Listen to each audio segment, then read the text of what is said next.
بسم الله الرحمن الرحيم الحمد لله رب العالمين وأشهد أن لا إله إلا الله وحده لا شريك له ولي الصالحين وأشهد أن محمدا عبده ورسوله صلى الله عليه وعلى آله وأصحابه أجمعين أما بعد സഹോദരങ്ങളെ, നമ്മൾ സൂറത്തു അന്നബ ജുസ് അമ്മയിലെ ഒന്നാമത്തെ സൂറത്ത് ഇതാണ് ഇൻഷാ അല്ലാഹ് ഇന്ന് പഠിക്കാൻ ഉദ്ദേശിക്കുന്നത്. കഴിഞ്ഞ ക്ലാസ്സുകളിൽ നമ്മൾ പറഞ്ഞിരുന്നു, വിശുദ്ധ ഖുർആനിലെ സൂറത്തുകൾക്ക് പൊതുവായ ലക്ഷ്യങ്ങളുണ്ടാകും.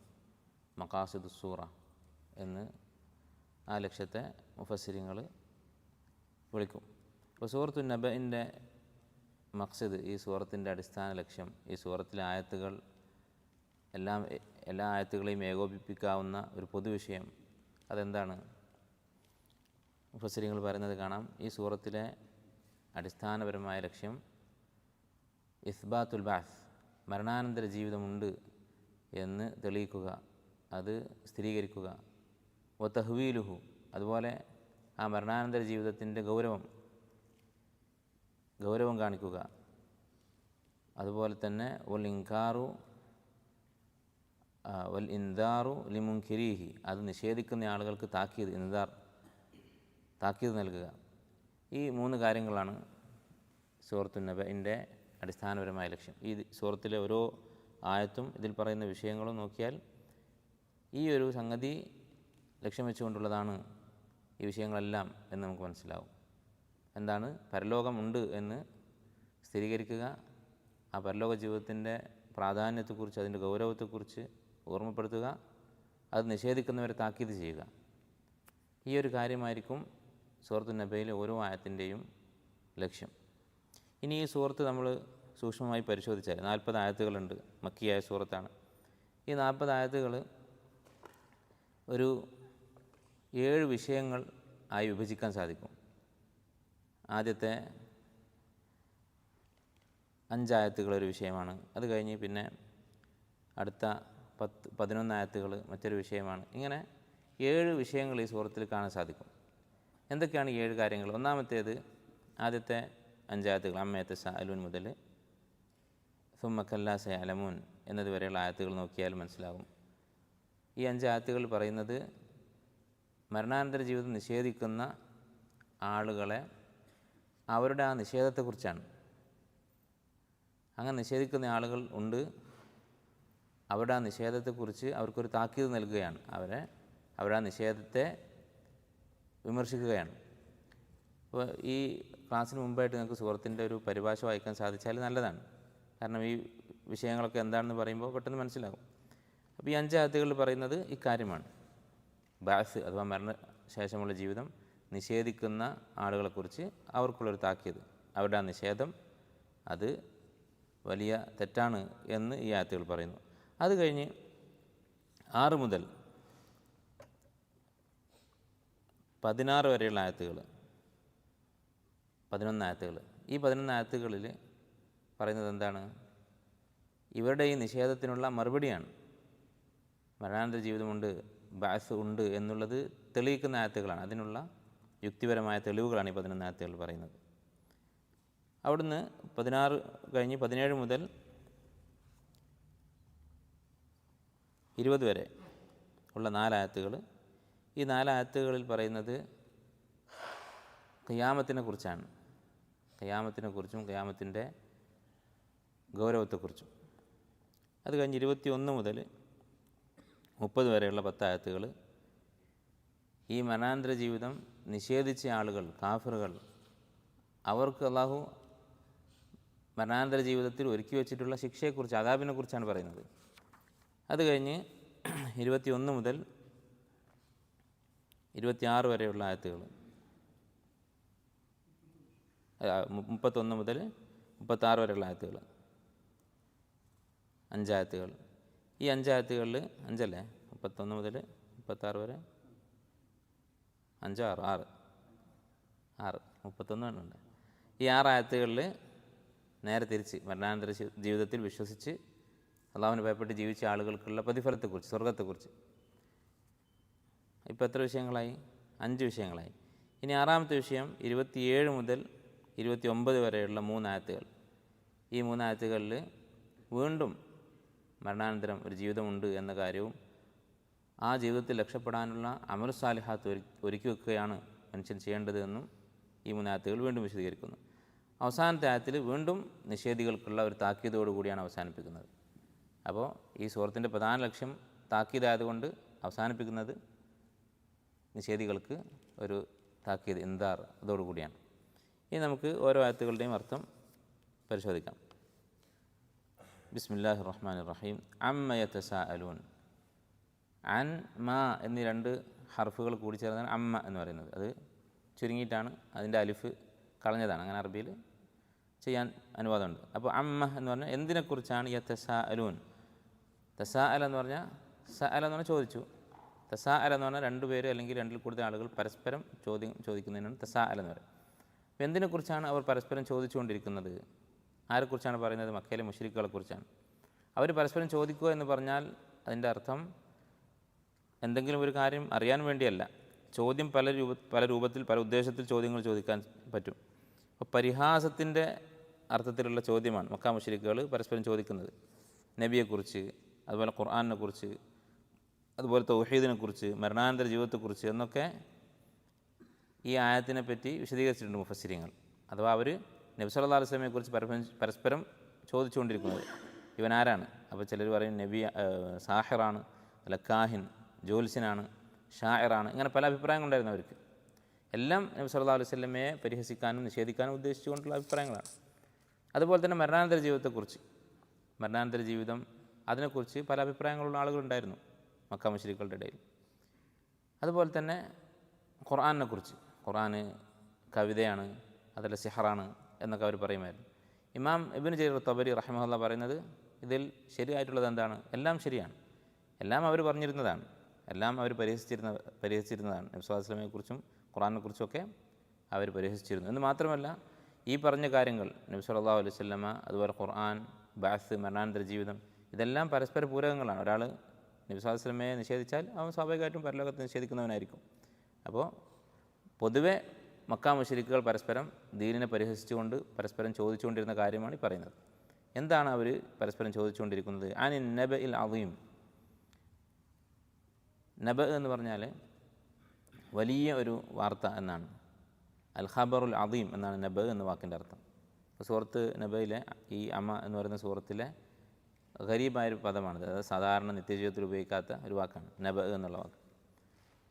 അറബിയിൽ നബസൈൽ എന്ന് പറഞ്ഞാൽ ഒരു പ്രളയം ഒരു സ്ഥലത്തു നിന്ന് മറ്റൊരു സ്ഥലത്തേക്ക് എത്തി എന്നുള്ളതിന് ഉപയോഗിക്കുന്ന വാക്കാണ് നബ അസൈൽ. ഒരു മലയുടെ മുകളിൽ നിന്ന് ആ മലവെള്ളം താഴെ എത്തി. അപ്പോൾ ഒരു പ്രദേശത്തു നിന്ന് മറ്റൊരു പ്രദേശത്തേക്ക് എത്തി എന്നുള്ള അർത്ഥത്തിലാണ് ഉപയോഗിച്ചത്. അപ്പോൾ എന്തുകൊണ്ടാണ് ഈ വലിയ വാർത്ത എന്നുള്ളതിന് നബ എന്നുള്ള പദം ഉപയോഗിക്കുന്നത്? വലിയ വാർത്ത ദൂര നാടുകളിലേക്ക് എത്തും. ഇപ്പോൾ നമ്മുടെ നാട്ടിൽ നടന്ന ചെറിയൊരു കാര്യം അവിടുത്തെ ആളുകൾ മാത്രം അറിയും, പക്ഷെ വലിയ സംഭവമാണെങ്കിൽ എല്ലാവരും അറിയും. അപ്പോൾ അന്നബ ഉൽ അദീം, വീണ്ടും ഈ വലിയ വാർത്ത എന്നർത്ഥമുള്ള നബ് എന്നുള്ള വാക്കിനെക്കുറിച്ച് ഒന്നുകൂടി അൽ അദീം എന്നൊരു വിശേഷണം കൂടി പറഞ്ഞിരിക്കുകയാണ്. വളരെ വലിയ ഒരു സംഭവത്തെക്കുറിച്ചാണ് അവർ പരസ്പരം ചോദിച്ചുകൊണ്ടിരിക്കുന്നത്. മരണാനന്തര ജീവിതമാണ് ഉദ്ദേശമെങ്കിൽ അത് തീർച്ചയായും വലിയൊരു സംഭവം തന്നെയാണ്. അല്ലദീഹും ഫീഹി മുഖ്തലിഫൂൻ, അതിനെക്കുറിച്ച് അവർ പല അഭിപ്രായത്തിലാണ്. ചില ആളുകൾ മരണാനന്തരം ഒരു ജീവിതം ഇല്ല എന്ന് ഉറപ്പിച്ച് പറയുന്നവരുണ്ട്. ഇനി ഉണ്ടെങ്കിൽ തന്നെ നമ്മളൊക്കെ വലിയ സമ്പന്നന്മാരായതുകൊണ്ട് നമ്മൾ നല്ല ശിക്ഷിക്കുകയില്ല എന്ന് പറയുന്നവരുണ്ട്. ഇങ്ങനെ പല അഭിപ്രായങ്ങളും പറയുന്ന ആളുകളുണ്ട്. കല്ല സയഅലമൂൻ, കല്ല എന്നുള്ള വാക്കിനെക്കുറിച്ച് അറബി ഭാഷയിൽ അതിൻ്റെ അർത്ഥം കല്ല എന്നുള്ളത് ലിൽ റദ്ഇ വൽ ഇബ്താൽ. റദ്ഇ എന്ന് പറഞ്ഞാൽ താക്കീത് ചെയ്യുക, ഇബ്താൽ എന്ന് പറഞ്ഞാൽ ഒരാൾ പറഞ്ഞ വാദം തെറ്റാണ് എന്ന് പറയുക. ഇതിനു വേണ്ടി ഉപയോഗിക്കുന്ന പദമാണ് കല്ല എന്നുള്ളത്. അപ്പോൾ കല്ല എന്നുള്ള വാക്ക് ഉപയോഗിച്ചിട്ടുള്ള ഖുർആനിലെ ആയത്തുകൾ നോക്കിയാൽ ഒരു കാര്യം മനസ്സിലാവും. ഖുർആൻ മാത്രമല്ല, അറബിയിൽ എവിടെയെങ്കിലും ഈ കല്ല എന്നുള്ള വാക്ക് ഉപയോഗിച്ചിട്ടുണ്ടെങ്കിൽ അതിൻ്റെ തൊട്ട് മുമ്പ് ബാത്തിലായ ഒരു കാര്യം പറഞ്ഞിട്ടുണ്ടാകും. കാരണം അതിനെ നിഷേധിക്കാനാണ് അത് ഉപയോഗിക്കുന്നത്. മലയാളത്തിൽ നമ്മളതിൻ്റെ അർത്ഥം പറയുകയാണെങ്കിൽ സാധാരണ പരിഭാഷകളിലൊക്കെ വേണ്ട എന്നൊരു മലയാളം പദമാണ് കൊടുത്തിട്ടുണ്ടാവുക. എന്ന് പറഞ്ഞാൽ നീ പറഞ്ഞത് ശരിയല്ല. അപ്പോൾ ഈ ശരിയല്ലാത്തൊരു വാദം അതിൻ്റെ മുമ്പുണ്ടാകും. അതുപോലെ ആ വാദത്തിനുള്ളൊരു മറുപടി, ഒരു ബയാൻ, വിശദീകരണം ഈ കല്ല എന്നുള്ള പദത്തിന് ശേഷവും ഉണ്ടാവും. അങ്ങനെയാണ് സാധാരണ ഉണ്ടാവാറുള്ളത്. വിശുദ്ധ ഖുർആനിലൊരു അത്ഭുതമായി ചില ആളുകൾ പറഞ്ഞിട്ടുള്ളത്, കല്ല എന്നുള്ള വാക്ക് ഉപയോഗിച്ച സൂറത്തുകൾ മക്കിയായിരിക്കും. കാരണം മക്കയിൽ മുശ്രിക്കുകളോടാണ് സംസാരിക്കുന്നത് മക്കിയായ സൂറത്തുകൾ. മദനിയായ സൂറത്തുകൾ മുഅ്മിനീങ്ങളോടാണ് സംസാരിക്കുന്നത് കൂടുതലും. അപ്പോൾ മുഅ്മിനീങ്ങളോട് ഇതിൻ്റെ ആവശ്യമില്ല. ഇങ്ങനെ താക്കീത് ചെയ്ത് അവർ പറയുന്നൊരു വാദം തെറ്റാണ് എന്ന് പറഞ്ഞ് അവർക്ക് മറുപടി പറയേണ്ട ആവശ്യമില്ല. അപ്പോൾ ഇവിടെ നോക്കിയാൽ നമുക്കത് മനസ്സിലാവും. അതിന് മുമ്പ് അല്ലദീഹും ഫിഹി മുഖ്തലിഫൂൻ, പരലോകത്തെക്കുറിച്ച് അവർ പല അഭിപ്രായങ്ങൾ പറഞ്ഞുകൊണ്ടിരിക്കുന്നു എന്ന് പറഞ്ഞു. എന്നിട്ട് കല്ല എന്ന് പറഞ്ഞിട്ട് പിന്നെ മറുപടി എവിടെയാണ്? അത് ഇൻഷാ അല്ലാഹ് ഈ സൂറത്ത് മുഴുവനും അവർക്കുള്ള മറുപടികളാണ്. കല്ല സയഅലമൂൻ, അവർ പറഞ്ഞ ആ വാദം ബാത്തിലാണ് എന്ന് കല്ല എന്നുള്ള വാക്കുകൊണ്ട് നിഷേധിച്ചു. സയഅലമൂൻ, തീർച്ചയായും അവർ അത് മനസ്സിലാക്കാൻ പോവുകയാണ്, അവരത് അറിയാൻ പോവുകയാണ്. അഥവാ അവരുടെ വാദം പരലോക നിഷേധം അത് ബാത്തിലാണെന്നുള്ളത് അവർക്ക് മനസ്സിലാകും. സുമ്മ കല്ല സയഅലമൂൻ, വീണ്ടും അവർക്ക് തീർച്ചയായും അത് മനസ്സിലാകുമെന്ന് ആവർത്തിച്ച് പറഞ്ഞിരിക്കുന്നു. വിശുദ്ധ ഖുർആൻ നമുക്കറിയാം, കിതാബൻ മുതശാബിഹൻ മസാനിയ. വിശുദ്ധ ഖുർആനിൽ ഒരു സ്ഥലത്ത് പറഞ്ഞ കാര്യം മറ്റൊരു സ്ഥലത്ത് ആവർത്തിച്ച് പറയും, വിശദീകരിച്ച് പറയും. ഒരു സ്ഥലത്ത് ചുരുക്കി പറഞ്ഞ കാര്യം മറ്റൊരു സ്ഥലത്ത് വിശദീകരിച്ച് പറയും. അപ്പോൾ ഈ പറഞ്ഞ ആയത്ത് അല്ലാഹു സുബ്ഹാനഹു വ തആലയുടെ മക്കാ മുശ്രിക്കുകളെക്കുറിച്ച് പറഞ്ഞത് എന്താണ്?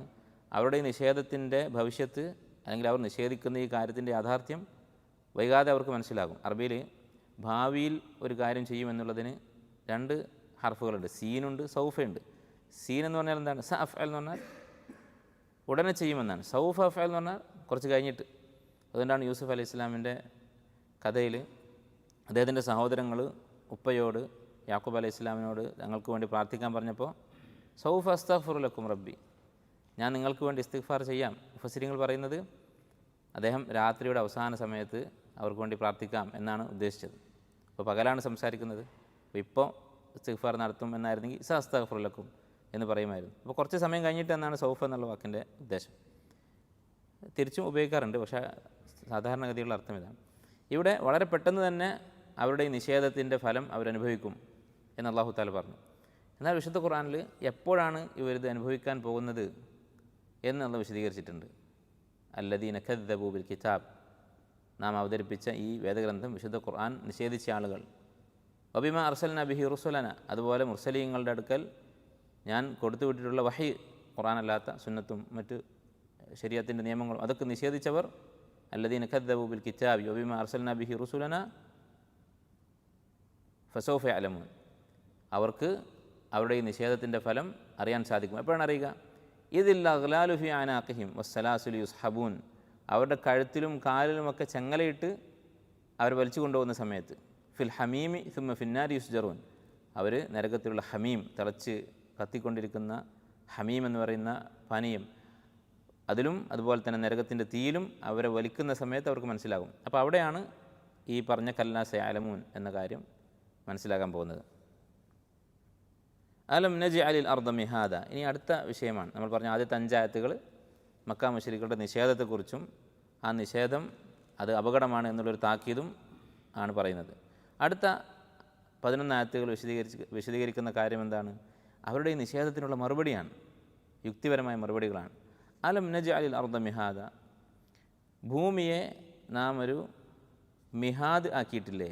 ഈ മിഹാദ് എന്നുള്ള വാക്കും അറബിയിൽ സാധാരണ പ്രയോഗത്തിൽ ഇല്ലാത്തൊരു വാക്കാണ്, സാധാരണ നിത്യജീവിതത്തിൽ പ്രയോഗിക്കാത്ത ഗരീബായൊരു പദമാണ്. ഇനി ഇൻഷാ അല്ലാഹ് ഗരീബ് എന്ന് പറയുമ്പോൾ നമുക്ക് മനസ്സിലാവും എന്ന് വിചാരിക്കുന്നു. അപ്പോൾ മിഹാദിൻ്റെ അർത്ഥം എന്താണ്? മിഹാദ് എന്ന് പറഞ്ഞാൽ ഫിറാഷ്, വിരിപ്പ് എന്നാണ് അർത്ഥം. അതും ഖുർആനിൽ തന്നെ വിശദീകരിച്ചത് കാണാം. ഷെയ്ഖുൽ ഇസ്ലാം ഇബ്നു തൈമിയ്യ റഹിമഹുല്ലാഹ് പറയുന്ന ഒരു കാര്യമുണ്ട്. അദ്ദേഹത്തിൻ്റെ തഫ്സീർ, ഇബ്നു തൈമിയ്യ പൂർണ്ണമായൊരു തഫ്സീർ എഴുതിയിട്ടില്ല, പക്ഷേ ധാരാളം സ്ഥലങ്ങൾ അദ്ദേഹത്തിൻ്റെ കിതാബുകളിൽ അദ്ദേഹം ഒരുപാട് ആയത്തുകളും സൂറത്തുകളൊക്കെ വിശദീകരിച്ചിട്ടുണ്ട്. അതൊക്കെ ക്രോഡീകരിച്ച് ചില പണ്ഡിതന്മാർ തഫ്സീറായി എഴുതിയിട്ടുണ്ട്, പൂർണ്ണമല്ലെങ്കിലും ഖുർആനിലെ ധാരാളം സൂറത്തുകളുടെ തഫ്സീറുണ്ട്. അപ്പോൾ അദ്ദേഹത്തിൻ്റെ ഒരു രീതി തഫ്സീറിൽ അദ്ദേഹം പറയുന്നത്, വിശുദ്ധ ഖുർആനിൽ നമ്മൾ പറഞ്ഞു കിതാബൻ മുതശാബിഹൻ മസാനി, ഒരു സ്ഥലത്ത് പറയുന്ന കാര്യം മറ്റൊരു സ്ഥലത്ത് വീണ്ടും ആവർത്തിക്കും മനസ്സിലാക്കാൻ വേണ്ടി. ഈ ആവർത്തനം എന്ന് പറയുന്നത് വെറുതെ ആവർത്തിക്കുന്നതല്ല. ഒരു സ്ഥലത്ത് ചുരുക്കി പറഞ്ഞത് മറ്റൊരു സ്ഥലത്ത് വിശദീകരിച്ചിട്ടുണ്ടാകും, അല്ലെങ്കിൽ ഒരു സ്ഥലത്ത് വിശദീകരിച്ച് പറഞ്ഞൊരു കാര്യം അതിൻ്റെ ഒരു ഗുണപാഠം ആയിരിക്കും മറ്റൊരു സ്ഥലത്ത് ചുരുക്കി പറഞ്ഞിട്ടുണ്ടാവുക. ഇങ്ങനെ ലക്ഷ്യങ്ങളുണ്ടാകും ഓരോ സ്ഥലത്തും ഒരു കാര്യം ആവർത്തിക്കുന്നത്. അപ്പോൾ ആശയങ്ങളുടെ കാര്യത്തിൽ മാത്രമല്ല അൽഫാദുകളുടെ കാര്യത്തിൽ, പദങ്ങളുടെ കാര്യത്തിലും വിശുദ്ധ ഖുർആൻ ഈ പ്രത്യേകതയുണ്ട്. അഥവാ ഒരു സ്ഥലത്ത് ഒരു ഗരീബായ പദം ഉപയോഗിച്ചിട്ടുണ്ടെങ്കിൽ മറ്റൊരു സ്ഥലത്ത് അല്ലാഹു തആല തന്നെ ലളിതമായൊരു പദത്തിലൂടെ അതിൻ്റെ അർത്ഥം വിശദീകരിച്ചിട്ടുണ്ടാകും. അപ്പോൾ ഖുർആൻ്റെ അർത്ഥം നോക്കാൻ വേറെ ഡിക്ഷണറിയുടെ ആവശ്യമില്ല. അധികവും. ഇതാണ് ഇബ്നു തൈമിയ്യയുടെ ഒരു നയം. അത് അദ്ദേഹം പല സ്ഥലത്തും തെളിയിച്ചിട്ടുണ്ട്. ഉദാഹരണത്തിന് ഖുശൂ എന്നുള്ള വാക്ക്, ഖുശൂ എന്നുള്ളൊരു വാക്ക് സാധാരണ അറബിയിൽ ഉപയോഗിക്കുന്ന വാക്കല്ല. നമ്മളിപ്പം അത് ദീനിയായ ക്ലാസ്സുകളും സംസാരങ്ങളൊക്കെ കേട്ട് നമുക്കത് പരിചയമായി പോയതാണ്. യഥാർത്ഥത്തിൽ ഖുശൂ എന്നുള്ള വാക്ക് സാധാരണ ഉപയോഗത്തിലുള്ളതല്ല. പക്ഷേ അങ്ങനെ ആയതുകൊണ്ട് ആ വാക്കിൻ്റെ അർത്ഥം ഖുർആൻ തന്നെ അല്ലാഹു തആല വിശദീകരിച്ചിട്ടുണ്ട്. വമിൻ ആയാതിഹി, അള്ളാഹുവിൻ്റെ ദൃഷ്ടാന്തങ്ങളിൽപ്പെട്ടതാണ് അന്നക തറൽ അർദ ഖാശിഅ, ഭൂമിയെ ഖുശൂ ഉള്ള അവസ്ഥയിൽ നിനക്ക് കാണാൻ സാധിക്കും. അപ്പോൾ ഭൂമിക്ക് ഖുശൂ ഉള്ള അവസ്ഥ എന്ന് പറഞ്ഞാൽ എന്താണ്? എന്നിട്ട് അല്ലാഹു തആല വിശദീകരിക്കുകയാണ്. ഫൈദ അൻസൽന അലൈഹൽ മാ, മഴ വർഷിപ്പിച്ചാലോ, ഇഹ്തസ്സത് വറബത്ത്, ആ ഭൂമി അത് ഇഹ്തസ്സ എന്നാണ് വിറക്കും, വറബത്ത് അത് ഉയർന്നു വരും. വഅംബതത് ഫീഹ ഇഹ്തസ്സത് വറബത്ത് ഇന്നല്ലദീ അഹ്യാഹ ലമുഹ്യിൽ മൗത. അപ്പോൾ ഈ ആയത്തിൽ നിന്ന് മനസ്സിലാക്കാം, ഖുശൂ എന്ന പദം ഉപയോഗിച്ചു. മഴ വർഷിച്ചാൽ ആ ഖുശൂ മാറിയിട്ട് ഇഹ്തിസാസും റബ്ബുവും, ഇളകുകയും ഉയരുകയും ചെയ്യും. അപ്പോൾ ഇതിൽ നിന്ന് എന്ത് മനസ്സിലാക്കാം? ഭൂമി വരണ്ട് ഉണങ്ങിക്കിടക്കുന്ന അവസ്ഥയെക്കുറിച്ചാണ് ഖുശൂ എന്ന് പറഞ്ഞത്. അപ്പോൾ അതിൻ്റെ ഓപ്പോസിറ്റായിട്ട് പറഞ്ഞത് ഇഹ്തസ്സത് വറബത്ത്, അത് ഇളകുകയും ഉയരുകയും ചെയ്യും. അപ്പോൾ അതിനെന്ത് മനസ്സിലാക്കാം? ഖുശൂ എന്ന് പറഞ്ഞാൽ ഇളകാതിരിക്കുക, ഉയരാതിരിക്കുക, അപ്പോൾ അഹങ്കാരമില്ലാതിരിക്കുക, അതുപോലെ തന്നെ നമസ്കാരത്തിലൊക്കെ ആണെങ്കിൽ അനാവശ്യമായ ചലനങ്ങളൊന്നുമില്ലാതെ അടക്കവും ഒതുക്കവും സുക്കൂൻ, അതാണ് ഖുശൂ എന്നുള്ള വാക്കിൻ്റെ അർത്ഥം എന്ന് ഈ ആയത്തിൽ നിന്ന് മനസ്സിലാക്കാം. അപ്പോൾ അതുപോലെ തന്നെ വിശുദ്ധ ഖുർആൻ പദങ്ങൾ വിശദീകരിക്കും. അലം നജ്അൽ അർദ മിഹാദ, ഈ മിഹാദ് എന്നുള്ളതിൻ്റെ അർത്ഥം ഖുർആൻ തന്നെ അല്ലാഹു വിശദീകരിച്ചിട്ടുണ്ട്. അല്ലദീ ജഅല ലക്കുമുൽ അർദ ഫിറാശ, ഭൂമി നിങ്ങൾക്ക് ഒരു മെത്തയാക്കി തന്നവൻ അള്ളാഹുവാണ്. അപ്പോൾ എന്താണ് ഇതുകൊണ്ട് ഉദ്ദേശിച്ചത്? ഫിറാഷ് എന്നുകൊണ്ട് ഉദ്ദേശിച്ചത്, ഫിറാഷ് എന്ന് പറഞ്ഞാൽ എന്താണ്? നമ്മൾ വിരിപ്പിൽ കിടന്ന് സുഖമായി ഉറങ്ങുന്നു. അതുപോലെ ഈ ഭൂമിയിൽ നമുക്ക് ജീവിക്കാൻ പാകത്തിലാണ് അള്ളാഹു ഇവിടുത്തെ മണ്ണ് പാകപ്പെടുത്തിയിരിക്കുന്നത്. നമുക്ക് വീട് വെക്കാൻ പറ്റും ഈ ഭൂമിയിൽ, അതുപോലെ കൃഷി ചെയ്യാൻ പറ്റും, മരിച്ചു കഴിഞ്ഞാൽ നമ്മൾ മറമാടാൻ പറ്റും. അതിനൊക്കെ പറ്റിയ രൂപത്തിൽ ആണ് അള്ളാഹു സുബ്ഹാനഹു വതആല മണ്ണ് സൃഷ്ടിച്ചിട്ടുള്ളത്, സംവിധാനിച്ചിട്ടുള്ളത്. വൽ ജിബാല ഔതാദ, പർവ്വതങ്ങളെ ഔത്താദുകളാക്കി. അതും സാധാരണഗതിയിൽ ഉപയോഗിക്കാത്ത ഒരു വാക്കാണ് ഔത്താദ് എന്നുള്ളത്. ഔത്താദ് എന്ന് പറഞ്ഞാൽ വത്തിദുൻ എന്നുള്ളതിൻ്റെ ബഹുവചനമാണ്. വത്തിദ് എന്ന് പറഞ്ഞാൽ എന്താണ്? ഈ സാധാരണ അറബികൾ ടെൻ്റ് ഉണ്ടാക്കുമ്പോൾ, മരുഭൂമിയിൽ ടെൻ്റ് ഉണ്ടാക്കുമ്പോൾ അതിൻ്റെ 4 തൂണുകൾ, നടുവിലൊരു തൂണുണ്ടാകും, പിന്നെ 4 ഭാഗത്ത് ചെറിയ കുറ്റികളുണ്ടാകും. ഈ കുറ്റിക്കാണ് വത്തിദ് എന്ന് പറയുന്നത്. അതിൻ്റെ അടിഭാഗം കൂർത്തതും മുകളിൽ കുറച്ചുകൂടി വണ്ണമുള്ളതുമായിട്ടുള്ള ഒരു വടി, പെഗ് എന്ന് പറയുന്ന സംഗതി, അതിനാണ് വത്തിദ് എന്ന് പറയാം.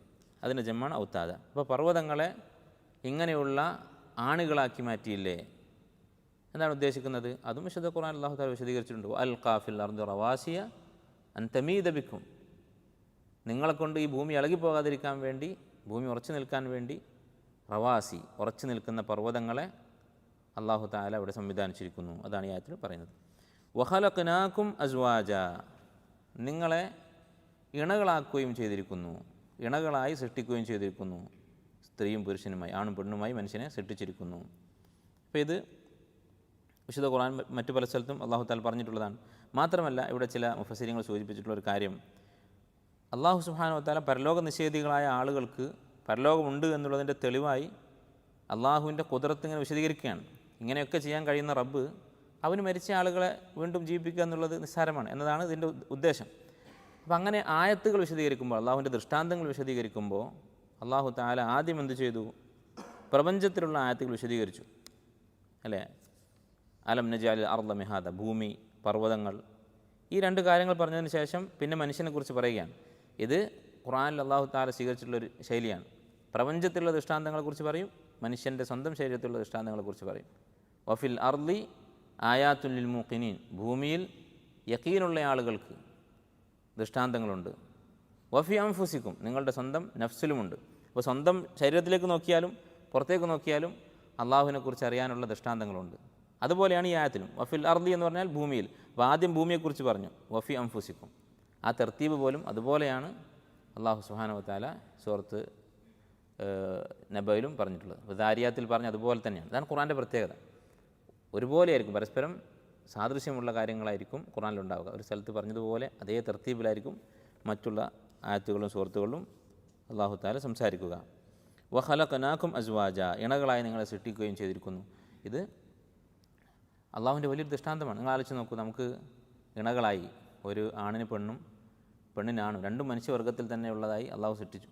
അതിന് പകരം ഇവിടെയുള്ള ജീവജാലങ്ങൾ, മനുഷ്യരും മറ്റ് ജീവജാലങ്ങളൊക്കെ പെറ്റുപെരുകുന്നത്, പ്രത്യുൽപാദനം നടക്കുന്നത് ഒരേ വർഗം തമ്മിലായിരുന്നില്ലെങ്കിൽ ഉള്ളൊരവസ്ഥ ആലോചിച്ച് നോക്കൂ.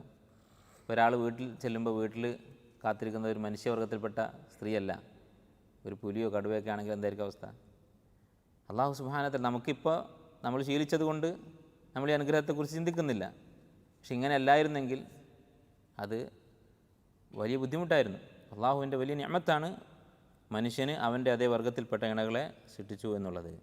വജഅൽനാ നൗമക്കും സുബാത്ത, ഈ കാര്യത്തെക്കുറിച്ച് സ്ത്രീ പുരുഷന്മാരായി ഇണകളായി സൃഷ്ടിച്ചു എന്നുള്ളതിനെക്കുറിച്ച് മറ്റു പല ആയത്തുകളിലും അള്ളാഹു തആല വിശദീകരിച്ചിട്ടുണ്ട്. ഒമിൻ ആയാത്തിഹി, സൂറത്ത് റൂമിൽ പറഞ്ഞു, ഒമിൻ ആയാത്തിഹി, അള്ളാഹുവിൻ്റെ ദൃഷ്ടാന്തങ്ങൾപ്പെട്ടതാണ് അൻ ഖലഖ ലക്കും മിൻ അൻഫുസിക്കും അസ്വാജൻ ലിതസ്കുനു ഇലൈഹ, നിങ്ങളുടെ അതേ വർഗത്തിൽപ്പെട്ട, നോക്കൂ നിങ്ങൾ നിങ്ങളുടെ വർഗത്തിൽപ്പെട്ടെന്ന് പ്രത്യേകം പറയുന്നുണ്ട്, മനുഷ്യവർഗത്തിൽപ്പെട്ട ഇണകളെ സൃഷ്ടിച്ചു എന്നുള്ളത്. ലിതസ്കുനു ഇലൈഹ, നിങ്ങൾക്ക് സമാധാനം ഉണ്ടാകാൻ വേണ്ടി, അല്ലെങ്കിൽ സമാധാനം ഉണ്ടാവില്ല ഒരേ വർഗത്തിൽപ്പെട്ടതായിരുന്നില്ലെങ്കിൽ.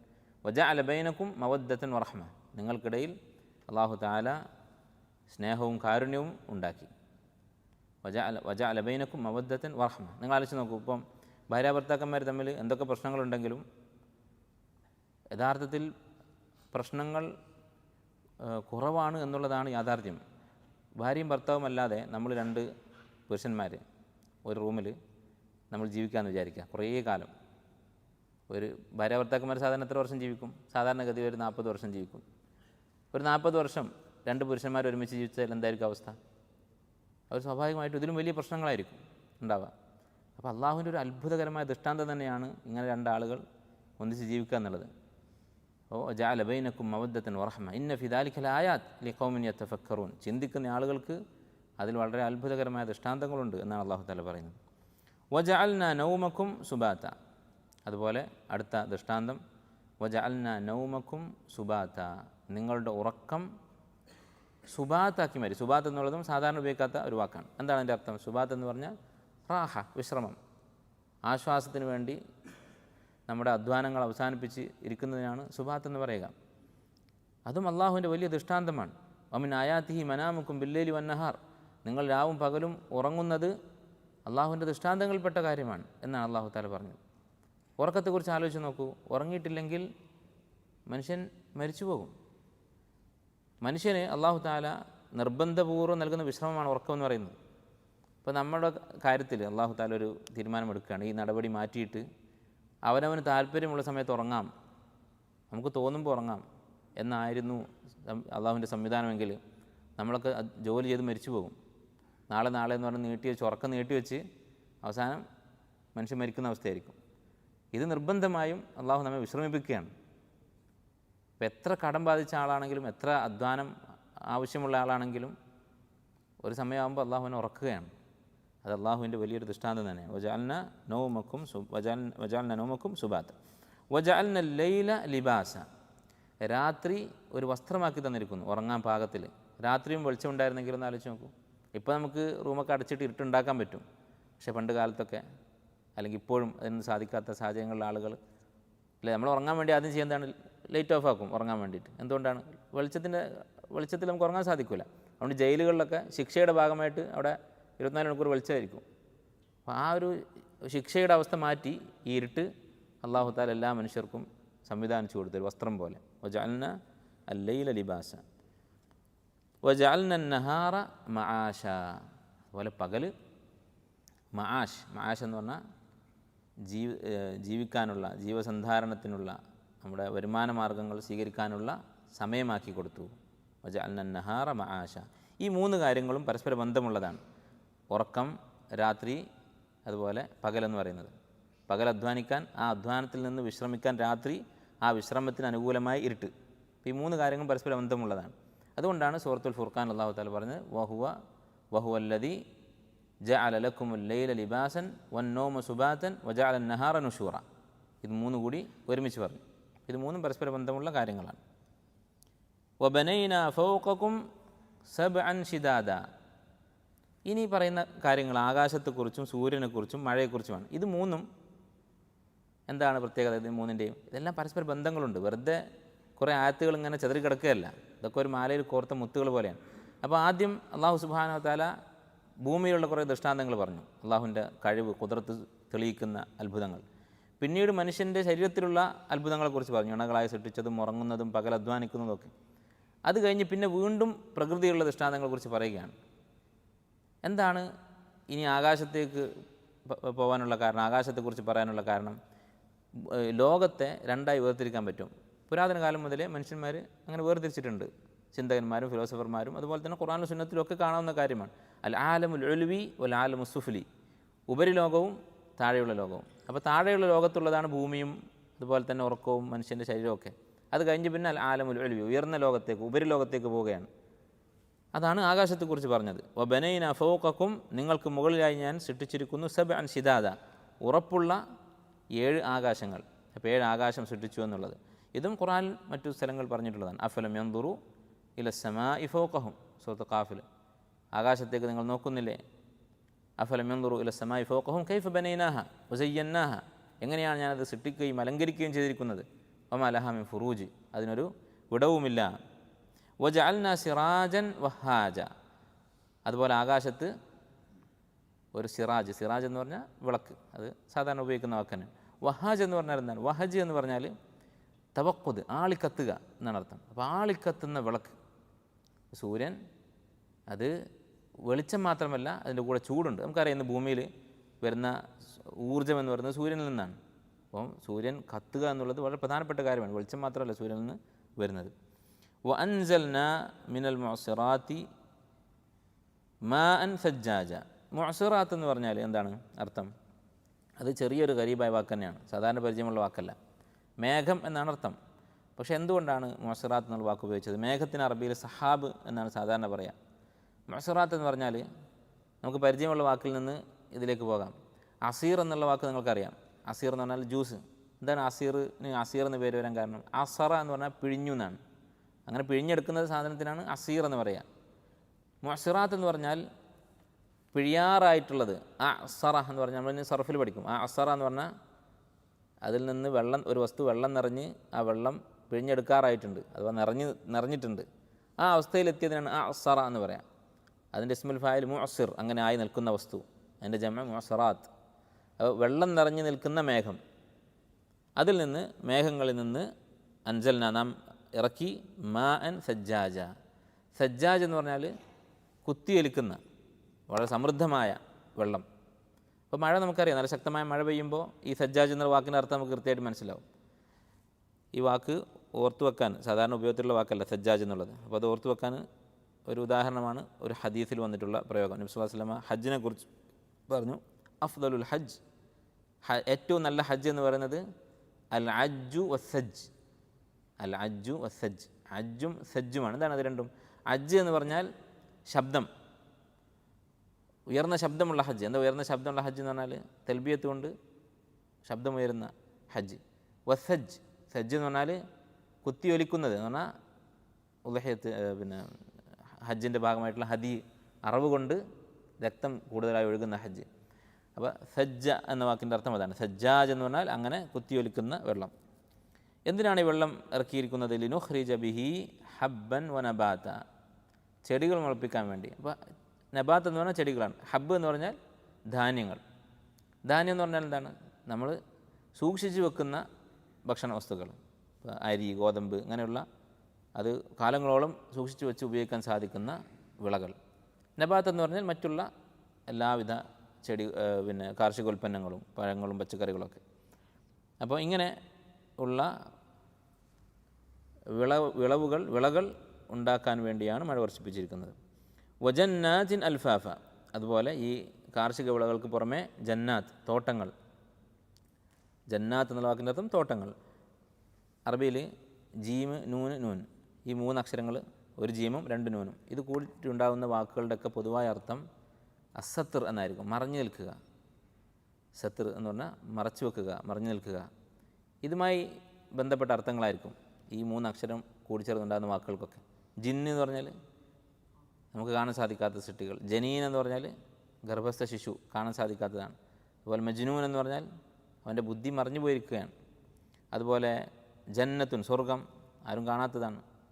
ഇങ്ങനെ ധാരാളം വാക്കുകൾ കാണാൻ സാധിക്കും. അപ്പോൾ ജന്നാത്ത് എന്ന് പറഞ്ഞാൽ ജന്നത്തുൻ എന്നതിൻ്റെ ബഹുവചനം. എന്തുകൊണ്ടാണ് തോട്ടം എന്നുള്ളതിന് ജന്ന എന്നുള്ള വാക്ക് വന്നത്? അവിടുത്തെ ചെടികൾ വളരെയധികം ഉള്ളതുകൊണ്ട് അങ്ങോട്ട് അകത്തുള്ളത് കാണാൻ സാധിക്കാത്ത അവസ്ഥയായിരിക്കും. പുറത്ത് നിൽക്കുന്ന ഒരാൾക്ക് ഒരു തോട്ടത്തിനകത്ത് എന്താണ് ഉള്ളത് എന്ന് കാണാത്ത അവസ്ഥയായിരിക്കും. അൽഫാഫൻ എന്ന് പറഞ്ഞാലും ഇടതൂർന്നത് എന്നാണ് അർത്ഥം. ചെടികളുടെയൊക്കെ കൊമ്പുകൾ പരസ്പരം ഇടതൂർന്ന് പരസ്പരം കോർത്ത് നിൽക്കുന്ന അവസ്ഥ, അതാണ് വജന്നാത്തിൻ അൽഫാഫ എന്നുകൊണ്ട് ഉദ്ദേശിക്കുന്നത്. അപ്പോൾ ഇത്രയും ആയത്തുകൾ 11 ആയത്തുകളിൽ അള്ളാഹു താല വിശദീകരിച്ചത് എന്താണ്? അള്ളാഹുവിൻ്റെ കുദറത്താണ്. ആ കുദറത്ത് ആദ്യം പ്രപഞ്ചത്തിൽ അതിൻ്റെ ഉദാഹരണങ്ങളെക്കുറിച്ച് പറഞ്ഞു, പിന്നീട് മനുഷ്യൻ്റെ നഫ്സിലുള്ളത് പറഞ്ഞു, പിന്നീട് വീണ്ടും പ്രകൃതിയിൽ ഉപരിലോകത്ത് അല്ല ആലമു സുഫ്ലി ആകാശത്ത് കാണാവുന്ന ദൃഷ്ടാന്തങ്ങളെക്കുറിച്ച് പറഞ്ഞു. അപ്പോൾ ഈ ആയത്തുകൾ വിശദീകരിക്കുന്നത് അദില്ലത്തുൽ ബാസ് മരണാനന്തര ജീവിതത്തിനുള്ള തെളിവുകളാണ്. മരണാനന്തര ജീവിതത്തിനുള്ള തെളിവുകളാണ് ഈ 11 ആയത്തുകളും. ഇമാം മുഹമ്മദ് അമീൻ ഷങ്കീത്തി റഹിമഹുല്ല അദ്ദേഹത്തിൻ്റെ തഫ്സീറിൽ അദ്വാൽ ബയാൻ എന്ന് പറയുന്ന തഫ്സീറിൽ അദ്ദേഹം പറയുന്നത്, വിശുദ്ധ ഖുർആനിൽ അള്ളാഹു താല പല സ്ഥലത്തും ആവർത്തിച്ച് പറഞ്ഞിട്ടുള്ളൊരു കാര്യമാണ് ഈ സംഗതി, അദില്ലത്തുൽ ബാസ് മരണാനന്തര ജീവിതത്തിൻ്റെ തെളിവുകൾ. ഈ പറഞ്ഞ തെളിവുകളുടെയൊക്കെ ചുരുക്കം ഈ 11 ആയത്തുകളിലുണ്ട്. അദ്വാൽ ബയാൻ എന്ന് പറയുന്ന തഫ്സീർ മുഹമ്മദ് അമീൻ ഷങ്കീത്തി എഴുതിയിട്ടുള്ളതാണ്. പക്ഷേ സൂറത്തുൽ നബയിൻ്റെ തഫ്സീർ അദ്ദേഹം എഴുതിയതല്ല. പക്ഷെ അദ്ദേഹത്തിൻ്റെ ശിഷ്യൻ അദ്ദേഹത്തിൻ്റെ ദർസുകളിൽ നിന്ന് കിട്ടിയ എൽമ വെച്ചിട്ട് എഴുതിയതാണ്. അദ്ദേഹം സൂറത്തുൽ മുജാദിലയുടെ തഫ്സീർ എഴുതിയപ്പോൾ അതിൻ്റെ ശേഷം മരണപ്പെട്ടു. ഏതായാലും അദ്വാൽ ബയാൻ എന്ന് പറയുന്ന തഫ്സീറിൽ കാണാവുന്ന കാര്യമാണ്, അള്ളാഹു തആല 4 തെളിവുകൾ മരണാനന്തര ജീവിതത്തിനുള്ള തെളിവുകളായി ഖുർആനിൽ പൊതുവെ എല്ലാ സൂറത്തുകളിലുമായി പറയുന്ന ആയത്തുകൾ പരിശോധിച്ചാൽ നമുക്ക് കാണാൻ പറ്റും. 4 തരത്തിലുള്ള തെളിവുകൾ അള്ളാഹു പറയുന്നത്. ഒന്നാമത്തേത് ഖൽഖുൽ അർദി വസ്സമാവാത്ത് ആകാശഭൂമികളുടെ സൃഷ്ടിപ്പ്. രണ്ടാമത്തേത് ഇഹ്യാ ഉൽ അർദി ബിൻ നബാത്ത് ചെടികൾ കൊണ്ട് ഭൂമിക്ക് ജീവൻ നൽകുന്നത്. മരിച്ചതിന് തുല്യമായി കിടക്കുന്ന വരണ്ട് കിടക്കുന്ന ഭൂമിക്ക് മഴ വർഷിപ്പിച്ച് ചെടികൾ കൊണ്ട് ജീവൻ നൽകുന്നത്. മൂന്നാമത്തേത് ഖൽഖുൽ ഇൻസാനി മിനൽ അദം ശൂന്യതയിൽ നിന്ന് മനുഷ്യനെ സൃഷ്ടിച്ചത്. നാലാമത്തേത് ഇഹ്യാ ഉൽ മൗത ഫി ദുനിയാവിൽ വെച്ച് തന്നെ മരിച്ചവർക്ക് അള്ളാഹു ജീവൻ നൽകുന്നത്. ഇങ്ങനെയുള്ള 4 തെളിവുകൾ ഖുർആനിൽ പല സ്ഥലത്തായി ആവർത്തിച്ച് അള്ളാഹു പറഞ്ഞിട്ടുണ്ട് മരണാനന്തര ജീവിതത്തിന് തെളിവായിട്ട്. ഈ 4 സംഗതികളും ഈ പറഞ്ഞ 11 ആയത്തുകളുണ്ട് എന്നാണ് അദ്ദേഹം പറയുന്നത്. ഏതൊക്കെയാണ് നമുക്ക് നോക്കാം. ഒന്നാമത്തേത് ഖൽഖുൽ അർദി വസ്സമാവാത്ത് ആകാശഭൂമികളുടെ സൃഷ്ടിപ്പ്. അല്ലാതെ ഖുർആനിൽ അള്ളാഹു ബഅസിൻ്റെ മരണാനന്തര ജീവിതത്തിൻ്റെ തെളിവായി പഠിപ്പിച്ച കാര്യമാണ്. എവിടെയാണ് പറഞ്ഞിട്ടുള്ളത്? ഈ സൂറത്തിലല്ല, മറ്റുള്ള സൂറത്തുകളിൽ. ലഖൽഖുസ് സമാവാതി വൽ അർദ് ആകാശഭൂമികളുടെ സൃഷ്ടിപ്പ് എന്ന് പറഞ്ഞാൽ അക്ബറു മിൻ ഖൽഖിൻ നാസ് നിങ്ങൾ മനുഷ്യരെ സൃഷ്ടിക്കുന്നതിനേക്കാൾ വലുതാണ്. വലക്കിൻ അക്സറൻ നാസി ലാ യഅലമൂൻ പക്ഷേ മനുഷ്യർ അധികം പേരും അറിയുന്നില്ല. ഇപ്പോൾ നമ്മെ മരണശേഷം വീണ്ടും ജീവിപ്പിക്കുക എന്ന് പറയുന്നതിനേക്കാൾ വലുതാണ് ആകാശഭൂമികളുടെ സൃഷ്ടിപ്പ് എന്ന് പറയുന്നത്.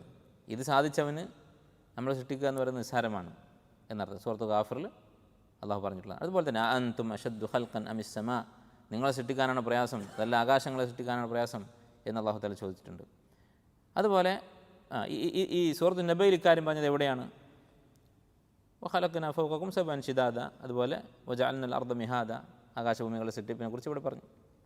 രണ്ടാമത്തെ തെളിവ് നമ്മൾ പറഞ്ഞ എന്താണ്? ഇഹ്യാഉ അൽ അർദ് ബിൻ നബാത്ത് ചെടികൾ കൊണ്ട് ഭൂമിക്ക് ജീവൻ നൽകുക എന്നുള്ളത്. അത് ഖുർആൻ അല്ലാഹു തആല പറഞ്ഞിട്ടുള്ളതാണ്. സൂറത്ത് ഫുസ്സിലത്തിൽ പറഞ്ഞു, നമ്മൾ നേരത്തെ പറഞ്ഞ ആയത്ത് വമിൻ ആയാതിഹി അള്ളാഹുവിൻ്റെ ദൃഷ്ടാന്തങ്ങൾപ്പെട്ടതാണ് അന്നക തറൽ അർദ ഖാശിഅ ഭൂമിയെ വരണ്ടുണങ്ങി ഖുശൂ ഉള്ള അവസ്ഥയിൽ നിനക്ക് കാണാം. ഫൈദ അൻസൽനാ അലൈഹൽ മാ മഴ വർഷിപ്പിച്ചാൽ ഇഹ്തസ്സത് വറബത്ത് ചെടികളൊക്കെ മുളച്ച് അത് പൊങ്ങി വരും. ചെടികൾ കാരണം പൊങ്ങി വരും. ഇഹ്തസ്സത് അത് ഇളകുന്ന പോലെ നമുക്ക് തോന്നും. ഈ ചെടികൾ ഇളകുന്നത് കൊണ്ട് ഭൂമിക്ക് തന്നെ ജീവൻ വെച്ചതുപോലെ തോന്നും. ഇന്നല്ലദീ അഹ്യാഹ തീർച്ചയായും ഈ ഭൂമിക്ക് മരണശേഷം ജീവൻ നൽകിയവൻ ലമുഹ്യിൽ മൗത മരിച്ച മനുഷ്യർക്കും ജീവൻ നൽകുന്നവനാണ്. ഇന്നഹു അലാ കുല്ലി ഷൈഇൻ ഖദീർ അത് ഈ സൂറത്തിൽ എവിടെയാണ് പറഞ്ഞത്? ലിനുഖ്രിജ ബിഹി ഹബ്ബൻ വനബാത എന്ന് സൂറത്ത് നബയിൽ പറഞ്ഞു. ചെടികൾ മുളപ്പിക്കുന്നതിനെ കുറിച്ച് പറഞ്ഞു. മൂന്നാമത്തേത് ഖൽഖുൽ ഇൻസാനി മിനൽ അദം ശൂന്യതയിൽ നിന്ന് മനുഷ്യനെ സൃഷ്ടിച്ചു എന്നുള്ളത്. അത് ഖുർആൻ അല്ലാഹു മരണാനന്തര ജീവിതത്തിനുള്ള തെളിവായി എടുത്തു പറഞ്ഞിട്ടുള്ളതാണ്. സൂറത്ത് യാസീനിൽ പറഞ്ഞു വദറബ ലനാ മസലൻ മുശ്രിക്കായ മനുഷ്യൻ അവനിങ്ങനെ നുരുമ്പിയ എല്ല് കയ്യിൽ പിടിച്ചിട്ട് അത് ഊതി പറത്തിയിട്ട് പറഞ്ഞു ഇതിനെങ്ങനെയാണ് അള്ളാഹു ജീവിപ്പിക്കുക എന്ന് ചോദിച്ചപ്പോൾ അള്ളാഹു തആല അതിന് മറുപടി പറയുകയാണ് വദറബ ലനാ മസലൻ അവൻ എനിക്കൊരു ഉപമ കൽപ്പിച്ചിരിക്കുകയാണ്. അഥവാ എല്ല് പൊടിയായി പോയാൽ അത് വീണ്ടും തിരിച്ചു കൊണ്ടുവരാൻ മനുഷ്യന് സാധിക്കുകയില്ല, അതുപോലെയാണ് ഞാനും എന്നാണ് ഈ മുശ്രിക്ക് പറയുന്നത്. വനസിയ ഖൽഖ അവനെ ഞാൻ എങ്ങനെയാണ് സൃഷ്ടിച്ചത് എന്ന കാര്യം അവൻ മറന്നിരിക്കുന്നു. ഖാല മൻ യുഹ്യിൽ ഇദാമ വഹിയ റമീം ഈ പൊടിയായ എല്ല് ആരാണ് പിന്നീട് ജീവൻ നൽകുക എന്ന് അവൻ ചോദിക്കുന്നു. ഖുൽ യുഹീഹ നീ പറയുക അവന് ജീവൻ നൽകും അല്ലദീ അൻശഅഹ അവ്വല മറ ആദ്യ തവണ അതിനെ സൃഷ്ടിച്ചത് ആരാണോ അവൻ തന്നെയാണ് അതിന് ജീവൻ നൽകാൻ പോകുന്നത്. ആദ്യം സൃഷ്ടിക്കുമ്പോൾ ഈ പൊടി പോലും ഇല്ലായിരുന്നല്ലോ, ശുദ്ധശൂന്യതയിൽ നിന്നാണല്ലോ സൃഷ്ടിച്ചത്. പിന്നെ ഈ പൊടിയിൽ നിന്ന് സൃഷ്ടിക്കുക എന്നുള്ളത് പ്രയാസമുള്ള കാര്യമല്ല എന്ന് അള്ളാഹു സുബ്ഹാനഹു വ തആല പറഞ്ഞിട്ടുണ്ട്. അത് ഇവിടെയും പറഞ്ഞിരിക്കുന്നു. എവിടെയാണ് പറഞ്ഞിട്ടുള്ളത്? വഖലഖനാകും അസ്വാജ, ഇണകളായി മനുഷ്യനെ സൃഷ്ടിച്ചെന്ന് പറഞ്ഞാൽ എന്താണ്? ഈ ഇണകൾ എന്ന് പറയുന്നത് മനുഷ്യവംശത്തിൻ്റെ സൃഷ്ടിപ്പിനുള്ള സംവിധാനമാണ്. അപ്പോൾ മാതാപിതാക്കളുടെ മകനായി മകളായി ഒക്കെ നമ്മളെ സൃഷ്ടിച്ചതുപോലെ മരണാനന്തരം അള്ളാഹു വീണ്ടും സൃഷ്ടിക്കുന്നതാണ്. നാലാമത് പറഞ്ഞത് ഇഹ്യാ ഉൽ മൗത ഫി ദുനിയ, ദുനിയാവിൽ വെച്ച് തന്നെ മരണശേഷം അള്ളാഹു ജീവൻ നൽകുന്നുണ്ട്. അതെപ്പോഴാണ്? ഉറക്കത്തെക്കുറിച്ച് അള്ളാഹു തആല പറഞ്ഞ എന്താണ്? സൂറത്ത് സുമറിൽ അള്ളാഹു യതവഫൽ അൻഫുസ ഹീന മൗതിഹ, മരണസന്ദർഭത്തിൽ മനുഷ്യരുടെ ആത്മാവിനെ അള്ളാഹുവാണ് പിടികൂടുന്നത്. വല്ലത്തി ലം തമുത് ഫി മനാമിഹ, മരിക്കാത്തവരെ അഥവാ മരണ സന്ദർഭം ആയിട്ടില്ലാത്ത ആയുസെത്തിയിട്ടില്ലാത്ത ആളുകളെ ഉറക്കത്തിൽ അവൻ പിടികൂടുന്നു. ഉറക്കത്തിൽ നമ്മുടെ റൂഹ് വേർപ്പെടുന്നുണ്ട്. വല്ലത്തി ലം തമുത് ഫി മനാമിഹ ഫയുംസികുല്ലത്തി ഖദാ അലൈഹൽ മൗത വയുർസിലുൽ ഉഖ്റ ഇലാ അജലിൻ മുസമ്മ ഇന്ന ഫി ദാലിക ലആയാതിൻ ലിഖൗമിൻ യതഫക്കറൂൻ. ചിന്തിക്കുന്നവർക്ക് ഇതിൽ ദൃഷ്ടാന്തമുണ്ട്. എന്താണ് ദൃഷ്ടാന്തം? നമ്മൾ ഉറങ്ങുന്നത് പോലെ ഒരു ദിവസം നമ്മൾ മരിക്കും. ഉറക്കം കഴിഞ്ഞ് ഉണർന്ന് എഴുന്നേൽക്കുന്നത് പോലെ ഉണർന്ന് എഴുന്നേൽക്കുകയും ചെയ്യും. അപ്പോൾ അക്കാര്യവും സൂറത്ത് നബയിൽ പറഞ്ഞിട്ടുണ്ട്. വജഅൽനാ നൗമക്കും സുബാത എന്ന ആയത്തിൽ. ഇങ്ങനെയുള്ള തെളിവുകളെല്ലാം ചുരുക്കി ഈ സൂറത്തിൽ പറഞ്ഞിട്ടുണ്ട് എന്നാണ് ഷെയ്ഖ് പറയുന്നത്. അതുകൊണ്ടാണ് ഈ അവസാനത്തെ ജുസയിലുള്ള സൂറത്തുകൾക്ക് സൂറുൽ മുഫസ്സൽ അല്ലെങ്കിൽ അൽ ഹിസ്ബുൽ മുഫസ്സൽ എന്ന് പറയുന്നത്. എന്താണ് മുഫസ്സൽ എന്ന് പറഞ്ഞാൽ? വിശുദ്ധ ഖുർആനിലെ അവസാനത്തിലുള്ള ചെറിയ സൂറത്തുകൾക്കാണ് മുഫസ്സൽ എന്ന് പറയുന്നത്, മുഫസ്സലാത്ത് എന്ന് പറയുന്നത്. കാരണം അതിന് പല കാരണങ്ങളുണ്ട് ഈ പേര് വരാനുള്ള കാരണങ്ങൾ. ഒരു കാരണം ഫാസില എന്ന് പറഞ്ഞാൽ അറബിയിൽ ഫുൾ സ്റ്റോപ്പിനാണ് ഫാസില എന്ന് പറയാം. അപ്പം ഈ അവസാനത്തെ സൂറത്തുകൾ ഫുൾ സ്റ്റോപ്പുകൾ കൂടുതലാണ്, ആയത്തുകൾ കൂടുതലാണ് അല്ലേ? ചെറിയ സൂറത്ത്, ഇപ്പോൾ സൂറത്ത് നബയിൽ ഈ 1.5 പേജിൽ 40 ആയത്തുകളുണ്ട്. വലിയൊരു സൂറത്താണെങ്കിൽ 40 ആയത്ത് ഒരുപാട് പേജുകളുണ്ടാവും. അപ്പോൾ ചെറിയ ചെറിയ ആയത്തുകളാണ് എന്നുള്ള ഒരർത്ഥമുണ്ട്. അതാണ് ഏറ്റവും പ്രശസ്തമായ അർത്ഥം. മറ്റൊരർത്ഥം ചില പണ്ഡിതന്മാർ പറഞ്ഞിട്ടുള്ളത് മുഫസ്സൽ എന്ന് പറഞ്ഞാൽ വിശദീകരിച്ച് പറയുന്നത് എന്ന് അർത്ഥമുണ്ട് അറബിയിൽ. തഫ്സീലായിട്ട് പറയുന്ന സൂറത്തുകൾ നമുക്ക് കാണുമ്പോൾ ചെറുതായിട്ട് തോന്നുമെങ്കിലും ഈ സൂറത്തുകൾ യഥാർത്ഥത്തിൽ വിശദാംശങ്ങൾ ഉൾക്കൊള്ളുന്ന സൂറത്തുകളാണ്. പരലോകത്തെക്കുറിച്ച്, അതുപോലെ തന്നെ നബി സല്ലല്ലാഹു അലൈഹി വസല്ലമയുടെ നുബുവത്തിൻ്റെ തെളിവുകളെക്കുറിച്ച്, അതുപോലെ മരണത്തെക്കുറിച്ച്, ഇങ്ങനെയുള്ള നമ്മൾ മറന്നുപോകാൻ പാടില്ലാത്ത കാര്യങ്ങളെക്കുറിച്ച് കൂടുതൽ വിശദീകരിക്കുന്നത് ഈ ചെറിയ സൂറത്തുകളിലാണ്. ഇപ്പോൾ നോക്കൂ, നിങ്ങൾ ഖുർആനിൽ മുഴുവൻ പരന്നു കിടക്കുന്ന സൂറത്തുൽ ബഖറയിലുള്ള കാര്യം, അതുപോലെ തന്നെ ഗാഫിറിലെ ആയത്ത് നമ്മൾ പറഞ്ഞു, അതുപോലെ സുമറിലെ ആയത്ത് പറഞ്ഞു. ഈ വലിയ വലിയ സൂറത്തുകളിലൊക്കെ 4-5 വരികളുള്ള വലിയ ആയത്തുകൾ പറഞ്ഞിട്ടുള്ള കാര്യങ്ങളാണ് ഈ സൂറത്ത് നബയിൽ ചെറിയ ചെറിയ ആയത്തുകൾ അല്ലാഹു തആല വിശദീകരിച്ചിട്ടുള്ളത്. അപ്പം അങ്ങനെ ഒരു പ്രത്യേകത ഈ സൂറത്തുകൾക്കുണ്ട്. ഇത്രയുമാണ് ഇൻഷാ അല്ലാഹ് ഈ സൂറത്തിലെ ആദ്യത്തെ 2 വിഷയങ്ങൾ. ആദ്യം മക്ക മുശ്രിക്കുകളുടെ വാദത്തെക്കുറിച്ച് പറഞ്ഞു. ആ വാദത്തെക്കുറിച്ച് മറുപടി പറയുന്നതിന് മുമ്പ് തന്നെ അവർക്ക് താക്കീത് കൊടുത്തു, നിങ്ങളിതിൻ്റെ ഭവിഷ്യത്ത് അനുഭവിക്കാൻ പോകുന്നതാണ്. അതിനുശേഷം അവർക്കുള്ള വിശദമായ മറുപടികൾ, അഖലിയായ മറുപടികൾ പറഞ്ഞു. ഇനി അടുത്ത ആയത്തുകൾ ഇൻഷാ അല്ലാഹ് നമുക്ക് അടുത്ത ദിവസം അടുത്ത ക്ലാസ്സിൽ വിശദീകരിക്കാം. അല്ലാഹു തആല അവൻ്റെ കിതാബ് അർത്ഥമറിഞ്ഞ് പാരായണം ചെയ്യുന്ന, അത് ഓതി നമസ്കരിക്കുകയും അള്ളാഹുലേക്ക് അതുവഴി അടുക്കുകയും ചെയ്യുന്ന സ്വാലിഹ്യങ്ങളുടെ കൂട്ടത്തിൽ നമ്മെ ഉൾപ്പെടുത്തുമാറാകട്ടെ. സാധിക്കുന്ന ആളുകൾ ഈ ക്ലാസ്സിന് മുമ്പ് പരിഭാഷ വായിച്ചാൽ നല്ലതായിരിക്കും. അതുപോലെ തന്നെ ഈ പറയുന്ന ഗരീബായ വാക്കുകൾ ഒന്ന് എഴുതി വെക്കുകയാണെങ്കിൽ അതും ഉപകാരപ്പെടും. സുബ്ഹാനകല്ലാഹുമ്മ വബിഹംദിക അഷ്ഹദു അൻ ലാ ഇലാഹ ഇല്ലാ അൻത വഹ്ദഹു ലാ ശരീക ലഹു വഅഷ്ഹദു അന്ന മുഹമ്മദൻ അബ്ദുഹു വറസൂലുഹു സ്വല്ലല്ലാഹു അലൈഹി വഅലാ ആലിഹി വഅസ്ഹാബിഹി അജ്മഈൻ. അമ്മാ ബഅദ്. സഹോദരങ്ങളെ, നമ്മൾ സൂറത്തുൻ നബയിലെ ആദ്യത്തെ 16 ആയത്തുകൾ മനസ്സിലാക്കി. ഈ സൂറത്തിൻ്റെ അടിസ്ഥാനപരമായ ലക്ഷ്യം നമ്മൾ തുടക്കത്തിൽ പറഞ്ഞു. ഇസ്ബാത്തുൽ ബഅസ്, മരണാനന്തര ജീവിതം ഉണ്ട് എന്ന് സ്ഥിരീകരിക്കുക, തെളിയിക്കുക. ഇസ്ബാത്തു അൽ ബഅസ്, അതുപോലെ തന്നെ ആ മരണാനന്തര ജീവിതത്തിൻ്റെ ഗൗരവം വിശദീകരിക്കുക. അത് നിഷേധിക്കുന്ന ആളുകൾക്ക് താക്കീത് നൽകുക. ഇത്രയും കാര്യങ്ങളാണ് ഈ സൂറത്തിൻ്റെ അടിസ്ഥാന ലക്ഷ്യം. ഈ സൂറത്തിൽ പറയുന്ന വിഷയങ്ങൾ നമ്മൾ പറഞ്ഞു, 7 വിഷയങ്ങൾ ഈ സൂറത്തിൽ വിശദീകരിക്കുന്നു. ഈ 7 വിഷയങ്ങളും ഈ പറഞ്ഞ അടിസ്ഥാനപരമായ 3 കാര്യങ്ങൾ അതിനെ ചുറ്റിപ്പറ്റി ഉള്ളതാണ്. അതിലൊന്നാമത്തെ കാര്യം, മക്ക മുശ്രിക്കുകൾ പരലോകത്തെ നിഷേധിച്ചുകൊണ്ട് പരിഹസിച്ചിരുന്നത്, അവർ പരസ്പരം ചോദിച്ചുകൊണ്ടിരുന്നത് ഇതെന്താണ് ഈ പറയുന്നത് എന്നുള്ള അവരുടെ ആ നിഷേധ സ്വരത്തിലുള്ള ചോദ്യം, അതിനെക്കുറിച്ച് പറഞ്ഞു. അതിനെ തുടർന്ന് അവരുടെ ആ നിഷേധത്തിന് മറുപടിയായിക്കൊണ്ട് മരണാനന്തരം ഒരു ജീവിതമുണ്ട് എന്നതിൻ്റെ തെളിവുകൾ അത് സൂചിപ്പിക്കുന്ന, അങ്ങനെ ഒരു ജീവിതം ഉണ്ടാക്കാൻ മരണശേഷം മനുഷ്യനെ ജീവിപ്പിക്കാൻ കഴിവുള്ളവനാണ് അള്ളാഹു എന്ന് ബോധ്യപ്പെടുത്തുന്ന പ്രപഞ്ചത്തിലുള്ള അള്ളാഹുവിൻ്റെ ദൃഷ്ടാന്തങ്ങൾ, അള്ളാഹുവിൻ്റെ ഖുദ്റത്തിനെ ഓർമ്മിപ്പിക്കുന്ന അടയാളങ്ങളെക്കുറിച്ച് വിശദീകരിച്ചു. ഈ രണ്ട് കാര്യങ്ങളാണ് ആദ്യത്തെ 16 ആയത്തുകളിൽ നമ്മൾ മനസ്സിലാക്കിയത്. ഇനി അടുത്ത വിഷയം, ഈ സൂറത്ത് പരാമർശിക്കുന്ന മൂന്നാമത്തെ വിഷയം, അള്ളാഹു സുബ്ഹാനഹു വ തആല മരണാനന്തര ജീവിതവും അതുപോലെ അള്ളാഹുവിൻ്റെ തൗഹീദും നിഷേധിച്ചിട്ടുള്ള നിഷേധികൾക്ക്, കാഫിറുകൾക്ക് ആ ജീവിതത്തിൽ, മരണശേഷമുള്ള പാരത്രിക ജീവിതത്തിൽ ഒരുക്കി വച്ചിട്ടുള്ള ശിക്ഷയെക്കുറിച്ചാണ്. അതിനു മുമ്പായി, നരകശിക്ഷയെക്കുറിച്ച് പറയുന്നതിന് മുമ്പായി അന്ത്യദിനത്തിൻ്റെ ഭയാനകതകളെക്കുറിച്ച് വിശദീകരിക്കുന്നു. അത് കഴിഞ്ഞിട്ട് നരകശിക്ഷയെക്കുറിച്ചും പിന്നീട് സ്വർഗത്തിലെ വിശ്വാസികൾക്ക് അള്ളാഹു ഒരുക്കിയ സുഖങ്ങളെക്കുറിച്ചും അത് കഴിഞ്ഞ് വീണ്ടും അന്ത്യദിനത്തെക്കുറിച്ചുള്ള താക്കീതും. ഇത്രയും 6 അല്ലെങ്കിൽ 7 വിഷയങ്ങളാണുള്ളത്. അതിൽ മൂന്നാമത്തെ വിഷയം മക്കാ മുശ്രിക്കുകളുടെ നിഷേധം 1, രണ്ടാമത്തേത് അതിന് മറുപടി ആയിക്കൊണ്ട് അള്ളാഹുവിന് മരണശേഷം ജീവിപ്പിക്കാൻ കഴിയും എന്നതിലെ തെളിവുകൾ, മൂന്നാമതായി മരണശേഷമുള്ള ജീവിതത്തിൻ്റെ തുടക്കമായ അന്ത്യദിനം, ആ അന്ത്യദിനത്തിൻ്റെ ഭയാനകത. അതാണ് ഇനിയുള്ള ആയത്തുകളിൽ 17 മുതൽ 20 വരെയുള്ള 4 ആയത്തുകൾ വിശദീകരിക്കുന്നത്. ഇന്ന യൗമൽ ഫസ്ലി കാന മീഖാത, തീർച്ചയായും യൗമുൽ ഫസ്ൽ എന്ന് പറഞ്ഞാൽ ഫസല എന്ന് പറഞ്ഞാൽ വേർതിരിച്ചു എന്നാണ്. ഫസ്ൽ എന്ന് പറഞ്ഞാൽ വിധി തീർപ്പ് എന്നർത്ഥം. എന്താണ് അങ്ങനെ പ്രയോഗിക്കാനുള്ള കാരണം? വിധി തീർപ്പ് എന്നുള്ളതിന് ഫസല എന്നുള്ള വാക്ക് അല്ലെങ്കിൽ ഫസലുൻ എന്നുള്ള വാക്ക് ഉപയോഗിക്കാൻ കാരണം ഹക്കും ബാത്തിലും തമ്മിൽ വേർതിരിക്കുന്നതാണ് വിധി എന്ന് പറയുന്നത്. ഒരു കോടതിയിൽ ഖാദി ഒരു വിധി പുറപ്പെടുപ്പിക്കുക എന്ന് പറഞ്ഞാൽ എന്താണ് അർത്ഥം? അതിൽ തൻ്റെ മുന്നിലിരിക്കുന്ന കേസിൽ ആരുടെ ഭാഗത്താണ് ന്യായം, ആരുടെ ഭാഗത്താണ് അന്യായം, അത് രണ്ടും, ന്യായത്തിൻ്റെ ആളെയും അന്യായത്തിൻ്റെ ആളെയും വേർതിരിക്കുക. അതാണ് ഫസല എന്ന ക്രിയയുടെ അർത്ഥം. അതിൻ്റെ മസ്ദറാണ് ഫസ്ലുൻ എന്നുള്ളത്. ഇന്ന യൗമൽ ഫസ്ലി, തീർച്ചയായും വിധി തീർപ്പിൻ്റെ ദിവസം, കാന മീഖാത. മീഖാത്ത് എന്ന് പറഞ്ഞാൽ വക്ത് എന്നുള്ളതിൽ നിന്നുണ്ടായതാണ്. സമയം നിശ്ചയിക്കപ്പെട്ട ദിവസമാണ്, അഥവാ അതിലൊരു നിശ്ചിത സമയമുണ്ട്, കൃത്യമായ ഒരു സമയം നിശ്ചയിച്ചിട്ടുണ്ട്. അപ്പം മക്കയിലെ മുശ്രിക്കുകൾ അതുപോലെ മറ്റുള്ള മുശ്രിക്കുകളും കാഫിറുകളും അവർ ഈ അന്ത്യദിനത്തെയും മരണാനന്തര ജീവിതത്തെയും ഒക്കെ പരിഹസിക്കുകയും നിഷേധിക്കുകയും ഒക്കെ ചെയ്തിട്ടും എന്തുകൊണ്ട് അവരുടെ ശിക്ഷ നടപ്പിലാകുന്നില്ല എന്ന് ചോദിച്ചാൽ അതിനുള്ള മറുപടിയാണ് ഈ ദിവസം അതിനൊരു അവധി അല്ലാഹു തആല നിശ്ചയിച്ചിട്ടുണ്ട്, ഒരു സമയം നിശ്ചയിച്ചിട്ടുണ്ട്. ആ സമയത്തെ അത് സംഭവിക്കുകയുള്ളൂ. യൗമ യുൻഫഖു ഫിസ്സൂർ, അതെന്നാണ് സംഭവിക്കുക? യൗമ യുൻഫഖു ഫിസ്സൂർ, സൂറിൽ ഊതപ്പെടുന്ന ദിവസം. സൂർ എന്നുള്ള വാക്ക് ഗരീബാണ്. ഗരീബ് എന്ന് പറഞ്ഞാൽ എന്താണ്? സാധാരണ അറബി ഭാഷയിൽ പ്രചാരത്തിൽ ഇല്ലാത്ത വാക്കുകൾ. പക്ഷേ യഥാർത്ഥത്തിൽ മുസ്ലിമീങ്ങൾക്കിടയിൽ ഖുർആൻ അവതരിച്ചത് കാരണം ഈ സൂർ എന്നുള്ള പദം പരിചിതമായി മാറിയിട്ടുണ്ട്. ഇപ്പോൾ തഫ്സീറുകളിൽ ഈ വാക്കിൻ്റെ അർത്ഥം പറയുക അൽ ഖർൻ അല്ലദി യൻഫഖു ഫീഹി ഇസ്രാഫീൽ, ഇസ്രാഫീൽ എന്ന് പറയുന്ന മലക്ക് ഊതുന്ന ആ കാഹളം, അതിനാണ് സൂർ എന്ന് പറയുന്നത് എന്നായിരിക്കും തഫ്സീറുകൾ പറയാം.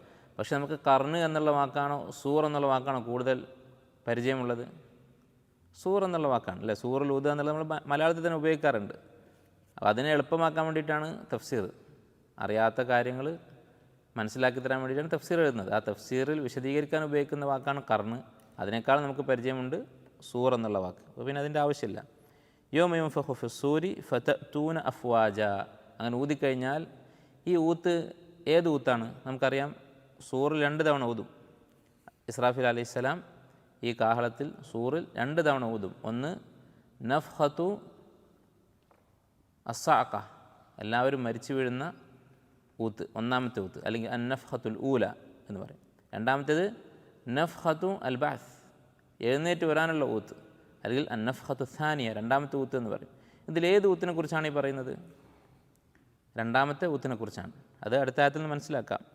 ഫതഅ്തൂന അഫ്വാജ, അപ്പോൾ നിങ്ങൾ കൂട്ടം കൂട്ടമായി എഴുന്നേറ്റ് വരും, ഖബറിൽ നിന്ന് എഴുന്നേറ്റ് വരും. അഫ്വാജ് എന്ന് പറഞ്ഞാൽ ഫൗജുൻ എന്നുള്ളതിൻ്റെ ജമാഅണ്. ഫൗജ് എന്ന് പറഞ്ഞാൽ കൂട്ടം, ജമാഅ എന്നാണ് അർത്ഥം. ഉറുദുവിൽ സൈന്യം എന്നുള്ളതിന് ഫൗജ് എന്നാണ് പറയുക. കാരണം സൈന്യം സാധാരണ കൂട്ടമായിട്ടാണ് ഉണ്ടാവുക.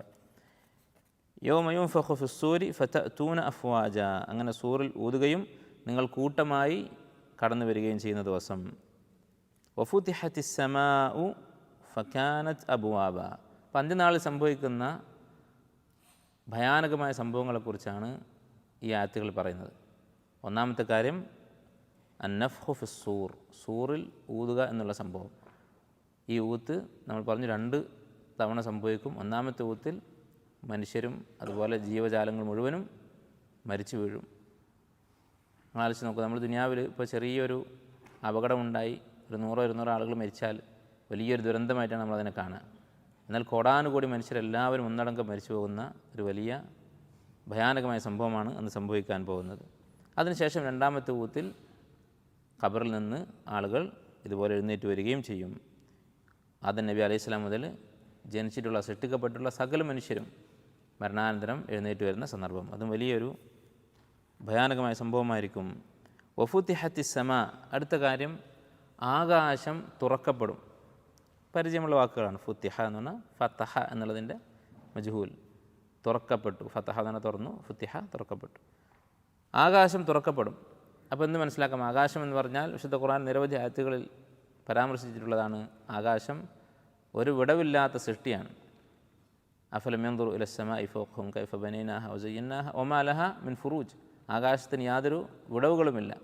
അങ്ങനെയുള്ള ഈ കുറ്റമറ്റ സൃഷ്ടി അല്ലാഹു തആല അതിനെ തുറക്കും. വഫുത്തിഹത്തി സ്സമാ ഫകാനത് അബ്വാബ, അങ്ങനെ ആകാശം വാതിലുകളായി മാറും. അഥവാ മലക്കുകൾക്ക് ഇറങ്ങി വരാനുള്ള വാതിലുകൾ ആകാശത്ത് തുറക്കപ്പെടും. സാധാരണ ആകാശത്ത് വാതിലുകൾ തുറക്കപ്പെടും എന്നുള്ളതിന് വഫുത്തിഹത്തി സ്സമാഉ ഫകാനത് ഫീഹ അബ്വാബ, അല്ലെങ്കിൽ ഫകാനത് ഫീഹി അബ്വാബ്, ആകാശത്ത് വാതിലുകൾ തുറക്കും എന്നാണ് പറയുക അറബിയിൽ. പക്ഷേ ഇവിടെ എന്തുകൊണ്ട് ഫകാനത് അബ്വാബ്, ആകാശം തന്നെ വാതിലുകളായി മാറും എന്ന് പ്രയോഗിച്ചു? മുഫസ്സിരീങ്ങൾ പറയുന്നത് അത്രയധികം വാതിലുകൾ ആകാശത്ത് തുറക്കും, അത്രയധികം മലക്കുകൾ ഇറങ്ങി വരാനുണ്ടാകും, അവർക്ക് വേണ്ടി അത്രമാത്രം വാതിലുകളുണ്ടാകും. ആ വാതിലുകളുടെ കസറത്ത്, അതിൻ്റെ ആധിക്യം കാരണം ആകാശം തന്നെ വാതിലുകളായി മാറി എന്ന് പ്രയോഗിച്ചതാണ്. വസുയ്യറത്തിൽ ജിബാൽ, അതുപോലെ അടുത്ത സംഭവം വസുയ്യറത്ത്. സുയ്യറ എന്ന് പറഞ്ഞാൽ എന്താ? സാറ എന്ന് പറഞ്ഞാൽ സഞ്ചരിച്ചു, സുയ്യറ എന്ന് പറഞ്ഞാൽ സഞ്ചരിപ്പിക്കപ്പെടും, അതിനെ നടത്തും. സയ്യറ എന്ന് പറഞ്ഞാൽ ഒരു വസ്തുവിനെ നമ്മൾ സഞ്ചരിപ്പിക്കുക, അതിൻ്റെ മജ്ഹൂലാണ് സുയ്യറ, സഞ്ചരിപ്പിക്കപ്പെടും. വസുയ്യറത്തിൽ ജിബാൽ, പർവ്വതങ്ങൾ. ഫഖാനത്ത് സറാബ, അങ്ങനെ ആ പർവ്വതങ്ങൾ മരീചിക പോലെയാവും. മരീചിക എന്ന് പറഞ്ഞാൽ എന്താ? നമ്മൾ മരുഭൂമിയിൽ അല്ലെങ്കിൽ റോഡിലൊക്കെ നല്ല ചൂടുള്ള സമയത്ത് വെള്ളം പോലെ കാണുന്നതാണ് മരീചിക എന്ന് പറയുന്നത്. അടുത്തെത്തുമ്പോൾ ഒന്നും ഉണ്ടാവില്ല, ദൂരം വെള്ളം പോലെ തോന്നും. അപ്പം അങ്ങനെയായി മാറും പർവ്വതങ്ങൾ. പർവ്വതങ്ങളെക്കുറിച്ച്, അന്ത്യനാളിൽ പർവ്വതങ്ങൾക്ക് സംഭവിക്കുന്ന മാറ്റങ്ങളെക്കുറിച്ച് ഖുർആനിൽ പല പരാമർശങ്ങൾ കാണാം. ചില ആളുകൾ ഖുർആൻ്റെ ഒരു വൈരുദ്ധ്യം എന്ന് പറഞ്ഞിട്ട് ആരോപിക്കാറുണ്ട്. ഒരു സ്ഥലത്ത് ഇങ്ങനെ പറഞ്ഞു മരീചികയായി മാറും, വേറെ സ്ഥലത്ത് പറഞ്ഞു കൽഇഹ്നിൽ മൻഫൂഷ്, പരുത്തി പോലെയാകും, പഞ്ഞി പോലെയാകും എന്ന് പറഞ്ഞു. അപ്പോൾ ഇതിലെന്താണ് ശരി? അപ്പോൾ മുഫസ്സിരീങ്ങൾ പറയുന്നത്, ഖുർആൻ വായിച്ചാൽ നമുക്ക് മനസ്സിലാകുന്ന കാര്യമാണ്. പർവ്വതങ്ങളെക്കുറിച്ച് ഖുർആനിൽ അന്ത്യനാളിൽ പർവ്വതങ്ങൾക്ക് സംഭവിക്കുന്ന മാറ്റങ്ങളെക്കുറിച്ച്, അതിൻ്റെ അവസ്ഥകളെക്കുറിച്ച് 5 പ്രയോഗങ്ങൾ നടത്തിയതായി കാണാൻ സാധിക്കും. ഈ 5 കാര്യങ്ങളും ഒന്നിന് ശേഷം അടുത്തതായി സംഭവിക്കുന്നതാണ്. ഒന്നാമത്തെ കാര്യം എന്താണ്? സൂറത്തുൽ ഹാഖയിൽ പറഞ്ഞു ഉഹ്മിലത്തിൽ അർളു വൽ ജിബാൽ, ഭൂമിയും അതുപോലെ പർവ്വതങ്ങളും അതൊക്കെ അള്ളാഹു അതിൻ്റെ സ്ഥാനത്ത് നിന്ന് പിഴുതെടുക്കും. ഉഹ്മിലത്തിൽ അർളു വൽ ജിബാലു ഫദുക്കത ദക്കത്തൻ വാഹിദ, അങ്ങനെ ഈ പർവ്വതങ്ങൾ അള്ളാഹു കൂട്ടിയിടിക്കും. അപ്പോൾ ആദ്യം സംഭവിക്കുന്നതാണ്, ആ ഭൂമിയിൽ അള്ളാഹു തആല ആഴത്തിൽ ഉറപ്പിച്ചിട്ടുള്ള ഈ പർവ്വതങ്ങളെ അതിനെ ഉയർത്തി കൂട്ടിയിടിച്ച് തകർക്കുന്ന അവസ്ഥയുണ്ടാക്കും. രണ്ടാമത്തേത് യൗമ യകൂനു നാസു കൽ ഫറാഷിൽ മബ്സൂസ് വ തകൂനുൽ ജിബാലു കൽ ഇഹ്നിൽ മൻഫൂഷ്, പർവ്വതങ്ങൾ കൽ ഇഹ്നിൽ മൻഫൂഷ്, നമ്മൾ കൈകൊണ്ട് അല്ലെങ്കിൽ എന്തെങ്കിലും ഒരു വടി കൊണ്ട് ഇളക്കിയ പരുത്തി പോലെ, പഞ്ഞി പോലെ, കട്ടിയില്ലാത്ത ഭാരമില്ലാത്ത പഞ്ഞി പോലെയായി മാറും. അത് രണ്ടാമത്തെ സംഭവം. അപ്പോൾ കൂട്ടിയിടിച്ച് അതിനുശേഷം കഷണം കഷണമായി ഭാരമില്ലാത്ത കഷ്ണങ്ങളായി മാറും, കൽഇഹ്നിൽ മൻഫൂഷ്. മൂന്നാമത്തേത് സൂറത്തുൽ വാഖിഅയിൽ അല്ലാഹു പറഞ്ഞു, മൂന്നാമത്തെ ഘട്ടം, ഇദാ റുജ്ജത്തിൽ അർദു റജ്ജ, ഭൂമി ഉറപ്പിക്കപ്പെടുമ്പോൾ, വബുസ്സത്തിൽ ജിബാലു ബസ്സ, അതുപോലെ പർവ്വതങ്ങൾ ഇളക്കിക്കഴിഞ്ഞാൽ, പർവ്വതങ്ങൾ പൊടിച്ചു കളഞ്ഞാൽ, വബുസ്സത്തിൽ ജിബാലു ബസ്സ ഫക്കാനത്ത്, അങ്ങനെ പൊടിച്ചു കഴിഞ്ഞാൽ ഈ പർവ്വതം എന്തായി മാറും? ഫക്കാനത്ത് ഹബാഅൻ മുംബസ്സ, അത് പറത്തി കളഞ്ഞിട്ടുള്ള, ഊതി പറത്തിയിട്ടുള്ള പൊടി പോലെയാകും, പറന്ന് നടക്കുന്ന പൊടി പോലെയാകും. അപ്പോൾ ഭാരമില്ലാത്ത ചെറിയ കഷ്ണങ്ങളായി, അത് കഴിഞ്ഞ് മൂന്നാമത് പൊടിയായി മാറി, ഫക്കാനത്തിൽ ജിബാലു ഫക്കാനത്ത് ഹബാഅൻ മുംബസ്സ. നാലാമത്തെ അവസ്ഥയാണ് അല്ലാഹു സുബ്ഹാനഹു വ തആല ഈ പൊടിയെ സഞ്ചരിപ്പിക്കും, അത് മേഘം പോലെ സഞ്ചരിച്ചുകൊണ്ടിരിക്കും, ഈ പൊടി അന്തരീക്ഷത്തിൽ പറന്നുകൊണ്ടിരിക്കും. വതറൽ ജിബാല തഹ്സബുഹ ജാമിദ, പർവ്വതങ്ങൾ വലിയ ഉറപ്പുള്ള സൃഷ്ടിയായി നിനക്ക് തോന്നുന്നു. വഹിയ തമുറു മർറ സഹാബ്, അത് മേഘം പോലെ സഞ്ചരിക്കാനുള്ളതാണ്. ഇപ്പോൾ അത് ഭയങ്കര ഉറപ്പുള്ളതായി നിനക്ക് തോന്നും, പക്ഷേ ഒരു സന്ദർഭത്തിൽ ഫഹിയ തമുറു മർറ സഹാബ്, അത് മേഘങ്ങൾ പോലെ സഞ്ചരിക്കും. ഈ ആയത്ത് സൂറത്ത് നംലിൽ അതിൻ്റെ മുമ്പും ശേഷവും പറഞ്ഞ ആയത്തുകളൊക്കെ നോക്കിയാൽ മനസ്സിലാവും ഖിയാമത്തിനെ കുറിച്ചാണ് ആയത്തുകളൊക്കെ പറയുന്നത്. അപ്പോൾ ഖിയാമത്തിൽ സംഭവിക്കാനിരിക്കുന്ന സംഭവത്തെക്കുറിച്ചാണ് ഈ ആയത്തിൽ പരാമർശിച്ചിട്ടുള്ളത്. അഞ്ചാമത്തെ ഘട്ടമാണ് ഇവിടെ പറഞ്ഞിട്ടുള്ളത്. വസുയ്യിറത്തിൽ ജിബാലു ഫക്കാനത്ത് സറാബ, അത് ഒന്നുമല്ലാത്തതായി, കാണാനില്ലാത്ത അവസ്ഥ, പൊടി ആയി മാറി, അതും കഴിഞ്ഞ് ശുദ്ധശൂന്യതയായി മാറും ഈ പർവ്വതങ്ങൾ. അതാണ് ഈ ആയത്തിൽ പറഞ്ഞിരിക്കുന്നത്. വസുയ്യിറത്തിൽ ജിബാലു ഫക്കാനത്ത് സറാബ. അപ്പോൾ ഈ 4 ആയത്തുകളിൽ ഖിയാമത്ത് നാളിൽ സംഭവിക്കാൻ പോകുന്ന ഭയാനകമായ സംഭവങ്ങളെക്കുറിച്ചാണ് അല്ലാഹു തആല പറഞ്ഞത്, ആ ദിവസത്തിൻ്റെ ഗൗരവവും വലിപ്പവും ബോധ്യപ്പെടുത്താൻ വേണ്ടി. അത് കഴിഞ്ഞ് ഈ സൂറത്തിലെ 4ാമത്തെ വിഷയം എന്താണത്? 4ാമത്തെ വിഷയം നരകത്തിൽ അള്ളാഹു ഒരുക്കിയിട്ടുള്ള ശിക്ഷ, നിഷേധികൾക്ക് ഒരുക്കി വെച്ചിട്ടുള്ള നരകശിക്ഷയെക്കുറിച്ചുള്ള താക്കീതാണ്. എന്താണ് ഈ സൂറത്തിൻ്റെ ലക്ഷ്യവുമായി ഈ പറയുന്ന കാര്യങ്ങൾക്കുള്ള ബന്ധം? വളരെ വ്യക്തമാണ്. ഈ നരകത്തെയും സ്വർഗത്തെയും നിഷേധിക്കുന്നവരാണ് സംസാരിക്കുന്നത്. അപ്പോൾ നിങ്ങളുടെ നിഷേധത്തിൻ്റെ ഫലം ഈ വിവരിക്കപ്പെടാൻ പോകുന്ന നരകമായിരിക്കും എന്നർത്ഥം. ഇന്ന ജഹന്നമ, തീർച്ചയായും ജഹന്നം എന്ന് പറയുന്നത്, ജഹന്നം എന്നുള്ളത് നമുക്ക് വളരെ പരിചിതമായ വാക്കാണ്. സാധാരണ അറബിയിൽ അത്ര പരിചയമുള്ള വാക്കല്ല, ഒരു ഗരീബാണ് യഥാർത്ഥത്തിൽ ജഹന്നം. പക്ഷേ വിശുദ്ധ ഖുർആൻ കാരണം മുസ്ലിമുകൾക്കിടയിൽ വളരെ പരിചയമുള്ള വാക്കാണ്. ഇന്ന ജഹന്നമ, തീർച്ചയായും ജഹന്നം എന്നുള്ളത്, നരകം എന്നുള്ളത്, കാനത്ത് മിർസാദ, അത് ഒളിച്ചിരിക്കുന്ന ഒരു സ്ഥലമാകുന്നു. എന്താണ് ഒളിച്ചിരിക്കുന്ന സ്ഥലം എന്ന് പറഞ്ഞാൽ? നമ്മൾ ഒരു മൃഗത്തെ പിടിക്കാൻ വേണ്ടി, വേട്ടയാടാൻ വേണ്ടിയിട്ട് ഒരു സ്ഥലത്ത് ഒളിച്ചിരിക്കുന്ന ആ സ്ഥലത്തിനൊക്കെയാണ് മിർസാദ് എന്ന് പറയുക. ഒരാൾ മറ്റൊരാളെ അപകടത്തിൽപ്പെടുത്താൻ വേണ്ടി പതുങ്ങിയിരിക്കുന്ന സ്ഥലം. നരകത്തെക്കുറിച്ച് ഇങ്ങനെ പറയാൻ കാരണം എന്താണ്? നിഷേധികളായ ആളുകൾക്ക് വേണ്ടി നരകം കാത്തിരിക്കുകയാണ്. അവരെ ആരെയും രക്ഷപ്പെടാൻ അനുവദിക്കാത്ത വിധത്തിൽ എല്ലാവരെയും പിടികൂടാൻ വേണ്ടി ഒരുങ്ങി ഇരിക്കുകയാണ് നരകം. ഇതിൽ നിന്ന് എന്ത് മനസ്സിലാക്കാം? നരകം എന്നുള്ളത് ഇപ്പോൾ തന്നെ സൃഷ്ടിക്കപ്പെട്ടിട്ടുണ്ട് എന്ന് മനസ്സിലാക്കാം. ഇതാണ് അഹ്ലുസുന്നത്തി വൽ ജമാഅത്തിൻ്റെ അഖീദ.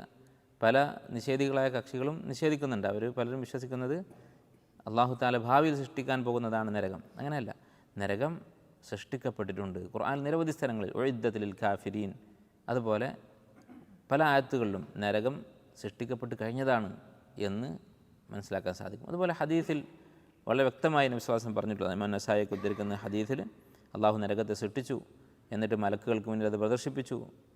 ജിബ്രീൽ അലൈഹിസ്സലാം നരകം പോയി കണ്ടു, തിരിച്ചു വന്നിട്ട് അള്ളാഹുവിനോട് നരകത്തെക്കുറിച്ച് സംസാരിച്ചു. ഇതൊക്കെ ഹദീസുകളിൽ സഹിഹായി സ്ഥിരപ്പെട്ടിട്ടുള്ള കാര്യമാണ്. അപ്പോൾ നരകം സൃഷ്ടിക്കപ്പെട്ടതാണ് എന്നതെന്ന് മനസ്സിലാക്കാം. ഇന്ന ജഹന്നമ കാനത്ത് മിർസാദ.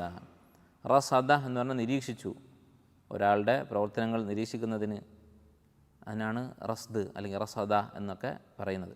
ഇപ്പോൾ നമ്മൾ ഉപയോഗിക്കുന്ന സെക്യൂരിറ്റി ക്യാമറക്ക് കാമിറാത്തുൽ മിർസാദ് അല്ല കാമിറാത്തു റസ്ദ്, നിരീക്ഷണത്തിൽ ഉപയോഗിക്കുന്ന നിരീക്ഷണ ക്യാമറകൾ എന്ന് ഉപയോഗിക്കാറുണ്ട്. ഇന്ന ജഹന്നമ കാനത്ത് മിർസാദ ലിത്വാഗീന മആബ. അപ്പോൾ നരകത്തിൻ്റെ ഈ അവസ്ഥ അഥവാ നരകത്തിൽ എത്താനുള്ള ഒരാളെയും വിടാത്ത വിധത്തിൽ കാത്തിരിക്കുകയാണ് എന്നുള്ളത്, അത് ഖുർആൻ നിരവധി സ്ഥലത്ത് പറഞ്ഞിട്ടുള്ളതാണ്. അതിൻ്റെ ഒരു പൂർണ്ണതയാണ് എന്ത്? എല്ലാ മനുഷ്യരെയും അള്ളാഹു നരകത്തിലൂടെ കടത്തിവിടും. അല്ല, സിറാത്തിൻ്റെ മുകളിലൂടെയാണ് സ്വർഗത്തിലേക്ക് ആളുകൾ പോകുന്നത്. അതാണ് ഉദ്ദേശിക്കുന്നത്. എല്ലാ മനുഷ്യരെയും നരകത്തിൻ്റെ മുകളിലൂടെയാണ് അള്ളാഹു സഞ്ചരിപ്പിക്കുന്നത്. അതിൽ ഒരു വിഭാഗം സ്വർഗത്തിൽ പ്രവേശിക്കും, ബാക്കിയുള്ളവർ നരകത്തിൽ വീഴും. അപ്പോൾ മുഅ്മിനീങ്ങളായ ആളുകൾ പോലും നരകത്തിൻ്റെ ഈ ടെസ്റ്റ് കഴിഞ്ഞിട്ടാണ് സ്വർഗത്തിൽ പ്രവേശിക്കുന്നത്. വഇൻ മിൻകും ഇല്ലാ വാരിദുഹ, നിങ്ങളിൽ നരകത്തിൽ പ്രവേശിക്കാത്തതായി ആരുമില്ല എന്നാണ്. അല്ല, ഈ ആയത്ത് തെറ്റിദ്ധരിച്ചിട്ട് ചില ആളുകൾ, ഇസ്ലാമിൻ്റെ ശത്രുക്കളൊക്കെ പരിഹസിക്കുന്നത് കാണാം. അമ്പിയാക്കളും നരകത്തിൽ പ്രവേശിക്കും എന്നാണ് ഖുർആനിൽ പറയുന്നത്. അവിടെ ഉദ്ദേശിക്കുന്നത് സിറാത്തിനെ കുറിച്ചാണ്. സിറാത്ത് നരകത്തിൻ്റെ മുകളിലാണ്. അപ്പോൾ നരകം എന്ന് പറയുന്ന ഈ പ്രദേശം കഴിഞ്ഞിട്ടാണ് സ്വർഗമുള്ളത്. അതിൻ്റെ ഹഖീഖത്ത്, യാഥാർത്ഥ്യം അതെങ്ങനെയായിരിക്കും എന്ന് നമുക്കറിയില്ല. പക്ഷേ നരകത്തിന് മുകളിലാണ് സിറാത്തുള്ളത്. ആ സിറാത്ത് കടന്നിട്ടാണ് സ്വർഗമുള്ളത്. ഇതിൽ യാതൊരു സംശയവുമില്ല. വഇൻ മിൻകും ഇല്ലാ വാരിദുഹ, ആ അർത്ഥത്തിൽ അങ്ങനെ നരകം എന്ന് പറയുന്ന ഈ ഒരു പ്രദേശം കടന്നു പോവുക എന്നുള്ള അർത്ഥത്തിൽ എല്ലാവരും നരകത്തിൽ കടക്കാനുള്ളതാണ്. വഇൻ മിൻകും ഇല്ലാ വാരിദുഹ കാന അല റബ്ബിക ഹത്മൻ മഖ്ദിയ, ഇത് റബ്ബ് ഉറച്ച തീരുമാനമെടുത്തിട്ടുള്ളതാണ്. സുമ്മ നുനജ്ജിൽ ലദീന തഖൗ, പിന്നീട് എന്ത് ചെയ്യും? മുത്തഖീങ്ങളെ നാം അതിൽ നിന്ന് രക്ഷിക്കും. വനദറു ദ്ദാലിമീന ഫീഹാ ജിസിയ്യ, അക്രമികളെ ആ നരകത്തിൽ തന്നെ അവശേഷിപ്പിക്കും. ഇതിനെക്കുറിച്ച് ഹദീസിൽ നബി സ്വല്ലല്ലാഹു അലൈഹി വസല്ലം വിശദീകരിച്ചു. ഇമാം ബുഖാരി മുസ്ലിം ഉദ്ധരിച്ച ഹദീസിൽ അബൂ ഹുറൈറ റളിയല്ലാഹു അൻഹും അതുപോലെ അബൂ സഈദ് അൽ ഖുദരി റളിയല്ലാഹു അൻഹു ഒക്കെ ഉദ്ധരിക്കുന്ന രണ്ടുപേരിൽ നിന്നും ബുഖാരി മുസ്ലിം ഉദ്ധരിച്ചിട്ടുള്ള ഹദീസിൽ കാണാം, നരകം അല്ലാഹു സുബ്ഹാനഹു വ തആല നരകത്തിന് മുകളിൽ സിറാത്ത് സ്ഥാപിക്കുന്നതിനെക്കുറിച്ച്. യുൻസബു സിറാത്തു ബൈന ദഹ്റാനി ജഹന്നം, നരകത്തിൻ്റെ മുകളിലൂടെ അള്ളാഹു സിറാത്ത് സ്ഥാപിക്കും. അങ്ങനെ ആ സിറാത്ത് സ്ഥാപിച്ചാൽ പിന്നീട് എന്താണ് സംഭവിക്കുക? സിറാത്തിലൂടെ നടന്നു പോകുന്ന ആളുകൾ വലാ യതകല്ലമു യൗമ ഇദിൻ ഇല്ലാ നബി, നബിമാർ മാത്രമാണ് സംസാരിക്കുക, മറ്റുള്ളവരാരും സംസാരിക്കുകയില്ല പേടി കൊണ്ട്. വദഅവൽ അംബിയാ യൗമ ഇദിൻ, അംബിയാക്കൾ എന്താണ് സംസാരിക്കുക? അല്ലാഹുമ്മ സല്ലിം സല്ലിം, അള്ളാഹുവെ രക്ഷിക്കണേ എന്ന് മാത്രമായിരിക്കും അംബിയാക്കൾ എന്ന് പറയുക. എന്നിട്ട് നബി സല്ലല്ലാഹു അലൈഹി വസല്ലം പറയുന്നു, ഈ സിറാത്തിലൂടെ നടന്നു പോകുമ്പോൾ വഫി ജഹന്നമ ഖലാലീബ്, നരകത്തിൽ ചില കൊളുത്തുകളുണ്ട്. ഖലാലീബ് എന്ന് പറഞ്ഞാൽ ഇറച്ചിക്കടയിൽ ഇറച്ചി തൂക്കിയിടുന്ന കൊളുത്തിനാണ് ഖലാലീബ് എന്ന് പറയുക. അങ്ങനെയുള്ള കൊളുത്തുകൾ നരകത്തിലുണ്ട് ഈ സിറാത്തിലേക്ക് നീളുന്ന രൂപത്തിൽ. തഖ്തിഫുന്നാസ ബി അമാലിഹിം, ഈ കൊളുത്തുകൾ ആളുകളെ അവരുടെ അമലിനനുസരിച്ച് കൊളുത്തി വലിക്കും. ഫമിൻഹും മൻ യൂബഖു ബി അമലിഹി, അങ്ങനെ ചില ആളുകൾ അവർ ചെയ്ത അമൽ കാരണം നശിച്ചു പോകും, നരകത്തിലേക്ക് വീഴും. വമിൻഹും മൻ യുഖർദലു സുമ്മ യൻജു, ചില ആളുകൾ അന്ന് വീണതിന് ശേഷം രക്ഷപ്പെടും, വീഴാറായതിനു ശേഷം രക്ഷപ്പെടും എന്നൊക്കെ ഹദീസിൽ കാണാം. അപ്പോൾ നരകം അതിന് അർഹരായ നരകത്തിൽ പ്രവേശിക്കാൻ അള്ളാഹു വിധിച്ച ഓരോരുത്തരെയും പിടികൂടുക തന്നെ ചെയ്യും. ലിത്വാഗീന മആബ, നരകത്തെക്കുറിച്ച് പറയുകയാണ്. ആ നരകം എന്താണ്? ലിത്വാഗീന, ത്വഗ എന്ന് പറഞ്ഞാൽ പരിധി വിട്ടു, ലിത്വാഗീൻ അക്രമികളായ പരിധി വിട്ട ആളുകൾക്ക് മആബ, മആബ് എന്ന് പറഞ്ഞാൽ മടങ്ങിച്ചെല്ലാനുള്ള സ്ഥലം, സങ്കേതം എന്ന് മലയാളത്തിൽ അർത്ഥം പറയാം. അക്രമികൾക്ക്, അതിരുവിട്ട ആളുകൾക്ക് സങ്കേതമായിക്കൊണ്ടാണ് നരകമുള്ളത്. അവർ അങ്ങനെയുള്ള ആളുകൾ, അക്രമികളായ ആളുകൾ, അള്ളാഹുവിൻ്റെ നിയമങ്ങൾ ലംഘിച്ച, അള്ളാഹുവിനെ ധിക്കരിച്ച് ജീവിച്ച ആളുകൾ, ലാബിസീന ഫീഹ അഹ്കാബ, അവരാ നരകത്തിൽ ലബസ എൽബസു എന്ന് പറഞ്ഞാൽ വസിച്ചു, കഴിഞ്ഞുകൂടി എന്നൊക്കെ അർത്ഥം. ലബസ എൽബസു അതിൻ്റെ ഇസ്മുൽ ഫായിലാണ് ലാബിസ്, കഴിഞ്ഞുകൂടുന്നവൻ. അവരതിൽ കഴിഞ്ഞുകൂടുന്നവരായിരിക്കും. അഹ്കാബ, എന്താണ് അഹ്കാബ് എന്ന് പറഞ്ഞാൽ? ഹെക്ബ എന്ന് പറഞ്ഞാൽ ദീർഘകാലം എന്നാണ് അർത്ഥം. ഹെക്ബത്ത് എന്ന് പറഞ്ഞാൽ നമ്മൾ മലയാളത്തിൽ സാധാരണ വ്യാഴവട്ടം എന്നൊക്കെ പറയുന്ന പോലെ വളരെ ദീർഘമായ ഒരു കാലയളവിനാണ് ഹെക്ബത്ത് എന്ന് പറയുന്നത്. അപ്പോൾ അഹ്കാബ് എന്ന് പറഞ്ഞാൽ ധാരാളക്കണക്കിന്, അതിൻ്റെ ജമ്മാണ്, ഹെക്ബത്തിൻ്റെ ജമ്മാണ് അഹ്കാബ്. അപ്പോൾ ധാരാളം കാലം അവരതിൽ കഴിഞ്ഞുകൂടും. എങ്ങനെയായിരിക്കും അവരുടെ അവസ്ഥ ഈ നരകത്തിൽ കഴിയുമ്പോൾ? ലാ യദൂഖൂന ഫീഹ, അവരതിൽ അനുഭവിക്കുകയില്ല ബർദൻ വലാ ഷറാബ, തണുപ്പോ പാനീയമോ, തണുപ്പുള്ള എന്തെങ്കിലും ഒരു വസ്തു അവിടെ ഉണ്ടാവുകയില്ല. വലാ ഷറാബ, കുടിക്കാൻ ഒരു പാനീയമോ അവർക്കുണ്ടാവുകയില്ല. ബർദ് എന്നുള്ള വാക്കിൻ്റെ അർത്ഥം മുഫസ്സിരിങ്ങൾ രണ്ട് അർത്ഥങ്ങൾ പറഞ്ഞിട്ടുണ്ട്. ചില മുഫസ്സിരിങ്ങൾ സാധാരണ അറിയപ്പെട്ട അർത്ഥം തണുപ്പ്, മറ്റു ചിലർ ഉറക്കം എന്നർത്ഥം പറഞ്ഞിട്ടുണ്ട്. കാരണം എന്താ? തണുപ്പ് എന്ന് പറയുമ്പോൾ തന്നെ അത് പാനീയത്തിൽപ്പെട്ടു. അങ്ങനെ പാനീയമാണ് സാധാരണ തണുപ്പിന് വേണ്ടി കുടിക്കുന്നത്. ബർദ് എന്നുള്ളതിന് അറബി ഭാഷയിൽ ഉറക്കം എന്നുള്ള അർത്ഥമുണ്ട്. അറബിയിൽ പറയും സാധാരണ മന അൽ ബർദു അൽ ബർദ, തണുപ്പ് ഉറക്കം കളഞ്ഞു എന്നുള്ള അർത്ഥത്തിൽ. അപ്പോൾ ശരീരം തണുക്കാനുള്ളൊരു മാർഗ്ഗമാണ്, വിശ്രമിക്കാനുള്ള മാർഗ്ഗമാണ് ഉറക്കം എന്ന് പറയുന്നത്. അപ്പോൾ ഈ രണ്ടർത്ഥങ്ങളും ഈ ആയത്തിന് പറയപ്പെട്ടിട്ടുണ്ട്. അപ്പോൾ നരകത്തിൽ ഒരു പാനീയം ഉണ്ടാവുകയില്ല. നിങ്ങൾ ആലോചിച്ച് നോക്കുക, നമുക്ക് ദുനിയാവിൽ കുറച്ച് കാലം അല്ലെങ്കിൽ കുറച്ച് സമയം എന്തെങ്കിലും കുടിക്കാതെ, വെള്ളം കുടിക്കാതെ ജീവിക്കാൻ സാധിക്കുകയില്ല. നമ്മൾ ധാരാളം ആയി വെള്ളം കുടിക്കുന്നതുകൊണ്ട് അത് ഒരു അനുഗ്രഹമാണ് എന്ന് പോലും നമുക്ക് ഓർമ്മയില്ല. പക്ഷേ വളരെ എന്താ പറയുക, അടിസ്ഥാനപരമായി അനിവാര്യമായി നമുക്ക് ആവശ്യമുള്ള, ശ്വാസം കഴിഞ്ഞാൽ പിന്നെ നമുക്ക് ആവശ്യമുള്ളതാണ് വെള്ളം എന്ന് പറയുന്നത്. ഇത് അഹ്കാബ, അനന്തമായ കാലം നിഷേധിക്കപ്പെടുക, തടയപ്പെടുക എന്ന് പറഞ്ഞാൽ അത് എത്ര പ്രയാസകരമായിരിക്കും. അതാണ് നരകത്തിൽ സംഭവിക്കാൻ പോകുന്നത്. സൂറത്തുൽ അറാഫിൽ നരകാവകാശികളും സ്വർഗാവകാശികളും തമ്മിലുള്ള സംഭാഷണം അല്ലാഹു സുബ്ഹാനഹു വ തആല പറഞ്ഞിട്ടുണ്ട്. അതിൽ നരകക്കാരായ നിഷേധികൾ സ്വർഗാവകാശികളോട് പറയുന്നത് എന്താണ്? അൻ അഫീദു അലൈന മിനൽ മാഇ ഔ മിമ്മാ റസഖക്കുമുല്ലാഹ്. നരകാവകാശികൾ സ്വർഗാവകാശികളോട് പറയും, അൻ അഫീദു അലൈന മിനൽ മാഇ, നിങ്ങൾക്ക് അള്ളാഹു നൽകിയിട്ടുള്ള പാനീയം, വെള്ളം, അത് ഞങ്ങൾക്ക് അല്പം തരിക. ഔ മിമ്മാ റസഖക്കുമുല്ലാഹ്, അല്ലെങ്കിൽ അള്ളാഹു നിങ്ങൾക്ക് നൽകിയിട്ടുള്ള റിസ്ക്. ഖാലു ഇന്നല്ലാഹ ഹറമഹുമ അലൽ കാഫിരീൻ, അള്ളാഹു നിഷേധികൾക്ക് ഈ രണ്ടും, അള്ളാഹു നൽകിയിട്ടുള്ള റിസ്ക്കും വെള്ളവും വിലക്കിയിരിക്കുന്നു എന്ന് പറയും. അപ്പോൾ അതാണ് ഇവിടെ അല്ലാഹു തആല പറയുന്നത്. ഇല്ല ഹമീമൻ വഗസ്സാഖ, എന്തൊഴികെ ഹമീമും ഗസ്സാഖും, നരകത്തിൽ യാതൊരു തണുപ്പുമില്ല പാനീയവുമില്ല എന്ന് പറഞ്ഞതിൽ നിന്ന് ഒഴിവാണ് രണ്ട് കാര്യങ്ങൾ, ഹമീമും ഗസ്സാഖും. പക്ഷെ അത് രണ്ടും കൊണ്ട് യാതൊരു പ്രയോജനവുമില്ല. എന്താണ് ഹമീം എന്ന് പറയുന്നത്? ഹമീം എന്ന് പറഞ്ഞാൽ തിളച്ച വെള്ളം, ചൂട് കൊണ്ട് കുടിക്കാൻ പറ്റാത്ത വെള്ളം. അതിനെക്കുറിച്ച് മറ്റൊരു സ്ഥലത്ത് അല്ലാഹു വിശദീകരിച്ചു സൂറത്തുൽ ഹജ്ജിൽ. ഫല്ലദീന കഫറു, നിഷേധികളായ ആളുകൾ, ഖുത്തിഅത് ലഹും സിയാബും മിൻ നാർ, അവർക്ക് തീ കൊണ്ടുള്ള വസ്ത്രം മുറിച്ചു വെച്ചിട്ടുണ്ട്. ഫല്ലദീന കഫറു ഖുത്തിഅത് ലഹും സിയാബും മിൻ നാരിൻ യുസബ്ബു മിൻ ഫൗഖി റൂസിഹിമുൽ ഹമീം, അവരുടെ തലക്ക് മുകളിലൂടെ ഹമീം എന്ന് പറയുന്ന ഈ വെള്ളം കോരി ഒഴിക്കും. എന്താണ് അതിൻ്റെ പ്രത്യേകത? അത് ഒഴിച്ചാൽ എന്ത് സംഭവിക്കും? യുസ്ഹറു ബിഹി മാ ഫീ ബുതൂനിഹിം, അവരുടെ വയറിനുള്ളിലുള്ള അവയവങ്ങളൊക്കെ കരിഞ്ഞു പോകും, അത് വെന്തുപോകും. യുസ്ഹറു ബിഹി മാ ഫീ ബുതൂനിഹിം വൽ ജുലൂദ്, അവരുടെ തൊലികളും. അപ്പോൾ തൊലി വെന്തു പോകുക എന്നുള്ളത് സ്വാഭാവികമാണ്. പക്ഷേ ചൂടുവെള്ളം ഒഴിച്ചാൽ, ദുനിയാവിൽ ഇപ്പോൾ ചൂടുവെള്ളം നമ്മുടെ മേല് വീണാൽ എന്താ സംഭവിക്കുക? തൊലിയൊക്കെ കരിഞ്ഞു പോകും. പക്ഷേ യുസ്ഹറു ബിഹി മാ ഫീ ബുതൂനിഹിം, വയറിനുള്ളിലുള്ള അവയവങ്ങൾ വെന്തുപോകും. അത് ദുനിയാവിൽ നമുക്ക് ചിന്തിക്കാൻ പറ്റുന്ന കാര്യമല്ല. അത്രയും ചൂടുള്ളതാണ് ഈ ഹമീം എന്ന് പറയുന്നത്. ഇല്ല ഹമീമ വഗസ്സാഖ. എന്താണ് ഗസ്സാഖ് എന്ന് പറഞ്ഞാൽ? നരകത്തിൽ കഴിയുന്ന ആളുകളുടെ ശരീരത്തിൽ നിന്ന് അവരുടെ ആ ചൂട് കാരണം കരിഞ്ഞ തൊലിയിൽ നിന്ന് ഉണ്ടാകുന്ന ചലം, അതാണ് അവരുടെ ശരീരത്തിൽ നിന്ന് ഒഴുകി വരുന്ന മാലിന്യങ്ങൾ, അതിനാണ് ഗസ്സാഖ് എന്ന് പറയുന്നത്. ഇതായിരിക്കും കുടിക്കാനുണ്ടാവുക. ജസാഅൻ വിഫാഖ. എന്താണ് വിഫാഖ് എന്ന് പറഞ്ഞാൽ? യോജിച്ച എന്നർത്ഥം. വാഫഖ എന്നൊക്കെ പറഞ്ഞാൽ യോജിച്ചു. മുവാഫിഖ് എന്നാണ് അറബിയിൽ ഞാൻ യോജിക്കുന്നു എന്നതിന് ഉപയോഗിക്കുക. അപ്പോൾ അവരുടെ പ്രവൃത്തിക്ക് യോജിച്ച പ്രതിഫലം, അതാണ് ഈ പറഞ്ഞിട്ടുള്ളത്. എന്താണ് അവരുടെ പ്രവൃത്തി? അല്ലേ, എന്ത് പ്രവൃത്തിക്കാണ് ഇത്രയും വലിയ ശിക്ഷ നൽകുന്നത്? അതടുത്ത ആയത്തിൽ വിശദീകരിക്കുന്നു. ഇന്നഹും കാനു ലാ യർജൂന ഹിസാബ, അവർ ഒരു ഹിസാബ് വരാനുണ്ട് എന്ന് വിശ്വസിച്ചിരുന്നില്ല. റജ എന്ന് പറഞ്ഞാൽ പ്രതീക്ഷിച്ചു എന്നാണ് അർത്ഥം. പക്ഷേ വിശ്വസിക്കുക എന്നുള്ള അർത്ഥത്തിലും റജ എന്നുള്ള വാക്ക് പ്രയോഗിക്കും. അവർക്ക് ഒരു വിചാരണ വരാനുണ്ട് എന്നുള്ള വിശ്വാസം ഉണ്ടായിരുന്നില്ല, പരലോകത്തിൽ വിശ്വാസം ഉണ്ടായിരുന്നില്ല. വകദ്ദബൂ ബി ആയാതിന കിദ്ദാബ, നമ്മുടെ ആയത്തുകൾ, അള്ളാഹുവിൻ്റെ ദൃഷ്ടാന്തങ്ങൾ അവർ നിഷേധിക്കുമായിരുന്നു. അഥവാ അള്ളാഹുവിൻ്റെ തൗഹീദ് തെളിയിക്കുന്ന ദൃഷ്ടാന്തങ്ങൾ. ഈ പ്രപഞ്ചത്തിൽ കണ്ണോടിച്ചാൽ ഏതൊരാൾക്കും മനസ്സിലാകും ഇത് സൃഷ്ടിച്ചത് ഒരേ ഒരുത്തനാണ് എന്നുള്ളത്. രണ്ട് സൃഷ്ടാവുണ്ടായിരുന്നെങ്കിൽ ഈ പ്രപഞ്ചം കാണുന്നത് പോലെയുള്ള ഘടനയിൽ മുന്നോട്ട് പോകുമായിരുന്നില്ല. ഇങ്ങനെയുള്ള ഈ സൃഷ്ടിപ്പ് നടത്തിയ ഒരേയൊരു റബ്ബ് ആയിരിക്കെ അവനിൽ പങ്കു ചേർക്കുക, അതാണ് തക്ദീബ് എന്നുകൊണ്ട് ഉദ്ദേശിച്ചത്. കാരണം നമുക്കറിയാം മക്ക മുശ്രിക്കുകൾ അള്ളാഹുവിൻ്റെ വുജൂദ്, അള്ളാഹു ഉണ്ട്, ഒരു സൃഷ്ടാവുണ്ട് എന്നത് നിഷേധിക്കുന്നവരായിരുന്നില്ല. അവർ അള്ളാഹുവിനെ ആരാധിക്കുന്നവരായിരുന്നു. പക്ഷേ അവരുടെ നിഷേധം എന്തായിരുന്നു?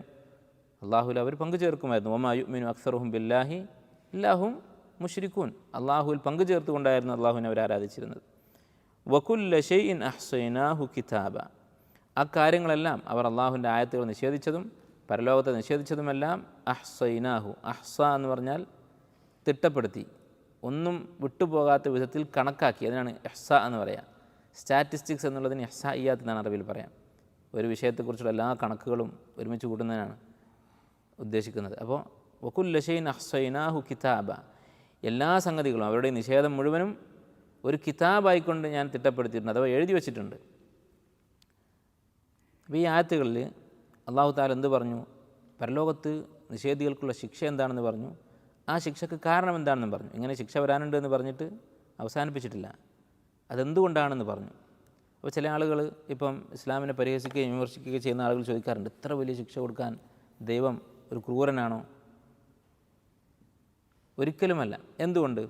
ഇവിടെ അള്ളാഹു തആല വിശദീകരിച്ചു കാരണം എന്താണ്. അവർ വിചാരണയിൽ വിശ്വസിച്ചില്ല, അള്ളാഹുവിൻ്റെ ആയത്തുകൾ ധിക്കരിച്ചു, അതിനാണ് ഇത്രയും വലിയ ശിക്ഷ കൊടുക്കുന്നത്. അർഹിക്കാത്ത ശിക്ഷയല്ല കൊടുക്കുന്നത്. എന്തുകൊണ്ട്? അല്ലേ, നമ്മൾ ഇപ്പോൾ സാധാരണ ദുനിയാവിലും ശിക്ഷ എന്ന് പറയുന്നൊരു സംഗതി ഉണ്ടല്ലോ. ഏത് വ്യവസ്ഥയിലാണെങ്കിലും, ഇസ്ലാമിലാണെങ്കിലും ഇസ്ലാം അല്ലാത്ത ദീനുകളാണെങ്കിലും അതല്ലാത്ത ഭൗതികമായ നിയമവ്യവസ്ഥകളാണെങ്കിലും എല്ലാത്തിലും ശിക്ഷകളുണ്ട്. തെറ്റായി അതാത് വ്യവസ്ഥകൾ കാണുന്ന കാര്യങ്ങൾ, പ്രവൃത്തികൾ ചെയ്തവർക്ക് അതിനുള്ള ശിക്ഷ എല്ലാവരും കൊടുക്കുന്നുണ്ട്. ആ ശിക്ഷ കൊടുക്കുന്നതിന് ചില മാനദണ്ഡങ്ങളുണ്ടാകും. ഇപ്പോൾ നമ്മൾ നോക്കിയാൽ ഏതൊരു രാജ്യത്താണെങ്കിലും ഒരു ചെറിയ പ്രാണിയെ ഒരാൾ ഉപദ്രവിച്ചെന്ന് വിചാരിക്കും, ഒരു കൊതുകിനെ കൊന്നു അല്ലെങ്കിൽ ഒരു ഈച്ചയെ കൊന്നു, അതിനെവിടെയും ശിക്ഷയില്ല. കുറച്ചുകൂടി വലിയൊരു ജീവിയാണെങ്കിൽ, ഇപ്പോൾ വംശനാശം സംഭവിച്ചുകൊണ്ടിരിക്കുന്ന ഏതെങ്കിലും ഒരു മൃഗമാണെങ്കിൽ അതിന് ശിക്ഷ ഉണ്ടാകും, വർഷങ്ങളോളം ജയിലിൽ കിടക്കേണ്ടി വരും. മാനിനെ കൊന്നാൽ നമ്മുടെ നാട്ടിൽ ഏകദേശം ഒരു മനുഷ്യനെ കൊന്നതിൻ്റെ അടുത്തെത്തും അതിൻ്റെ ശിക്ഷ. മനുഷ്യനെ കൊന്നാൽ എത്ര വർഷം തടവുണ്ടോ അതിൻ്റെ ഒരു പകുതിയോളം ഒരു മാനിനെ കൊന്നാലും തടവുണ്ട്. എന്തുകൊണ്ടാണ്? ഈ മാന് ഒരു ഈച്ചയെക്കാളും കുറച്ച് പ്രാധാന്യം കൊടുക്കുന്നതുകൊണ്ട്. അപ്പോൾ അതിനനുസരിച്ച് ശിക്ഷ കൂടുന്നുണ്ട്. ശരി, അപ്പോൾ അതിനനുസരിച്ചാണ് ഈ തിന്മ ചെയ്തത് ആരോടാണ് എന്നതിനെ അടിസ്ഥാനപ്പെടുത്തി ശിക്ഷയുടെ ഗൗരവം കൂടുന്നു. ഒരു മനുഷ്യനാണ് കൊന്നതെങ്കിലോ പല രാജ്യങ്ങളിലും വധശിക്ഷയുണ്ട്. ഇപ്പോഴും മനുഷ്യനെ കൊന്നതിന് വധശിക്ഷയുണ്ട്. അപ്പോൾ ഗൗരവം കുറച്ചുകൂടി കൂടി. അപ്പോൾ ഇസ്ലാമിൽ ഏറ്റവും വലിയ തിന്മയെന്ന് പറയുന്നത് എന്താണ്? അള്ളാഹുവിൻ്റെ കാര്യത്തിൽ അക്രമം ചെയ്യുന്നതാണ്. അള്ളാഹുവിനെ ഉപദ്രവിക്കാൻ ആർക്കും സാധിക്കില്ല. പക്ഷെ അള്ളാഹുവിനോടുള്ള ബാധ്യതയിൽ അക്രമം ചെയ്യുന്നതാണ് ശിർക്ക് എന്ന് പറയുന്നതാണ്, കുഫർ എന്ന് പറയുന്നതാണ്. അതും മനുഷ്യനോട് ചെയ്യുന്ന ദുൽമും തമ്മിൽ എത്ര വ്യത്യാസമുണ്ട്? എത്രയെന്ന് പറയാൻ സാധിക്കുകയില്ല. അനന്തമായ വ്യത്യാസമുണ്ട്. അപ്പോൾ സ്വാഭാവികമായും ഏറ്റവും വലിയ ശിക്ഷ അർഹിക്കുന്ന പാപമാണിത്. അതുകൊണ്ട് അള്ളാഹു അവന് ശാശ്വതമായ നരക ശിക്ഷ നൽകുന്നു. ഇതാണ് കാരണം. ആ കാരണം അള്ളാഹു വ്യക്തമാക്കിയിട്ടുണ്ട്. വെറുതെ ആരെങ്കിലും പിടിച്ച് ശിക്ഷിക്കുന്നു എന്നല്ല, നരകത്തിനെക്കുറിച്ച് പറഞ്ഞിട്ട് ആ നരകത്തിൽ ഇടുന്നത് ആരെയാണ്, എന്തിനാണെന്ന് വിശദീകരിക്കുന്നു. ഇന്നഹും കാനൂ ലാ യർജൂന ഹിസാബ, പരലോകത്തെക്കുറിച്ച് അവർക്ക് വിശ്വാസം ഉണ്ടായിരുന്നില്ല. അതാണ് കാരണം. വകദ്ദബൂ ബിആയാതിന കിദ്ദാബ. അല്ലേ, സാധാരണ ഇപ്പോൾ ചോദിക്കാറുണ്ട്, ഇവർക്കൊക്കെ ഈ നരകശിക്ഷ അനുഭവിക്കുന്ന ആളുകൾക്ക് അവരോട് അള്ളാഹു ഒരു കാരുണ്യം കാണിച്ചിട്ടില്ല എന്നാണ് പറയാറുള്ളത്. നിങ്ങൾ ആലോചിച്ച് നോക്കൂ, ഇപ്പോൾ നമ്മൾ ഒരു മൃഗത്തെ കൊന്നു, ഒരു നായയെ കൊന്നു, ഉപദ്രവകാരിയായ ഒരു നായയെ കൊന്നു എന്ന് വിചാരിക്കുക. അത് എല്ലാവരും അനുവദിക്കുന്നുണ്ട്. എല്ലാ ഭരണകൂടങ്ങളും ഉപദ്രവിക്കുന്ന ഒരു മൃഗത്തെ കൊല്ലാം. ഈ നായയെ ചില സ്ഥലത്തൊക്കെ കൊല്ലാൻ പാടില്ല എന്നുണ്ടെങ്കിൽ വേറെ മൃഗങ്ങളെ, പാമ്പിനെ കൊല്ലാൻ എവിടെയും വിലക്കില്ല. ഈ പാമ്പിനും മക്കളുണ്ട്, പാമ്പിനും ഇണകളുണ്ട്, അതിനും ജീവനുണ്ട്, വേദനയുണ്ട്. എന്നിട്ട് എന്തുകൊണ്ട് കൊല്ലുന്നു? അതിന് ആ പാമ്പിൻ്റെ ജീവന് മനുഷ്യൻ്റെ ജീവൻ്റെ അത്ര വിലയില്ല. അതിനെ കൊല്ലാതെ വിട്ടാൽ മനുഷ്യനത് കൊല്ലും. അതുകൊണ്ടാണ്. അപ്പോൾ മൂല്യത്തിനനുസരിച്ചാണ്. അപ്പോൾ റബ്ബിൻ്റെ മൂല്യം എത്രയാണ്? റബ്ബുണ്ട്, ദൈവമുണ്ട് എന്ന് വിശ്വസിക്കുന്ന ആളുകളെ സംബന്ധിച്ചിടത്തോളം ദൈവം എന്ന് പറയുന്നത്, അവൻ വിശ്വസിക്കുന്ന സൃഷ്ടാവ് റബ്ബ് എന്ന് പറയുന്നത് ഒരു സൃഷ്ടിയോടും താരതമ്യം ചെയ്യാൻ പറ്റാത്ത അത്രയും വലുതാണ്. അപ്പോൾ സ്വാഭാവികമായും അവനെ ധിക്കരിക്കുകയും നിഷേധിക്കുകയും അവൻ്റെ ആയത്തുകളെ തള്ളിക്കളയുകയും ചെയ്യുന്ന ആളുകൾക്ക് അതിനനുസരിച്ചുള്ള ശിക്ഷയുണ്ടാകും. അതാണ് കാരണം.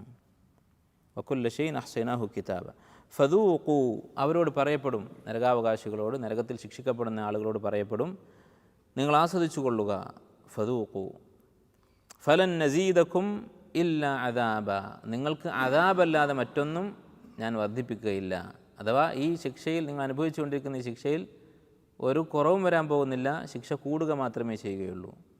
സൂറത്ത് ഇസ്രായിൽ പറഞ്ഞതുപോലെ മഅവാഹും ജഹന്നമു, അവരുടെ സങ്കേതം നരകമാകുന്നു. കുല്ലമാ ഖബത് സിദ്നാഹും സഈറ, ആ നരകമൊന്ന് കെട്ടടങ്ങാൻ തുടങ്ങിയാൽ അത് കൂടുതൽ ആൾ കത്തിച്ചുകൊണ്ടിരിക്കും. അതുപോലെ തന്നെ സൂറത്ത് നിസായിൽ പറഞ്ഞതുപോലെ ഇന്നല്ലദീന കഫറു ബിആയാതിന, നമ്മുടെ ആയത്തുകൾ നിഷേധിച്ച ആളുകൾ, സൗഫ നുസ്ലീഹിം നാറ, അവരെ നരകത്തിലിട്ട് കരിക്കും. കുല്ലമാ നദുജത് ജുലൂദുഹും ബദ്ദൽനാഹും ജുലൂദൻ ഗൈറഹ, അവരുടെ തൊലികൾ കരിഞ്ഞു പോകുന്നതിനനുസരിച്ച് പുതിയ തൊലി കൊടുത്തുകൊണ്ടിരിക്കും. അല്ലാഹു തആല നമുക്ക് കാത്ത് രക്ഷിക്കട്ടെ. അപ്പോൾ നരകത്തിലെ ഏറ്റവും വലിയ ശിക്ഷയാണ്. ചില മുഫസ്സിരിങ്ങൾ പറഞ്ഞത് കാണാം, നരകാവകാശികൾ അനുഭവിക്കുന്ന ശിക്ഷയെക്കുറിച്ച് ഖുർആനിൽ പറയുന്ന ആയത്തുകളിൽ ഏറ്റവും കടുത്ത ആയത്താണിത്. ഫദൂഖു ഫലൻ നസീദക്കും ഇല്ല അദാബ എന്നുള്ള ആയത്ത്. നിങ്ങളിത് അനുഭവിച്ചുകൊള്ളുക, ഒരു ഇളവും നിങ്ങൾക്ക് കിട്ടാൻ പോകുന്നില്ല എന്ന് പറയുന്ന ആയത്ത്. അപ്പോൾ മുമ്പ് നമ്മൾ പറഞ്ഞതുപോലെ ഈ അവസാനത്തെ ജുസയിലുള്ള ചെറിയ ചെറിയ സൂറത്തുകളിൽ വലിയ വലിയ കാര്യങ്ങളുണ്ട്. നമ്മൾ സൂറത്തിൻ നബയൊക്കെ നിസ്കാരത്തിൽ ഇപ്പോൾ ഒരു ഇമാം ഓതിയാൽ അത് നിസ്സാരമായിട്ടാണ് കാണുക. ആ ഇമാം എന്തോ ഒരു കുറച്ചിൽ വരുത്തിയതുപോലെയാണ് നമ്മൾ കാണുക. പക്ഷെ യഥാർത്ഥത്തിൽ നിങ്ങൾ ആലോചിച്ച് നോക്കും, നരകത്തെക്കുറിച്ച് പറയുന്ന ഏറ്റവും അശദ്ദു ആയ, ഏറ്റവും കടുത്ത ആയത്ത്, ഖുർആനിലുള്ള ഏറ്റവും കടുത്ത ആയത്ത് എന്ന് ചില മുഫസ്സിരിങ്ങൾ പറഞ്ഞിട്ടുണ്ട് ഈ ആയത്തിനെ പറ്റി. ഫദൂഖു ഫലൻ നസീദക്കും ഇല്ല അദാബ എന്നുള്ള ആയത്ത്. അതുപോലെ തന്നെ ഇതിൽ നിന്ന് മനസ്സിലാക്കാവുന്ന മറ്റൊരു കാര്യം, നരകത്തിലെ ശിക്ഷ ശരീരത്തിന് മാത്രമല്ല, അത് ശരീരത്തെയും മനസ്സിനെയും ബാധിക്കുന്നതാണ്. അല്ലേ, നമ്മൾ ഒരു ശിക്ഷ കിട്ടുന്ന സന്ദർഭത്തിൽ ഇനി ഒരു ഇളവില്ല, ഇത് വർദ്ധിക്കാനേ പോകുന്നുള്ളൂ എന്ന് പറഞ്ഞാൽ ഉണ്ടാകുന്ന മാനസികാവസ്ഥ എന്തായിരിക്കും? അപ്പോൾ നരകത്തിൽ അതായിരിക്കും നരകാവകാശികൾക്ക് അനുഭവിക്കാനുണ്ടാവുക. ഇത്രയുമാണ് ഈ ആയത്തുകളിൽ പറയുന്ന വിഷയങ്ങൾ. ഇതിലൊരു ഗരീബായിട്ടുള്ള വാക്കുകൾ എന്തൊക്കെയാണ്? ഒന്ന്, സൂർ എന്നുള്ളത്, അതിനർത്ഥം നമുക്കറിയാം. സൂർ എന്ന് പറഞ്ഞാൽ അഫ്വാജ് എന്ന് പറഞ്ഞാൽ ജമാഅത്ത്. അതുപോലെ സറാബ് എന്ന് പറഞ്ഞാൽ മരീചിക, മിർസാദ് എന്ന് പറഞ്ഞാൽ ഒളിച്ചിരിക്കുന്ന സങ്കേതം, മആബുൻ എന്ന് പറഞ്ഞാൽ സങ്കേതം, അഹ്കാബൻ എന്നുള്ളത് ഹെക്ബത്തുൻ എന്നുള്ളതിൻ്റെ ജമാണ്, ദീർഘകാലം എന്നർത്ഥം, ഹമീം തിളച്ച വെള്ളം, ഗസ്സാഖ് ചലം, അഹ്സ എന്ന് പറഞ്ഞാൽ തിട്ടപ്പെടുത്തി ഒരുമിച്ച് കൂട്ടി എന്നൊക്കെ. ഇത്രയും വാക്കുകളാണ് സാധാരണഗതിയിൽ ഉപയോഗിക്കാത്ത കുറച്ച് അപരിചിതമായിട്ടുള്ള പദങ്ങൾ ഈ ആയത്തുകളിലുള്ളത്.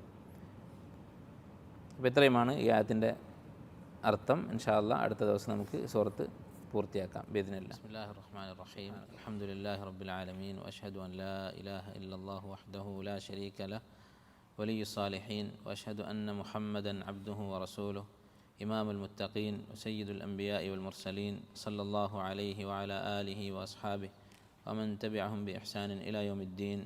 അമ്മാ ബഅദ്. കഴിഞ്ഞ ദിവസം നമ്മൾ സൂറത്തുൻ നബഇൻ്റെ 30 ആയത്തുകൾ വായിച്ചു, അതിൻ്റെ തഫ്സീർ മനസ്സിലാക്കി. ഈ സൂറത്തിൻ്റെ മഖ്സിദ്, അടിസ്ഥാനപരമായ ലക്ഷ്യം എന്താണ് എന്ന് തുടക്കത്തിൽ നമ്മൾ പറഞ്ഞിരുന്നു. അതെന്താണ്? ഇസ്ബാത്തുൽ ബഅസ്, മരണാനന്തര ജീവിതം വരാനുള്ളതാണ് എന്ന് ഉറപ്പിക്കുക. അതുപോലെ അത് നിഷേധിക്കുന്ന ആളുകളെ താക്കീത് ചെയ്യുക. ഇതാണ് ഈ സൂറത്തിൻ്റെ അടിസ്ഥാനപരമായ ലക്ഷ്യം. ഈ സൂറത്തിൽ 7 വിഷയങ്ങൾ പരാമർശിക്കപ്പെട്ടിട്ടുണ്ട് എന്ന് നമ്മൾ പറഞ്ഞു. ആ 7 വിഷയങ്ങളും ഈ ഒരു അടിസ്ഥാന ലക്ഷ്യത്തെ ചുറ്റിപ്പറ്റിയുള്ളതാണ്. ഒന്നാമത്തെ വിഷയം എന്തായിരുന്നു? മരണാനന്തര ജീവിതത്തെ നിഷേധിക്കുന്ന മക്കയിലെ മുശ്രിക്കുകളുടെ ആ നിഷേധത്തെക്കുറിച്ച് പറഞ്ഞു. അവർ അതിനെക്കുറിച്ച് പരിഹസിച്ച് പരസ്പരം ചോദിച്ചുകൊണ്ടിരിക്കുകയാണ് എന്ന് പറഞ്ഞു. അങ്ങനെ അവരുടെ പരിഹാസത്തിന് ഒരു താക്കീത് നൽകി. അവർ ഈ പരിഹാസത്തിൻ്റെ അനന്തരഫലം അനുഭവിക്കും എന്നവരെ താക്കീത് ചെയ്തു. അതിനുശേഷം ഈ അന്ത്യദിനം സംഭവിക്കാൻ, അല്ലെങ്കിൽ അന്ത്യദിനം സംഭവിപ്പിക്കാൻ, അത് കൊണ്ടുവരാൻ, മരണാനന്തരം ഒരു ജീവിതമുണ്ടാക്കാൻ അള്ളാഹുവിന് കഴിയും എന്ന് നമ്മെ ഓർമ്മിപ്പിക്കുന്ന, അള്ളാഹുവിൻ്റെ ഖുദ്റത്ത് നമുക്ക് മനസ്സിലാക്കി തരുന്ന ചില കാര്യങ്ങളെക്കുറിച്ച് പറഞ്ഞു. ഈ പ്രപഞ്ചത്തിലുള്ള അള്ളാഹുവിൻ്റെ ആയത്തുകളെക്കുറിച്ച്, ആയാത്തുൻ കൗനിയ, പ്രാപഞ്ചിക ദൃഷ്ടാന്തങ്ങളെക്കുറിച്ച് പറഞ്ഞു. അതാണ് രണ്ടാമത്തെ വിഷയം, മരണാനന്തര ജീവിതത്തിൻ്റെ തെളിവുകൾ. മൂന്നാമതായി ഖിയാമത്ത് നാളിൽ സംഭവിക്കാനിരിക്കുന്ന കുറേ സംഭവങ്ങളെക്കുറിച്ച് പറഞ്ഞു.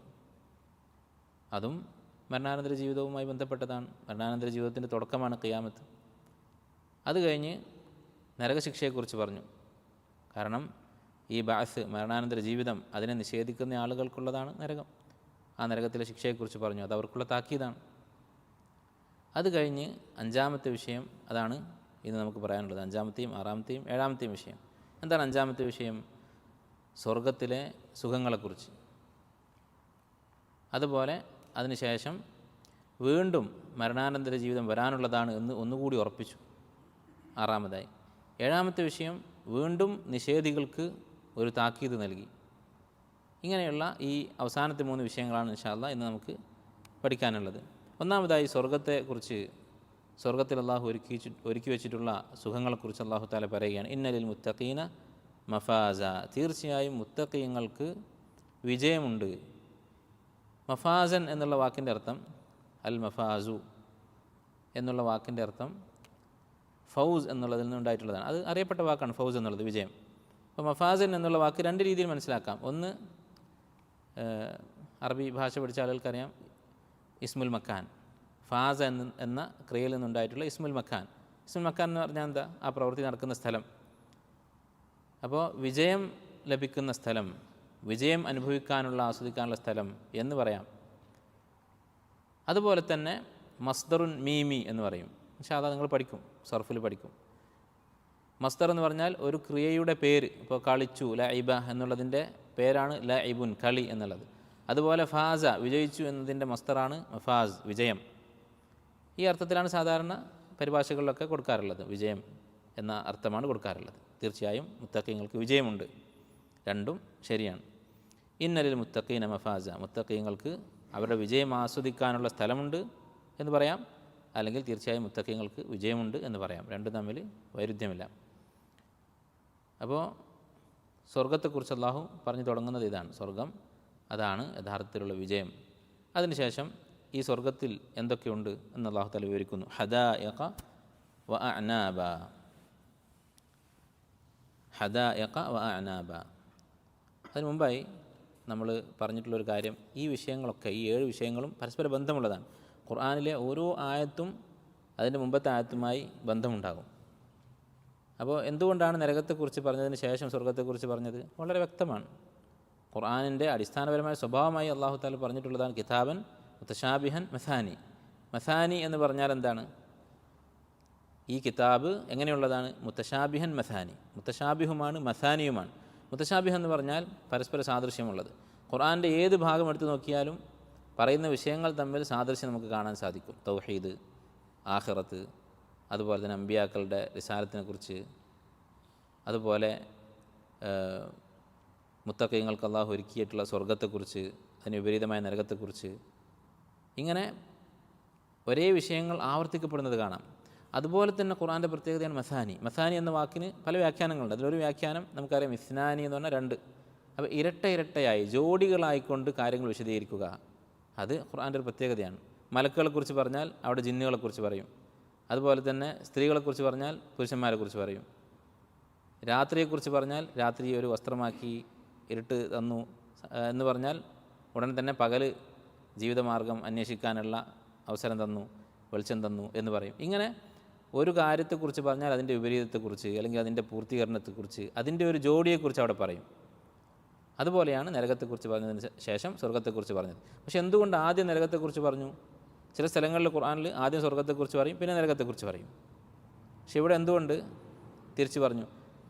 ഒരു ഉദാഹരണം പറയാൻ പറ്റുമോ സ്വർഗത്തെക്കുറിച്ച് ആദ്യം പറഞ്ഞത്? സൂറത്തുൽ വാഖിഅയിൽ ആദ്യം സ്വർഗത്തെക്കുറിച്ച് പറഞ്ഞു, പിന്നെ നരകത്തെക്കുറിച്ചാണ് പറഞ്ഞത്. ഇവിടെ എന്തുകൊണ്ട് ആദ്യം നരകത്തെക്കുറിച്ച് പറഞ്ഞു? സൂറത്തിൻ്റെ അടിസ്ഥാന ലക്ഷ്യം അതിൽപ്പെട്ടതാണ് അറദ്ദു അല മുൻകിരിൽ ബഅസ്, മരണാനന്തര ജീവിതം നിഷേധിക്കുന്നവർക്ക് മറുപടി പറയുക. അപ്പോൾ അവർക്ക് നരകത്തെക്കുറിച്ചുള്ള താക്കീതാണ് കൂടുതൽ പ്രസക്തമായിട്ടുള്ളത്. അതുകൊണ്ടാണ് ഒന്നാമത് നരകത്തെക്കുറിച്ച് പറഞ്ഞത്. അപ്പോൾ ഇതാണ് വിഷയവും അതിന് മുമ്പത്തെ വിഷയവും തമ്മിലുള്ള ബന്ധം. നമ്മളിപ്പോൾ പറയുന്ന വിഷയവും മുമ്പത്തെ വിഷയവും തമ്മിലുള്ള ബന്ധം. ഇനി സ്വർഗത്തെക്കുറിച്ച് വിശദീകരിക്കുകയാണ്. ഹദായിഖ വ അഅനാബ. സ്വർഗത്തിൽ എന്തൊക്കെയുണ്ട്? ഹദീഖത്തുണ്ട്.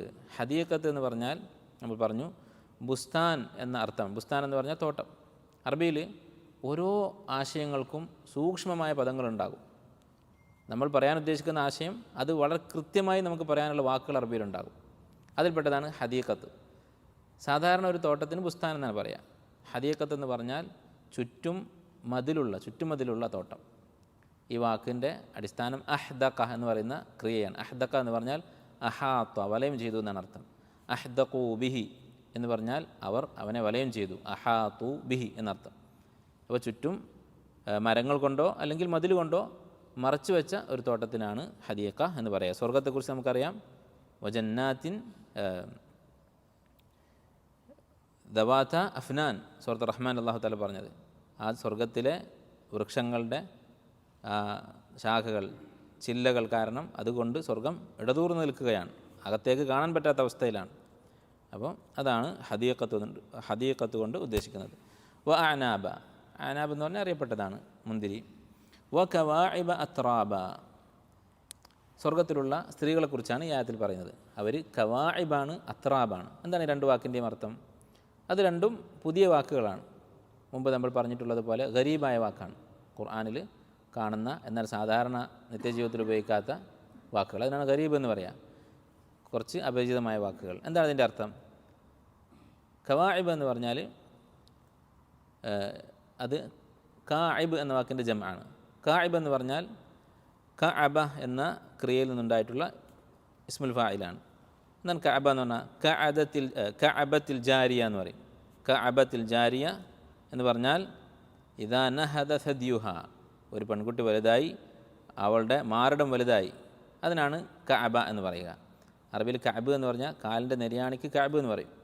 അതെന്താണ്? കാലിൻ്റെ ആ നിരപ്പിൽ നിന്ന് വിട്ട് ഉയർന്നു നിൽക്കുന്ന ഭാഗമാണ് കഅബ്. അപ്പോൾ വലിയ മാരടമുള്ള സ്ത്രീകൾ എന്നാണ് അർത്ഥം. കഅബ എന്ന ഫിഅൽ ഏത് ബാബിൽപ്പെട്ടതാണ്? നമ്മൾ പറഞ്ഞു മിൻബാബി നസറ. കഅബ യക്ഉബു എന്ന് പറയും. ഇദാ നഹദ സദ്യുഹ വ കവാഇബ അത്രാബ. അപ്പോൾ ഒന്നാമത്തെ സിഫത്ത് പറഞ്ഞത് വലിയ മാരടമുള്ള സ്ത്രീകൾ. അത്രാബ് എന്ന് പറഞ്ഞാൽ തിർബുൻ എന്ന വാക്കിൻ്റെ ജം ആണ്. തിർബ് എന്ന് പറഞ്ഞാൽ അൽ മുസാവി ലിഗൈരിഹി ഫിസ്സിൻ, മറ്റൊരാളോട് സമപ്രായമായിട്ടുള്ളയാൾ. ഇവിടെ ഉദ്ദേശിക്കുന്നത് സ്വർഗത്തിലെ സ്ത്രീകളെല്ലാം ഒരേ പ്രായക്കാരായിരിക്കും, പ്രായം കൂടിയ സ്ത്രീകളില്ല, എല്ലാവരും ഒരേ പ്രായക്കാരായിരിക്കും. വഖവാഇബ അത്റാബ വകഅസൻ ദിഹാഖ. ആദ്യം ഈ വാക്കുകളുടെയൊക്കെ അർത്ഥം പറഞ്ഞതിന് ശേഷം നമുക്ക് വിശദീകരിക്കാം. വകഅസൻ ദിഹാഖ, എന്താണ് കഅസ് എന്ന് പറഞ്ഞാൽ? കോപ്പ എന്നാണ് ഭാഷയിൽ അർത്ഥം. പക്ഷേ തഫ്സീറുകളിൽ കാണുന്നത് മുഫസ്സിരീങ്ങൾ കഅസ് എന്നുള്ള വാക്കിന് അർത്ഥം പറഞ്ഞിട്ടുള്ളത് ഖംറ് എന്നാണ്, കള്ള് എന്നാണ്. വിശുദ്ധ ഖുർആനിൽ സ്വർഗത്തിലുള്ള മദ്യത്തിന് 3 വാക്കുകൾ ഉപയോഗിച്ചിട്ടുണ്ട്. ഒന്ന് കഅസ്, ഈ ആയത്തിൽ പറയുന്ന വാക്ക്. അതുപോലെ റഹീഖ് എന്ന വാക്ക് ഉപയോഗിച്ചിട്ടുണ്ട് സൂറത്തുൽ മുത്തഫിഫൂനിൽ. അതുപോലെ തന്നെ സൂറത്ത് മുഹമ്മദിൽ വൻഹാറുൻ മിൻ ഖംർ, ഖംർ എന്നുള്ള വാക്ക് തന്നെ ഉപയോഗിച്ചിട്ടുണ്ട്. ഈ 3 വാക്കുകളും ഖംറിന് ഉപയോഗിച്ചിട്ടുള്ളതാണ്. ദിഹാഖ എന്ന് പറഞ്ഞാൽ എന്താണ്? ദിഹാഖ എന്നുള്ളത് ദഹഖ എന്നുള്ള വാക്കിൽ നിന്ന് ഉണ്ടായിട്ടുള്ളതാണ്. എന്താണ് ദഹഖ എന്ന് പറഞ്ഞാൽ? ദഹഖ എന്നുള്ള വാക്ക് അത് അൽദാദിൽപ്പെട്ടതാണ്. എന്താണ് അൽദാദ് എന്ന് പറഞ്ഞാൽ? ലിദ് എന്നുള്ളതിൻ്റെ ജമ്മാണ് അൽദാദ്, വിപരീത പദങ്ങൾ. എന്താണ് വിപരീത പദം എന്ന് പറഞ്ഞാൽ? സാധാരണ ഭാഷയിൽ വിപരീതം എന്ന് പറഞ്ഞാൽ ഒരു വാക്കിൻ്റെ വിപരീത അർത്ഥം കിട്ടുന്ന വാക്ക്, രാത്രിയുടെ വിപരീതം പകൽ. പക്ഷേ അറബിയിൽ അൽദാദ് എന്ന് പറഞ്ഞാൽ അതല്ല. അറബിയിൽ അൽദാദ് എന്ന് പറഞ്ഞാൽ ഒരേ വാക്കിന് തന്നെ വിപരീത അർത്ഥമുള്ള വാക്കുകളുണ്ടാകും, അതിനാണ് അൽദാദ് എന്ന് പറയാം.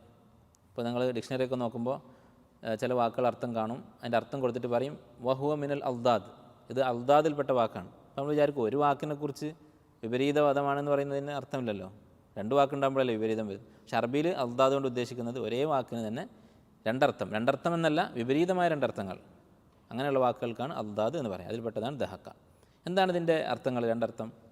ഒരർത്ഥം മല, നിറച്ചു, ഇങ്ങനെ പറയും മല തു അൽ ഇനാ ഇലാ ആഖിരിഹി, ഒരു പാത്രം ഞാൻ മുഴുവനായി നിറച്ചു, അതിൻ്റെ അവസാനം വരെ നിറച്ചു എന്ന് പറയും. അപ്പോൾ അതിൻ്റെ വിപരീത അർത്ഥം എന്തായിരിക്കും? ദഹഖയുടെ 2ാമത്തെ അർത്ഥം എന്തായിരിക്കും? കാലിയാക്കി. അഫ്റഗ്തു അൽ ഇനാ അൻ ആഖിരിഹി, പാത്രം അതിൻ്റെ അവസാന തുള്ളി വരെ കാലിയാക്കി. സാധാരണ ഉപയോഗിക്കുമ്പോൾ ഈ 2 വിപരീത അർത്ഥങ്ങൾ ഉപയോഗിക്കുമ്പോൾ ഒരു രീതിയുണ്ട്. പാത്രത്തെക്കുറിച്ച് പറയുകയാണെങ്കിൽ അത് നിറച്ച് വെച്ചതിനാണ് ദഹഖ എന്ന് ഉപയോഗിക്കുക. പക്ഷേ കാലിയാക്കി എന്നുള്ള 2ാമത്തെ അർത്ഥം, വിപരീത അർത്ഥം, അത് ഉപയോഗിക്കുമ്പോൾ പാത്രം എന്ന് ഉപയോഗിക്കില്ല, അതിൻ്റെ ഉള്ളിലുള്ള പാനീയത്തെക്കുറിച്ചാണ് പറയാം. അപ്പോൾ ഞാൻ പാത്രം നിറച്ചു എന്നുള്ളതിന് എന്ത് പറയും? മലത്തുൽ ഇനാ, ഇനാ എന്ന് പറഞ്ഞാൽ പാത്രം, ദഹഖ്തുൽ ഇനാ എന്ന് പറയും, ഞാൻ പാത്രം നിറച്ചു. പക്ഷേ ആ പാത്രം അതിലുള്ള ഉദാഹരണത്തിന് പാലാണെന്ന് വിചാരിക്കുക, ലബൻ പാല്, ആ പാല് ഞാൻ മുഴുവൻ കുടിച്ചു എന്ന് പറയുമ്പോൾ ദഹഖ്തുൽ ഇനാ എന്ന് പറയില്ല, അവിടെ പറയാം ദഹഖ്തുൽ ലബന എന്നാണ് പറയാം. അതുകൊണ്ടായിരിക്കാം ഇവിടെ ഖംർ എന്നുള്ള വാക്ക് ഉപയോഗിക്കാതിരുന്നത്. അല്ല, ചിലപ്പോൾ നമുക്ക് സംശയം തോന്നും, കഅസ് എന്ന് പറഞ്ഞാൽ കോപ്പ എന്നുള്ള അർത്ഥം, പക്ഷെ എന്തുകൊണ്ട് അതിനെ ഖംർ എന്ന അർത്ഥം മുഫസ്സിരീങ്ങൾ പറഞ്ഞു? എന്തുകൊണ്ട് ഖംർ എന്ന് തന്നെ ഉപയോഗിച്ചില്ല? നേരെ ഖംർ എന്ന് എന്തുകൊണ്ട് ഉപയോഗിച്ചില്ല? അതിനുള്ള കാരണം ഇതാണ്, ഖംർ എന്ന് ഉപയോഗിച്ചാൽ ദിഹാഖ എന്ന് ഉപയോഗിക്കാൻ പറ്റില്ല, അങ്ങനെ കാലിയാക്കി എന്നാണ് അപ്പം അർത്ഥം വരിക. വകഅസൻ ദിഹാഖ. അപ്പോൾ എല്ലാത്തിനും കാരണമുണ്ട് അല്ലെ. കഅസ് എന്നതിൻ്റെ അടിസ്ഥാനപരമായ അർത്ഥം കോപ്പ എന്നാണ്. അപ്പോൾ ഖുർആനിൽ ഖംറിന് 3 വാക്കുണ്ടെന്ന് നമ്മൾ പറഞ്ഞു. റഹീഖ് എന്നുള്ള അർത്ഥമുണ്ട് എന്ന വാക്ക് ഉപയോഗിച്ചിട്ടുണ്ട്, ഖംർ എന്നുള്ള വാക്ക് ഉപയോഗിച്ചിട്ടുണ്ട്, പിന്നെ 3ാമതായി കള്ള് എന്ന അർത്ഥം അടിസ്ഥാനപരമായി ഇല്ലാത്തൊരു വാക്കാണ് ഉപയോഗിച്ചിരിക്കുന്നത് കഅസ്. അതെന്തുകൊണ്ട് ഉപയോഗിച്ചു? അതിൻ്റെ കാരണമാണിത്. വകഅസൻ ദിഹാഖ ലാ യസ്മഊന ഫീഹ, അവർ സ്വർഗത്തിൽ കേൾക്കുകയില്ല ലഗ്വൻ വലാ കിദ്ദാബ. ലഗ്വ് എന്ന് പറഞ്ഞാൽ നിരർത്ഥകമായ സംസാരം, കുറ്റകരമല്ല, കളവല്ല, തെറിയല്ല, പക്ഷേ അർത്ഥമില്ലാത്ത പ്രയോജനമില്ലാത്ത സംസാരം, അതിനാണ് ലഗ്വ് എന്ന് പറയുക. വലാ കിദ്ദാബ, കിദ്ദാബ് എന്ന് പറഞ്ഞാൽ 2 അർത്ഥം പറയാം, കളവ് എന്നും പറയാം, കളവാക്കൽ എന്നും പറയാം. ഖദബ എന്നതിൻ്റെ മസ്തറായിട്ട് കിദ്ദാബുൻ എന്ന വാക്കുണ്ട്, അതുപോലെ ഖദബ എന്നുള്ള വാക്കിൻ്റെ മസ്തറായിട്ടും കിദ്ദാബൻ എന്ന് പറയാം. അപ്പോൾ അവർ സ്വർഗത്തിൽ പരസ്പരം കളവ് പറയുകയുമില്ല, ഒരാൾ മറ്റേ ആളെക്കുറിച്ച് നീ കളവ് പറഞ്ഞിരിക്കുന്നു എന്ന് കളവാക്കുകയുമില്ല. ലാ യസ്മഊന ഫീഹ ലഗ്വൻ വലാ കിദ്ദാബ ജസാഅൻ മിർ റബ്ബിക്. ഈ പറഞ്ഞതെല്ലാം ഇപ്പോൾ സ്വർഗത്തിലെ സ്ത്രീകളെക്കുറിച്ച് പറഞ്ഞു, ഭക്ഷണത്തെക്കുറിച്ച് പറഞ്ഞു, പാനീയത്തെക്കുറിച്ച് പറഞ്ഞു, അവിടുത്തെ സംസാരത്തെക്കുറിച്ച് പറഞ്ഞു. ഇതെല്ലാം പ്രതിഫലമാകുന്നു, അവരുടെ അമലിന് പകരമായി അള്ളാഹു നൽകുന്നതാകുന്നു. മിർ റബ്ബിക, നിൻ്റെ റബ്ബിൽ നിന്നുള്ള അതാഅൻ ഹിസാബ, അള്ളാഹുവിൻ്റെ അതാ ആകുന്നു. അതാ എന്ന് പറഞ്ഞാൽ ദാനം, നൽകൽ. ഹിസാബ എന്നുള്ള വാക്കിൻ്റെ അർത്ഥം എന്താണ്? അത് അറിയപ്പെട്ടൊരു വാക്കാണ്, പക്ഷേ ചില ആളുകൾ തെറ്റിദ്ധരിച്ചിട്ടുള്ള ഒരു വാക്കാണ്. എന്താണ് ഹിസാബൻ എന്ന് പറഞ്ഞാൽ? നമ്മൾ മുമ്പ് പറഞ്ഞിട്ടുണ്ട് ഹസബ യഹ്സുബു എന്നുള്ള വാക്ക്. എന്താ അർത്ഥം? കണക്ക് നോക്കി, എണ്ണി എന്നർത്ഥം. അപ്പോൾ എണ്ണി കണക്കാക്കി കൊടുത്തത് എന്നാണ് പല ആളുകളും ഈ ആയത്തിന് മനസ്സിലാക്കിയിട്ടുള്ളത്. നമ്മൾ ഖുർആൻ പഠിക്കുമ്പോൾ, തഫ്സീർ പഠിക്കുമ്പോൾ ശ്രദ്ധിക്കേണ്ട ഒരു കാര്യമാണ് സാധാരണ തെറ്റിദ്ധരിക്കാറുള്ള ആയത്തുകൾ. തഫ്സീർ പഠിച്ചപ്പോൾ നമ്മൾ നേരത്തെ തെറ്റിദ്ധരിച്ചിരുന്ന എന്തെങ്കിലും ഒരു ആയത്ത് കണ്ടാൽ അത് പ്രത്യേകം ഓർത്ത് വെക്കുക, പിന്നീട് തെറ്റിദ്ധരിക്കാതിരിക്കാൻ വേണ്ടി. ഇതങ്ങനെയുള്ളൊരു ആയത്താണ്. കണക്ക് നോക്കി കൊടുത്തതെന്ന് പറഞ്ഞാൽ അതിൻ്റെ അർത്ഥം എന്താ? അവർ ചെയ്ത അമൽ എത്ര ഉണ്ട് നോക്കിയിട്ട് അതിന് കണക്കായ പ്രതിഫലം, അതാണോ ഉദ്ദേശിക്കുന്നത്? അല്ല. നേരെ മറിച്ച് വേറൊരു ക്രിയയുണ്ട് അറബിയിൽ, അഹ്സബ. അഹ്സബ എന്ന് പറഞ്ഞാൽ മതിയാക്കി കൊടുത്തു. കഫാഹു. അഹ്സബ്തുഹു എന്ന് പറഞ്ഞാൽ കഫൈതുഹു, അവന് വേണ്ടത് മുഴുവനായി ഞാൻ കൊടുത്തു എന്നാണ് അർത്ഥം. അതാണ് അവിടെ ഉദ്ദേശിക്കുന്നത്. സ്വർഗാവകാശികൾക്ക് എന്തൊക്കെ ആവശ്യമുണ്ടോ, ലഹും ഫീഹ മാ യശാഉൻ, അവർ ആവശ്യപ്പെടുന്നതെല്ലാം അവിടെ കിട്ടും എന്ന് പറഞ്ഞല്ലോ, അതാണ് അവിടെ ഉദ്ദേശിക്കുന്നത്. അതാഅൻ ഹിസാബ. റബ്ബിസ് സമാവാതി വൽ അർദി വമാ ബൈനഹുമ റഹ്മാൻ. റബ്ബ് പ്രതിഫലം കൊടുത്തത് എന്ന് പറഞ്ഞല്ലോ, എന്നിട്ട് റബ്ബ് എന്നുള്ള വാക്കിനെ വിശദീകരിക്കുകയാണ്. റബ്ബ് എങ്ങനെയുള്ളവനാണ്? ആകാശഭൂമികളുടെ റബ്ബാണ്, അതിനിടയിലുള്ള എല്ലാത്തിൻ്റെയും റബ്ബാണ്, റഹ്മാനാണ്. ലാ യംലികൂന മിൻഹു ഖിതാബ. ഇപ്പോൾ സ്വർഗത്തെക്കുറിച്ച് പറഞ്ഞ് ഇനി ഈ റബ്ബിസ് സമാവാതി വൽ അർദ് എന്ന ആയത്ത് മുതൽ വീണ്ടും പരലോക ജീവിതമുണ്ട് എന്ന് ഉറപ്പിക്കുകയാണ്. ആറാമത്തെ വിഷയം, പരലോക ജീവിതമുണ്ട് എന്നൊന്നുകൂടി ഉറപ്പിക്കുകയാണ്. ഇത് സൂറത്തിൻ്റെ അടിസ്ഥാന ലക്ഷ്യമാണ്. അതുകൊണ്ട് ഇപ്പോൾ സ്വർഗത്തെക്കുറിച്ച് പറഞ്ഞതും അതിനു മുമ്പ് നരകത്തെക്കുറിച്ച് പറഞ്ഞതും അതിനു മുമ്പ് ഖിയാമത്തിനെക്കുറിച്ച് പറഞ്ഞതുമെല്ലാം എന്തിനു വേണ്ടിയാണെന്ന് വീണ്ടും ഓർമ്മിപ്പിക്കുകയാണ്. ഈ ദിവസം വരാനുണ്ട് എന്ന് നിങ്ങൾ ഉറച്ച് വിശ്വസിക്കണം. ലാ യംലികൂന മിൻഹു ഖിതാബ എന്ന് പറഞ്ഞാൽ അള്ളാഹുവിൻ്റെ അടുത്ത് നിന്ന് അന്ന് ഖിതാബ് എന്നാണ് സംസാരിക്കാൻ ആർക്കും അധികാരമുണ്ടാവുകയില്ല. അള്ളാഹുവിൻ്റെ അനുവാദമില്ലാതെ ഒരാൾ വന്ന് സംസാരിക്കുകയില്ല എന്നർത്ഥം. യൗമ യഖൂമുർ റൂഹ് വൽ മലായികത്തു സഫ. അന്ന് മലക്കുകളും റൂഹും സൊഫായി അണിയായിക്കൊണ്ട് എഴുന്നേറ്റ് നിൽക്കും. റൂഹ് എന്ന് പറഞ്ഞാൽ ജിബ്രീൽ അലൈഹിസ്സലാം. എന്തുകൊണ്ടാണ് ജിബ്രീൽ അലൈഹിസ്സലാമിന് റൂഹ് എന്നുള്ള പേര് വന്നത്? റൂഹ് എന്ന് പറഞ്ഞാൽ ആത്മാവ് എന്നാണ് അർത്ഥം. ജിബ്രീൽ എന്തുകൊണ്ടാണ് ഈ പേര് വന്നത്? ജിബ്രീൽ അലൈഹിസ്സലാം വഹി കൊണ്ടുവരുന്ന മലക്കാണ്. വഹിയാണ് നമുക്ക് ജീവൻ നൽകുന്ന കാര്യം. യാ അയ്യുഹല്ലദീന ആമനു ഇസ്തജീബു ലില്ലാഹി വർ റസൂലി ഇദാ ദഅാകും ലിമാ യുഹ്യീകും. നിങ്ങൾക്ക് ജീവൻ നൽകുന്ന കാര്യത്തിലേക്ക് അള്ളാഹും റസൂലും വിളിച്ചാൽ നിങ്ങൾ ഉത്തരം ചെയ്യുക. എന്താണ് ജീവൻ നൽകുന്ന കാര്യം? അത് വഹിയാണ്. അള്ളാഹും റസൂലും പഠിപ്പിക്കുന്ന കാര്യങ്ങൾ വഹിയാണ്. അപ്പോൾ വഹി കൊണ്ടുവരുന്ന ആളായതുകൊണ്ടാണ് ജിബ്രീൽ അലൈഹിസ്സലാം റൂഹ് എന്ന പേര് വന്നത്. ലാ യതകല്ലമൂന, അന്ന് ആരും സംസാരിക്കുകയില്ല, ഇല്ലാ മൻ, ആരൊഴികെ, മൻ അദിന ലഹു റഹ്മാനു, അള്ളാഹു അനുവാദം നൽകിയവരൊഴികെ, വഖാല സവാബ, നേരായ വാക്ക് പറയുകയും ചെയ്തവർ. അപ്പോൾ അള്ളാഹുവിൻ്റെ അനുവാദത്തോടു കൂടി ശരിയായ കാര്യങ്ങൾ എന്ന് പറഞ്ഞാൽ നമുക്കറിയാം, ചില ആളുകളെന്ന് ശഫാഅത്ത് പറയും. അങ്ങനെ അള്ളാഹു അനുവാദം കൊടുത്ത ആളുകൾ മാത്രമേ അന്ന് സംസാരിക്കുകയുള്ളൂ.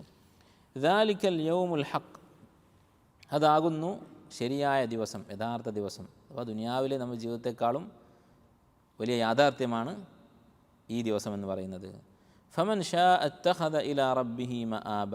അതുകൊണ്ട് ആരാണോ ഉദ്ദേശിക്കുന്നത്, ഇത്രയും വിശദീകരിച്ചതിന് ശേഷം നരകത്തെക്കുറിച്ചും സ്വർഗത്തെക്കുറിച്ചും ഒക്കെ കേട്ട് ആർക്കാണോ ഇതിൽ വിശ്വാസം വന്നിട്ടുള്ളത്, അവൻ ഇത്തഖദ ഇലാ റബ്ബിഹി മആബ, തൻ്റെ റബ്ബിലേക്ക് മടങ്ങാനുള്ള മാർഗം സ്വീകരിച്ചു കൊള്ളട്ടെ. ആബ എന്ന് പറഞ്ഞാൽ മടങ്ങി, താബ എന്നൊക്കെ പറയുന്ന അതേ അർത്ഥം തന്നെ.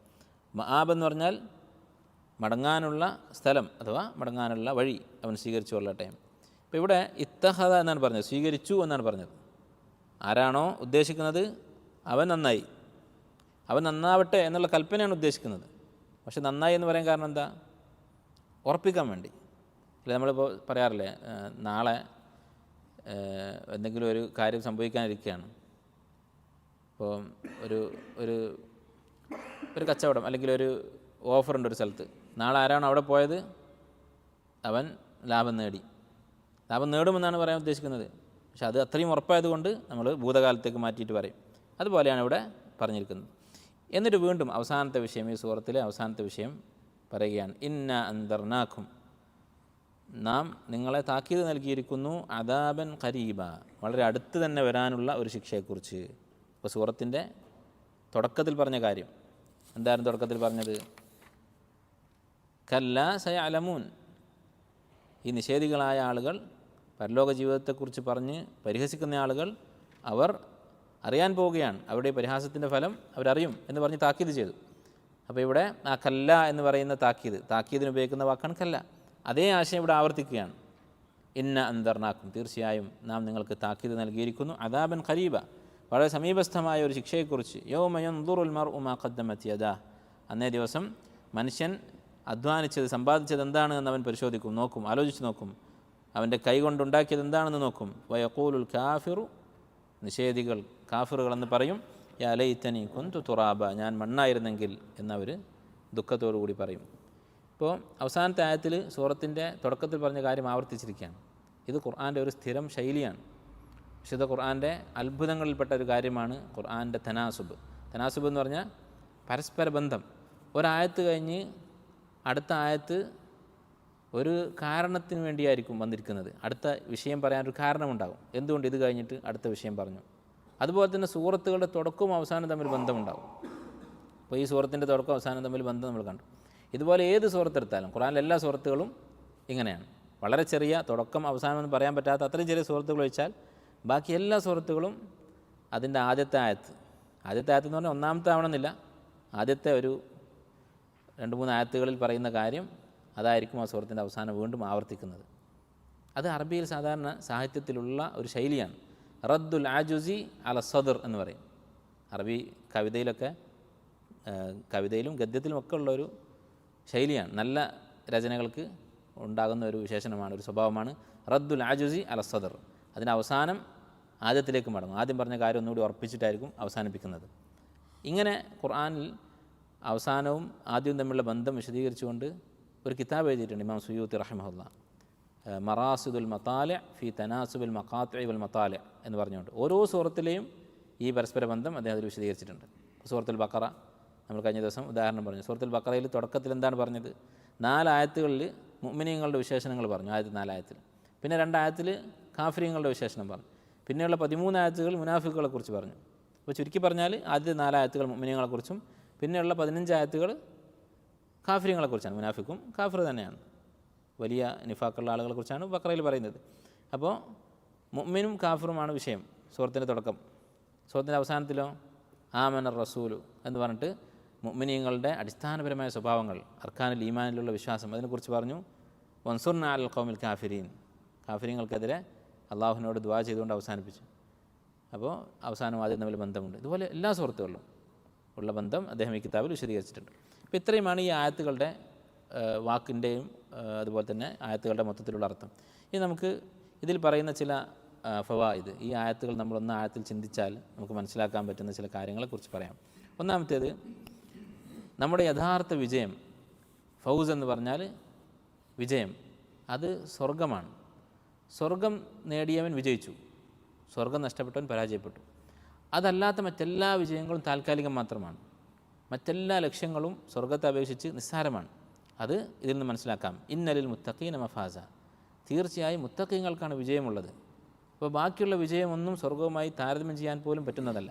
സൂറത്ത് ആല ഇമ്രാനിൽ അല്ലാഹു പറഞ്ഞു, ഫമൻ സുഹ്സിഹ അനിൻ നാരി വഉദ്ഖിലൽ ജന്നത ഫഖദ് ഫാസ്, ആരാണോ നരകത്തിൽ നിന്ന് അകറ്റപ്പെടുകയും സ്വർഗത്തിൽ പ്രവേശിക്കുകയും ചെയ്തത് ഫഖദ് ഫാസ്, അവൻ വിജയിച്ചിരിക്കുന്നു.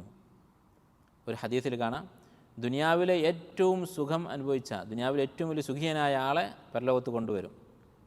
അൻഅമു അഹ്ലി ദുനിയ, ദുനിയാവിലെ ഏറ്റവും സുഖിച്ച വ്യക്തി, മിൻ അഹ്ലിന്നാർ, നരകക്കാരുടെ കൂട്ടത്തിൽപ്പെട്ട ഏറ്റവും വലിയ സുഖങ്ങൾ അനുഭവിച്ചവൻ. എന്നിട്ട് അവനെ നരകത്തിലൊന്ന് മുക്കും, നരകത്തിൽ ഒരു നിമിഷം പ്രവേശിപ്പിച്ച് പുറത്തെടുക്കും. എന്നിട്ട് അവനോട് ചോദിക്കും, ഹൽ റഅയ്ത നഈമൻ ഖത്തു, നീ എന്തെങ്കിലും സുഖങ്ങൾ അനുഭവിച്ചിട്ടുണ്ടോ ദുനിയാവിൽ എന്ന് ചോദിക്കും. അപ്പോൾ അവൻ പറയും, മാ റഅയ്തു നഈമൻ ഖത്തു, ഞാനൊരു സുഖവും അനുഭവിച്ചിട്ടില്ല. കാരണം നരകത്തിലെ ഈ ഒരു നിമിഷം കാരണം അവനിതെല്ലാം മറന്നുപോയി. അതുപോലെ അബ് അസു അഹ്ലി ദുനിയ, ദുനിയാവിലെ ഏറ്റവും കഷ്ടപ്പെട്ട വ്യക്തിയെ കൊണ്ടുവരും സ്വർഗ്ഗക്കാരുടെ കൂട്ടത്തിൽ നിന്ന്. സ്വർഗ്ഗത്തിൽ പ്രവേശിച്ചവരുടെ കൂട്ടത്തിൽ വെച്ച് ദുനിയാവിൽ ഏറ്റവും പ്രയാസം അനുഭവിച്ച വ്യക്തി. കാരണം ദുനിയാവിൽ എന്തൊക്കെ പ്രയാസം അനുഭവിച്ച ആളുകളുണ്ട്. അയ്യൂബ് അലൈഹിസ്സലാം വർഷങ്ങളോളം ഒരു കട്ടിലിൽ കിടന്നു, ശരീരം അത് ചീഞ്ഞുപോയി, അടുത്ത ബന്ധുക്കൾ പോലും ഉപേക്ഷിച്ചു പോയി. ഇതിനേക്കാളും കഷ്ടപ്പെട്ട ആളുകളുണ്ടായിരിക്കാം. അവരെ അങ്ങനെയുള്ള ഒരാളെ കൊണ്ടുവരും, സ്വർഗ്ഗത്തിൽ ഒരു നിമിഷം പ്രവേശിപ്പിക്കും. അയാളോട് ചോദിക്കും, ഹൽ റഅയ്ത ബുഅ്സൻ ഖത്തു, എന്തെങ്കിലും വിഷമം ദുനിയാവിൽ അനുഭവിച്ചിട്ടുണ്ടോ? ഈ വ്യക്തി പറയും, മാ റഅയ്തു ബുഅ്സൻ ഖത്തു, വിഷമം എന്ന് പറഞ്ഞാൽ എന്താണെന്ന് എനിക്കറിയില്ല, ഞാനൊന്നും അനുഭവിച്ചിട്ടില്ല സ്വർഗ്ഗത്തിലെ സുഖം കാരണം. അപ്പോൾ അതാണ് യഥാർത്ഥ വിജയം, അതായിരിക്കണം നമ്മുടെ ലക്ഷ്യം. അത് ഈ ആയത്തിൽ നിന്ന് മനസ്സിലാക്കാം. രണ്ടാമത്തെ ഒരു കാര്യം, ഈ ആയത്തുകളിൽ ഇപ്പോൾ നമ്മൾ വായിച്ച ആയത്തുകളിൽ വിശദീകരിച്ചിട്ടുള്ളത് സ്വർഗത്തിലെ സുഖങ്ങളെക്കുറിച്ചാണ്. ഈ സ്വർഗത്തിലെ സുഖങ്ങളിൽ എന്തെങ്കിലും 4 കാര്യങ്ങൾ വെറുതെ അള്ളാഹു തആല പറഞ്ഞിരിക്കുകയല്ല, നേരെ മറിച്ച് അടിസ്ഥാനപരമായ കാര്യങ്ങൾ. ഇപ്പോൾ നമ്മൾ ദുനിയാവിലാണെങ്കിലും നമ്മുടെ അടിസ്ഥാന ആവശ്യങ്ങൾ എന്തൊക്കെയാണ്? താമസിക്കാൻ സ്ഥലം വേണം, അതുപോലെ തന്നെ ഇണകൾ വേണം, അതുപോലെ ഭക്ഷണം വേണം, പാനീയം വേണം, അതുപോലെ സ്വസ്ഥത വേണം, സ്വസ്ഥതയും സമാധാനം വേണം. ഇതൊക്കെയാണ് പറഞ്ഞിരിക്കുന്നത്. ഹദായക് തോട്ടങ്ങൾ, അവിടെയാണ് അവർ താമസിക്കുന്നത്. അതുപോലെ അനാബ് പഴങ്ങൾ, അതാണ് അവരുടെ ഭക്ഷണം. കാരണം സ്വർഗത്തിൽ വിശപ്പില്ല. അതുകൊണ്ടാണ് സ്വർഗത്തിൽ പഴങ്ങളെക്കുറിച്ച് വീണ്ടും വീണ്ടും പറയുന്നത്. കാരണം സ്വർഗത്തിൽ അടിസ്ഥാനപരമായി ഭക്ഷണം കഴിക്കുന്നത് വിശപ്പ് മാറ്റാൻ വേണ്ടിയിട്ടല്ല, മറിച്ച് രുചിക്ക് വേണ്ടി മാത്രമാണ്. അതുകൊണ്ടാണ് സ്വർഗത്തിലെ മാംസത്തെക്കുറിച്ച് പറഞ്ഞതിൽ കൂടുതൽ ഫവാക്കിഹ് പഴങ്ങളെന്ന് പറയാനുള്ള കാരണം. അപ്പോൾ ഭക്ഷണം. വക്കവാഇബ അത്രാബ, അവിടെയുള്ള സ്ത്രീകളെക്കുറിച്ച് പറഞ്ഞു, ഇണകൾ. വകഅസൻ ദിഹാഖ, പാനീയത്തെക്കുറിച്ച് പറഞ്ഞു. ലാ യസ്മഊന ഫിഹാ ലഗ്വൻ വലാ കിദ്ദാബ, അവിടുത്തെ സ്വസ്ഥതയെക്കുറിച്ച്, സമാധാനത്തെക്കുറിച്ച് പറഞ്ഞു. അപ്പോൾ അടിസ്ഥാനപരമായ കാര്യങ്ങളാണ് അല്ലാഹു തആല ഇവിടെ പറഞ്ഞിട്ടുള്ളത്. ഇനി മറ്റൊരു ഫായിദ, ചില ആളുകൾ ഖുർആനെ പരിഹസിക്കും, അതുപോലെ ഇസ്ലാമിനെ പരിഹസിക്കും. നമുക്കറിയാം നിഷേധികളായ ആളുകൾ, അവർ പറയുന്നൊരു കാര്യം, ഖുർആനിൽ സ്വർഗത്തെക്കുറിച്ച് പറയുമ്പോൾ സ്വർഗത്തിലുള്ള ശാരീരികമായ ഭൗതികമായ ആസ്വാദനങ്ങളെക്കുറിച്ചാണ് പറയുന്നത്. അല്ല, മറ്റ് മതങ്ങളിൽ പലതും ഇങ്ങനെയൊന്നുമില്ല. അവരുടെ അടിസ്ഥാന ലക്ഷ്യം ആത്മീയമായ ലക്ഷ്യമാണ്, അഥവാ സ്വന്തം ആത്മാവ് ദൈവത്തിൽ ലയിച്ചു ചേരുക. അതൊക്കെയാണ് പല മതങ്ങളിലുമുള്ളത്. ഇസ്ലാമിൽ നിങ്ങളിങ്ങനെ ശരീരം കൊണ്ടുള്ള സുഖങ്ങളെക്കുറിച്ചാണ് പറയുന്നത്, ഭക്ഷണത്തെക്കുറിച്ച്, സ്ത്രീകളെക്കുറിച്ച് ഇങ്ങനെ പറയുന്ന ആളുകളെ കാണാം. അവർ ഇങ്ങനെ പറയുമ്പോൾ 2 കാര്യങ്ങളാണ് അവർ ഉദ്ദേശിക്കുന്നത് ഈ വിമർശനം കൊണ്ട്. ഒന്ന്, ഈ കാര്യങ്ങൾ സ്വർഗത്തിൽ ഉണ്ട് എന്ന് പറയുന്ന ഈ സുഖങ്ങൾ, അത് പ്രത്യേകിച്ച് സ്ത്രീകളെക്കുറിച്ച് പറഞ്ഞത്, ഹൂർലീനെക്കുറിച്ചൊക്കെ പറഞ്ഞത്, അത് വളരെ താഴ്ന്ന കാര്യങ്ങളാണ്, മനുഷ്യൻ്റെ ഉന്നതമായ ലക്ഷ്യങ്ങളല്ല. അഥവാ ഒരാളുടെ ആത്മാവ് മോക്ഷം നേടുക എന്നുള്ളതാണ് അടിസ്ഥാന കാര്യം. അതിനെക്കുറിച്ച് പറയുന്നതിനേക്കാൾ, അല്ലെങ്കിൽ അതിനെക്കുറിച്ച് പറയുന്നതിന് പുറമെ നിങ്ങൾ ഈ വക കാര്യങ്ങളെക്കുറിച്ച് പറഞ്ഞു എന്നുള്ളത് മോശമായിട്ടാണ് അവർ കാണുന്നത്. മനുഷ്യൻ്റെ ന്യൂനതകളാണ് ഇതെല്ലാം. വിശക്കുക, അതുപോലെ പിന്നെ ഇണകളായി ജീവിക്കുക എന്നുള്ളതൊക്കെ മനുഷ്യൻ്റെ ന്യൂനതകളാണ്. അതൊന്നും ഉണ്ടാവാൻ പാടില്ല സ്വർഗത്തിൽ. ഇതാണ് അവരുടെ ഒരു ആരോപണം, അവരുദ്ദേശിക്കുന്ന ഒരു കുഴപ്പം. രണ്ടാമത്തെ കുഴപ്പം, സ്വർഗത്തിലുള്ള പുരുഷന്മാരെക്കുറിച്ച് പറഞ്ഞിട്ടില്ല. സ്ത്രീകൾക്ക് സ്വർഗത്തിൽ എങ്ങനെയുള്ള ഇണകളെയാണ് കിട്ടുക എന്നുള്ളത് വിശദീകരിച്ചിട്ടില്ല. ഇതാണ് 2 പ്രശ്നങ്ങൾ. ഈ 2 പ്രശ്നവും യഥാർത്ഥത്തിൽ ബാത്തിലാണ്. എന്തുകൊണ്ട്? ഒന്നാമത്തെ കാര്യം, സ്വർഗത്തിലുള്ള ഈ സുഖങ്ങൾ അത് വളരെ തരം താഴ്ന്ന കാര്യങ്ങളാണ്, മനുഷ്യൻ്റെ ന്യൂനതകളുമായി ബന്ധപ്പെട്ട കാര്യങ്ങളാണ് എന്നുള്ള ഈ ആരോപണം. അതിനുള്ള മറുപടി എന്താണ്? സ്വർഗത്തിൽ അല്ലാഹു തആല ഒരുക്കി വെച്ചിട്ടുള്ള ഏറ്റവും വലിയ ആസ്വാദനം ഇതല്ല എന്ന് മുസ്ലിമീങ്ങൾക്ക് എല്ലാവർക്കും അറിയാം. ഒരു ചെറിയ കുട്ടിയോട് നമ്മൾ ചോദിക്കുകയാണ്, നീ എന്തിനാണ് മദ്രസയിൽ പോകുന്നത്, എന്തിനാണ് ഖുർആൻ ഓതുന്നതെന്ന് ചോദിച്ചാൽ എന്താ പറയുക? അള്ളാഹിൻ്റെ വജ്ഹിന് വേണ്ടി എന്നാ പറയാം. അള്ളാഹിൻ്റെ വജ്ഹ് എന്ന് പറഞ്ഞാൽ എന്താണ്? അള്ളാഹുവിനെ കണ്ടുമുട്ടുക, അള്ളാഹുവുമായി നേർക്കുനേരെ സംസാരിക്കുക. ഇതാണ് സ്വർഗത്തിലെ ഏറ്റവും വലിയ സുഖം. ആ സുഖത്തിന് വേണ്ടിയാണ് നമ്മൾ അധ്വാനിക്കുന്നത്. നീ എന്തിനാണ് നിസ്കരിക്കുന്നതെന്ന് ചോദിച്ചാൽ, ഒരു ഏറ്റവും ജാഹിലായ മുസ്ലിമായ ഒരു കുട്ടി, അല്ലെങ്കിൽ ഒരു വയസ്സായ മുസ്ലിം സ്ത്രീ, അവർ പോലും പറയില്ല എന്ത് സ്വർഗത്തിലെ മുന്തിരി കഴിക്കാനാണ്. ആരെങ്കിലും പറയോ? ഒരിക്കലും പറയില്ല. അള്ളാഹിൻ്റെ വജ്ഹ് എന്നേ പറയുള്ളൂ. അപ്പോൾ ഇത് മുസ്ലിമുകളിൽ അറിയപ്പെട്ട കാര്യമാണ്. നമ്മുടെ അടിസ്ഥാന ലക്ഷ്യം അള്ളാഹുവിനെ കണ്ടുമുട്ടുക എന്നുള്ളതാണ്. അങ്ങനെ തന്നെ കാണാൻ വരുന്നവർക്ക് അള്ളാഹു തആല അവിടെ അവൻ്റെ മാന്യതയ്ക്ക് യോജിച്ച സുഖങ്ങൾ ഒരുക്കി വെച്ചിരിക്കുന്നു, അത്രയേ ഉള്ളൂ. രണ്ടാമത്തെ കാര്യം, ഇത്തരം ശാരീരികമായ സുഖങ്ങളും ആസ്വാദനങ്ങളും അത് മനുഷ്യൻ്റെ ഫിത്രത്തിൻ്റെ ഭാഗമാണ്. അള്ളാഹു തആല മനുഷ്യൻ്റെ ഫിത്രത്തിൽ നിക്ഷേപിച്ചിട്ടുള്ള കാര്യങ്ങളാണ്. അത് ചീത്ത കാര്യങ്ങളല്ല, മനുഷ്യൻ്റെ പ്രകൃതത്തിൻ്റെ ഭാഗമാണ്. അതുപോലെ തന്നെ ഇനി രണ്ടാമത്തെ പ്രശ്നം, എന്തുകൊണ്ട് സ്ത്രീകൾക്ക് പുരുഷന്മാരുണ്ട് അവിടെ എന്ന് പറഞ്ഞിട്ടില്ല? സ്ത്രീകൾക്ക് അവിടെ പുരുഷന്മാരുണ്ടാകും. അവരുടെ ഭർത്താക്കന്മാർ സ്വർഗാവകാശികളാണെങ്കിൽ അവരുണ്ടാകും, അല്ലെങ്കിൽ സ്വർഗത്തിലുള്ള മറ്റേതെങ്കിലും ഒരു പുരുഷൻ്റെ കൂടെ ആയിരിക്കും. അതിൽ സംശയമില്ല. സ്വർഗത്തിൽ ഒറ്റപ്പെട്ട് ആരും ഉണ്ടാവുകയില്ല എന്നൊരു ഹദീസിൽ വന്നിട്ടുണ്ട്. ഇണകളായിട്ടേ സ്വർഗത്തിലുണ്ടാവുകയുള്ളൂ. എന്നാലും എന്തുകൊണ്ട് സ്ത്രീകളെക്കുറിച്ച് വർണ്ണിച്ചതുപോലെ പുരുഷന്മാരെക്കുറിച്ച് വർണ്ണിച്ചിട്ടില്ല? ഇതും തീർത്തും അടിസ്ഥാനരഹിതമായൊരു ചോദ്യമാണ്. നിങ്ങൾ ആലോചിച്ച് നോക്കൂ, ഈ ലോകത്തുള്ള സാഹിത്യ സൃഷ്ടികൾ, കവിതകൾ, കഥകൾ, പഴയകാലം മുതലുള്ള സാഹിത്യ രചനകൾ, ഇതിൽ എവിടെയെങ്കിലും പുരുഷന്മാരെ വർണ്ണിച്ച് ആരെങ്കിലും കേട്ടിട്ടുണ്ടോ? ഇങ്ങനെ ഇന്ന സിഫാത്തുകളുള്ള പുരുഷന്മാർ എവിടെയില്ല. എന്തുകൊണ്ടില്ല? അതുതന്നെയാണ് ഇതിനുള്ള ഉത്തരം. അത് വായിച്ച് ആസ്വദിക്കാൻ ആളില്ല. കാരണം സ്ത്രീകൾ അത് ഇഷ്ടപ്പെടുന്നില്ല. സ്ത്രീകൾ അവരുടെ ലജ്ജ കാരണം അവർ പുരുഷൻ്റെ വർണ്ണനകൾ ആഗ്രഹിക്കുന്നില്ല. നമ്മൾ അങ്ങാടിയിൽ ഇറങ്ങിയാൽ നമുക്ക് സ്ത്രീകളുടെ ഇഷ്ടം പോലെ ഫോട്ടോ കാണാൻ പറ്റും.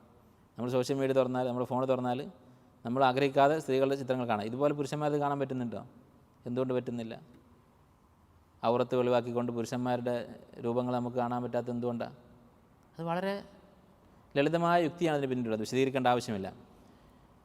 അതാണ് മറ്റൊരു കാര്യം. ഇനി ഈ ആയത്തുകളിൽ നിന്ന് മനസ്സിലാക്കാവുന്ന മറ്റ് പ്രധാനപ്പെട്ട ഒരു കാര്യം, ലാ യസ്മഊന ഫീഹാ ലഗ്വൻ വലാ കിദ്ദാബ എന്ന് പറഞ്ഞു.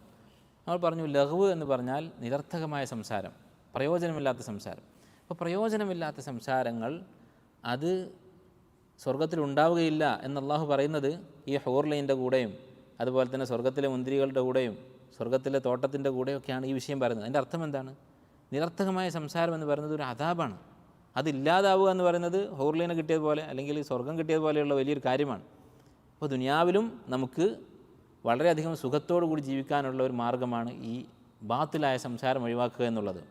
അതുകൊണ്ടാണ് ചില പണ്ഡിതന്മാർ പറഞ്ഞത്, സൂറത്തുൽ മുഅ്മിനൂനിൽ അല്ലാഹു തആല ഖുശൂഇനെ കുറിച്ച് പറഞ്ഞപ്പോൾ, നമസ്കാരത്തിലെ ഖുശൂഇനെ കുറിച്ച് പറഞ്ഞപ്പോൾ എന്താണ് പറഞ്ഞത്? ഖദ് അഫ്ലഹൽ മുഅ്മിനൂൻ അല്ലദീന ഹും ഫീ സ്വലാത്തിഹിം ഖാശിഊൻ അല്ലദീന ഹും അനിൽ ലഗ്വി മുഅ്രിദൂൻ വല്ലദീന ഹും ലിസക്കാത്തി ഫായിലൂൻ. അവർ നമസ്കാരത്തിൽ ഭക്തിയുള്ള ഖുശൂ ഉള്ള ആളുകളായിരിക്കും. ഒന്ന്. രണ്ടാമത്തെ സിഫത്ത് വല്ലദീന ഹും അനിൽ ലഗ്വി മുഅ്രിദൂൻ, അവർ നിരർത്ഥകമായ ബാത്തിലായ സംസാരങ്ങൾ ഉപേക്ഷിക്കുന്നവരായിരിക്കും. മൂന്നാമത്തേത് വല്ലദീന ഹും ലിസക്കാത്തി ഫായിലൂൻ, സക്കാത്ത് കൊടുക്കുന്നവരായിരിക്കും. ഖുർആനിൽ മറ്റെല്ലാ സ്ഥലങ്ങളിലും നമസ്കാരത്തെക്കുറിച്ചും സക്കാത്തിനെക്കുറിച്ചും പറഞ്ഞിട്ടുണ്ടെങ്കിൽ അതിൻ്റെ ഇടയിൽ വേറെ ഒന്നും ഉണ്ടാവില്ല. നമസ്കാരവും സക്കാത്തും ഒന്നിച്ചാണ്. എന്തുകൊണ്ട് ഇവിടെ മാത്രം ഒരു ലഘു അതിൻ്റെ ഇടയിൽ പരാമർശിച്ചു? ഉലമാക്കൾ പറയുന്നത് ഈ ലഘു ഉപേക്ഷിക്കുക എന്നുള്ളത് ഖുശൂ കിട്ടാനുള്ള സബബാണ്. അനാവശ്യമായ സംസാരം ഉപേക്ഷിച്ച ഒരാൾക്ക് നമസ്കാരത്തിൽ ഖുശൂ ഉണ്ടാകും. എല്ലാ സമയത്തും അനാവശ്യ സംസാരങ്ങൾ ഉപേക്ഷിച്ചാൽ. അപ്പോൾ പ്രത്യേകിച്ച് ഇന്നത്തെ കാലത്ത് നമ്മൾ വളരെയധികം സൂക്ഷിക്കേണ്ട ഒരു കാര്യമാണ്. കാരണം ഈ ലഘുവിൻ്റെ പുതിയ പുതിയ രൂപങ്ങൾ ഇന്ന് നമുക്ക് സോഷ്യൽ മീഡിയയിലും അല്ലാത്ത സ്ഥലത്തും ധാരാളമായി കാണാൻ സാധിക്കും. മുമ്പ് കാലത്ത് ഇങ്ങനെയുള്ള സംസാരങ്ങൾ അത് ഇന്നത്തെ അപേക്ഷിച്ച് എത്രയോ കുറവായിരുന്നു. എന്നിട്ട് പോലും പണ്ഡിതന്മാർ വലിയൊരു വിഷയമായി ഇത് ചർച്ച ചെയ്തിട്ടുണ്ട്. ഇമാം ഇബ്നു തൈമിയ്യ റഹിമഹുല്ലാ അദ്ദേഹത്തിൻ്റെ മജ്മൂ ഫത്താവയിൽ 1-ാം വാള്യത്തിൽ പറയുന്നൊരു വാക്ക്, ഒരു സംസാരം ഞാൻ വായിക്കാം. അദ്ദേഹം പറയാണ്, ഫൈനൽ ഇൻസാന ഇദാലം യഖഫ് മിൻ അല്ലാഹ്, ഒരു അടിമ മനുഷ്യൻ അവൻ അള്ളാഹുവിനെ പേടിയില്ലാതായാൽ ഇത്തബഅ ഹവാ, അവൻ തൻ്റെ ഹവ പിന്തുടരും, തനിക്ക് തോന്നിയതൊക്കെ ചെയ്ത് നടക്കും. വലസിയമ്മ ഇദാഖാന താലിബൻ മാലം യഹ്സുല്ലഹു, പ്രത്യേകിച്ച് തനിക്ക് നിലവിൽ കിട്ടിയിട്ടില്ലാത്ത കാര്യങ്ങൾ ആഗ്രഹിക്കുന്ന ഒരാളാണെങ്കിൽ, തനിക്ക് ഇപ്പോൾ നിലവിലുള്ള സുഖങ്ങളൊന്നും പോരാ എന്ന് വിചാരിക്കുന്ന ഒരാളാണെങ്കിൽ പ്രത്യേകിച്ച് ഹവയെ പിന്തുടരൽ കൂടുതലായിരിക്കും. ഫൈന്ന നഫ്സഹു തബ്ഖ താലിബത്തൻ ലിമാ തസ്തരീഹു ബിഹ്, അവൻ്റെ നഫ്സ്, അവൻ്റെ മനസ്സ് ഒരു സമാധാനം അന്വേഷിച്ചുകൊണ്ടിരിക്കും, ആസ്വാദനങ്ങൾ പുതിയത് അന്വേഷിച്ചുകൊണ്ടിരിക്കും. വതദ്ഫഉ ബിഹിൽ ഗമ്മ വൽ ഹുസ്ന അൻഹാ, തൻ്റെ വിഷമങ്ങളൊക്കെ മാറാനുള്ള മാർഗ്ഗങ്ങൾ എന്താണെന്ന് അന്വേഷിച്ചുകൊണ്ടിരിക്കും. അള്ളാഹിനെ പേടിയില്ല, അപ്പോൾ ഹവ അനുസരിച്ച് മുന്നോട്ട് പോകും. അപ്പോൾ അവനെന്ത് ചെയ്യും? ദുഃഖങ്ങളുണ്ടാകും. പാപങ്ങളുടെ അനന്തരഫലമാണ് ദുഃഖങ്ങളും വിഷമങ്ങളും. അത് മാറ്റാൻ വേണ്ടി അവൻ പുതിയ പുതിയ പാപങ്ങൾ ചെയ്തുകൊണ്ടിരിക്കും. വലൈസ ഇൻദഹ മിൻ ദിക്രില്ലാഹി വ ഇബാദത്തിഹി മാ തസ്തരീഹു ഇലൈഹി വബിഹി, അള്ളാഹുവിനെക്കുറിച്ചുള്ള ദിക്റും അള്ളാഹുവിനുള്ള ഇബാദത്തും ഒന്നുമില്ല ഈ മനുഷ്യൻ്റെ അടുത്ത്. റാഹത്ത് കിട്ടാൻ വേണ്ടി ഇങ്ങനെയുള്ള ദീനിയായിട്ടുള്ള മാർഗ്ഗങ്ങളൊന്നും അവനില്ലതാനും. അങ്ങനെ ആകുമ്പോൾ ഫയസ്തരീഹു ഇലൽ മുഹറമാത്ത്, അവൻ ഹറാമുകൾ കൊണ്ടാണ് റാഹത്ത് തേടുക, റാഹത്ത് ഉണ്ടാക്കാൻ ശ്രമിക്കുക. മിൻ ഫിഅലിൽ ഫവാഹിഷ്, ഫാഹിഷത്തുകൾ ചെയ്തുകൊണ്ട്, വഷുർബിൽ അൽ മുഹറമാത്ത്, ഹറാമായ കാര്യങ്ങൾ കുടിച്ചുകൊണ്ട്, കള്ളും മറ്റൊക്കെ ലഹരിയൊക്കെ ഉപയോഗിച്ചുകൊണ്ട്, വഖൗലി സൂർ, അതുപോലെ മോശമായ വാക്കുകൾ പറഞ്ഞുകൊണ്ട്. ഇനി അടുത്ത വാക്ക് നോക്കൂ, വദിക്രി മാജറയാത്തിൻ നഫ്സ്, മാജറയാത്തുകൾ പറഞ്ഞുകൊണ്ട്. എന്താണ് മാജറയാത്ത് എന്ന് പറഞ്ഞാൽ? അത് അറബിയിലൊരു 2 വാക്ക് കൂടി ഉണ്ടായതാണ്. മാ ജറ, ജറ എന്ന് പറഞ്ഞാൽ നടന്നത്, സംഭവിച്ചത്. മാ ജറ എന്ന് പറഞ്ഞാൽ എന്താണ് സംഭവിച്ചത്, അത് രണ്ടും കൂടി കൂട്ടി യോജിപ്പിച്ച് ഉണ്ടാക്കിയതാണ് മാജറയാത്ത് എന്നുള്ള വാക്ക്. അഥവാ നാട്ടിൽ നടന്ന കാര്യങ്ങളൊക്കെ എന്തൊക്കെയാണ് ഇപ്പോൾ സംഭവിച്ചുകൊണ്ടിരിക്കുന്നത്, നമ്മളെ ഭാഷയിൽ കറണ്ട് അഫയേഴ്സ് എന്ന് പറയുന്ന സംഭവം, എന്തൊക്കെയാണ് പുതിയ അപ്ഡേറ്റ്സ്, അതിനെക്കുറിച്ച് സംസാരിച്ചുകൊണ്ട് ഇന്നത്തെ കാലത്തെ വേണമെങ്കിൽ രാഷ്ട്രീയം ചർച്ച എന്ന് പറയാം, രാഷ്ട്രീയ ചർച്ചകളെന്ന് പറയാം. ഇങ്ങനെയൊക്കെയുള്ള കാര്യങ്ങൾ പറഞ്ഞുകൊണ്ട് എന്ത് ചെയ്യും? അവൻ്റെ മനസ്സിലുള്ള ഈ പ്രയാസം, അള്ളാഹ്ക്ക് ഇബാദത്ത് ചെയ്യാത്തത് കൊണ്ടും അള്ളാഹിൻ്റെ ദിക്റില്ലാത്തത് കൊണ്ടും അവൻ അനുഭവിക്കുന്ന ഈ ശൂന്യത, അത് നികത്താൻ വേണ്ടി അവൻ പലതും പറഞ്ഞുകൊണ്ടിരിക്കും. വൽ ഹസ്ലി വൽ ലഅബി, അതുപോലെ കളിയും തമാശയും, മുഖാലത്തത്തി ഖുറന ഇസു, അതുപോലെ മോശപ്പെട്ട ആളുകളുമായുള്ള കൂട്ടുകെട്ട്, ഇങ്ങനെയുള്ള വഴികളിലൂടെയൊക്കെ ഒരാശ്വാസം അവൻ അന്വേഷിച്ചു കൊണ്ടിരിക്കും. വഗൈരി ദാലിക്, ഇങ്ങനെയുള്ള പല കാര്യങ്ങളും. വലാ യസ്തഗ്നിൽ ഖൽബ്, ഇതിൽ നിന്നൊന്നും അവൻ ഉദ്ദേശിച്ച ലക്ഷ്യം അവന് ലഭിക്കുകയില്ല. ഇല്ലാ ബി ഇബാദത്തില്ലാഹി തആല, അള്ളാഹുവിനെ ഇബാദത്ത് ചെയ്താലല്ലാതെ, മനസ്സിൽ തട്ടി അള്ളാഹുവിനോട് അടുത്താലല്ലാതെ അവന് ഒരു രക്ഷയുമില്ലതാണ്. അപ്പോൾ ഇബ്നു തൈമിയ്യ റഹിമഹുല്ലാഹ് ഇവിടെ പിന്നെ വലിയ വലിയ പാപങ്ങളുടെ കൂടെ ഫവാഹിഷുകൾ ഇങ്ങനെയുള്ള കാര്യത്തിൻ്റെ ഇടയിലാണ് ഈ അനാവശ്യ സംസാരത്തെക്കുറിച്ച് പറഞ്ഞിരിക്കുന്നത്.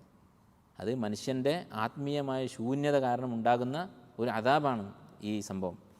അതുപോലെ ഇബ്നുൽ ഖയ്യിം റഹിമഹുല്ലാഹ് അദ്ദേഹത്തിൻ്റെ അറിയപ്പെട്ട ഒരു കിതാബിൽ റിസാലത്തു ഇബ്നുൽ ഖയ്യിം ഇലാ അഹദി ഇഖ്വാനിഹി എന്ന പേരിൽ അറിയപ്പെട്ടിട്ടുള്ള ഇബ്നുൽ ഖയ്യിമിൻ്റെ റിസാലയുണ്ട്. അദ്ദേഹം തൻ്റെ ഒരു സുഹൃത്തിന് അയച്ചൊരു കത്ത്.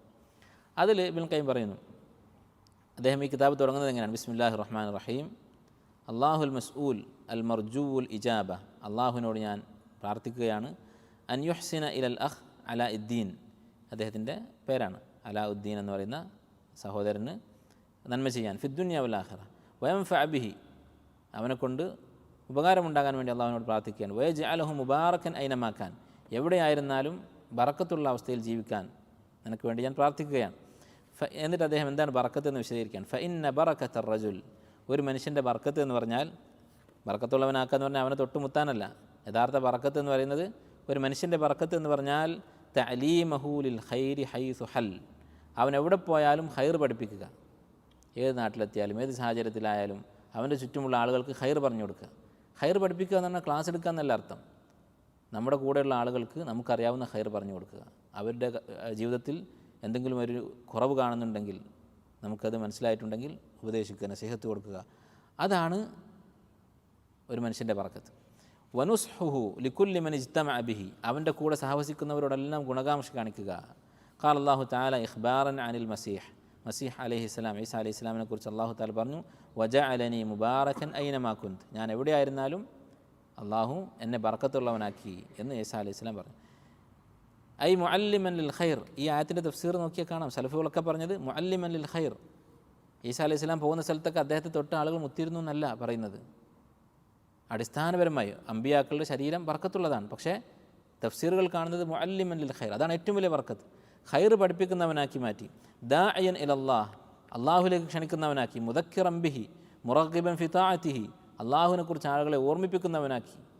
അതുപോലെ അള്ളാഹുവിന് താഅത്ത് ചെയ്യാൻ, അള്ളാഹുവിന് ഇഷ്ടമുള്ള ഇബാദത്തുകൾ ചെയ്യാൻ ആളുകളെ പ്രോത്സാഹിപ്പിക്കുന്നവനാക്കി മാറ്റി. അല്ലേ, നമുക്ക് അറിയാവുന്ന സുന്നത്തുകൾ, ഒരു ദിവസം തിങ്കളാഴ്ചയാണ് നമ്മൾ നോമ്പ് പറ്റിയിട്ടുണ്ട്, നമ്മൾ കൂടെയുള്ള ഒരാൾക്ക് തിങ്കളാഴ്ച നോമ്പിനെ കുറിച്ച് പറഞ്ഞു കൊടുക്കുക. അത് നമുക്ക് എല്ലാവർക്കും ചെയ്യാവുന്ന കാര്യമാണ്. ഇങ്ങനെയുള്ള ഒരു അവസ്ഥ എനിക്ക് തന്നു എന്നാണ് ഈസാ അലൈഹി സ്വലാം പറഞ്ഞിരിക്കുന്നത്. അങ്ങനെ തന്നെ ആക്കട്ടെ എന്ന് ഇബ്നുൽ ഖയ്യിം റഹിമഹുല്ലാഹ് പ്രാർത്ഥിക്കുകയാണ് തൻ്റെ സുഹൃത്തിന് വേണ്ടി. ഫഹാദ മിൻ ബറക്കത്തിർ റജുൽ, ഇതാണ് മനുഷ്യൻ്റെ ബർക്കത്ത് എന്ന് പറഞ്ഞാൽ. ഒരു വ്യക്തിക്ക് ബർക്കത്തുണ്ട് എന്ന് പറഞ്ഞാൽ ഇതാണ്. എവിടെയായിരുന്നാലും ഖൈർ പഠിപ്പിക്കുക, ഖൈർ ആളുകൾ ഓർമ്മിപ്പിക്കുക. വമൻ ഖലാ മിൻ ഹാദ, ഇനി നോക്കൂ, ആർക്കാണോ ഈ സ്വഭാവം ഇല്ലാത്തത്, ഒരാൾ തീരുമാനിക്കുക ഇങ്ങനെ ഈസാ നബിൻ്റെ പോലെ ബർക്കത്തുള്ള ആളൊന്നാവണ്ട, എനിക്കൊരു സാധാ മനുഷ്യനായ മതി എന്ന് തീരുമാനിക്കാൻ സാധിക്കുകയില്ല. വമൻ ഖലാ മിൻ ഹാദ, ആർക്കാണോ ഈ ബർക്കത്ത് എന്നുള്ള സിഫത്ത് നഷ്ടപ്പെട്ടത്, ഈ പറഞ്ഞ സ്വഭാവം അഥവാ ആളുകൾക്ക് ഖൈർ പറഞ്ഞു കൊടുക്കുക എന്നുള്ള സ്വഭാവം ആർക്കാണോ ഇല്ലാത്തത്, ഫഖദ് ഖലാ മിനൽ ബറക്ക, അവന് ബറക്കത്തില്ല. ബറക്കത്തില്ല എന്ന് പറഞ്ഞാൽ വമുഹിഖത് ബറക്കത്തു ലിഖാഇഹി വലിജ്തിമാഇ ബിഹി, അവൻ്റെ കൂടെ ഇരിക്കുന്ന ഇരുത്തത്തിന് പിന്നെ ബറക്കത്തുണ്ടാവുകയില്ല. ഈ സ്വഭാവം ഇല്ലാത്ത ഒരാളുടെ കൂടെ ഇരുന്നാൽ അവൻ്റെ കൂടെയുള്ള ആ ഇരുത്തം ബറക്കത്തില്ലാത്ത ഇരുത്തമായിരിക്കും. ബൽ തുംഹഖു ബറക്കത്തു മൻ ലഖിയ, മാത്രമല്ല ബറക്കത്തുള്ളവൻ്റെ ബറക്കത്ത് നഷ്ടപ്പെടും എൻ്റെ കൂടെ ഇരുന്നാൽ. ആളുകൾക്ക് ഇങ്ങനെ നല്ലതൊക്കെ പറഞ്ഞു കൊടുക്കുന്ന സ്വഭാവം നിങ്ങൾക്കുണ്ടെങ്കിൽ ഇങ്ങനെയുള്ള ഒരാളുടെ കൂടെ ഇരുന്നാൽ മതി, ആ സ്വഭാവം കുറഞ്ഞു കുറഞ്ഞു വരും. വജ്തമഅ ബിഹി, അവനോട് സഹവസിച്ചാൽ. ഫഇന്നഹു യുദയ്യിഉൽ വഖ്ത്, കാരണം എന്താണ്, എങ്ങനെയാണ് ബർക്കത്ത് നഷ്ടപ്പെടുന്ന പ്രക്രിയ? ഇവൻ്റെ കൂടെ ഇരിക്കുമ്പോൾ എന്താ സംഭവിക്കുക? യുദയ്യിഉൽ വഖ്ത്, അവൻ സമയം പാഴാക്കും.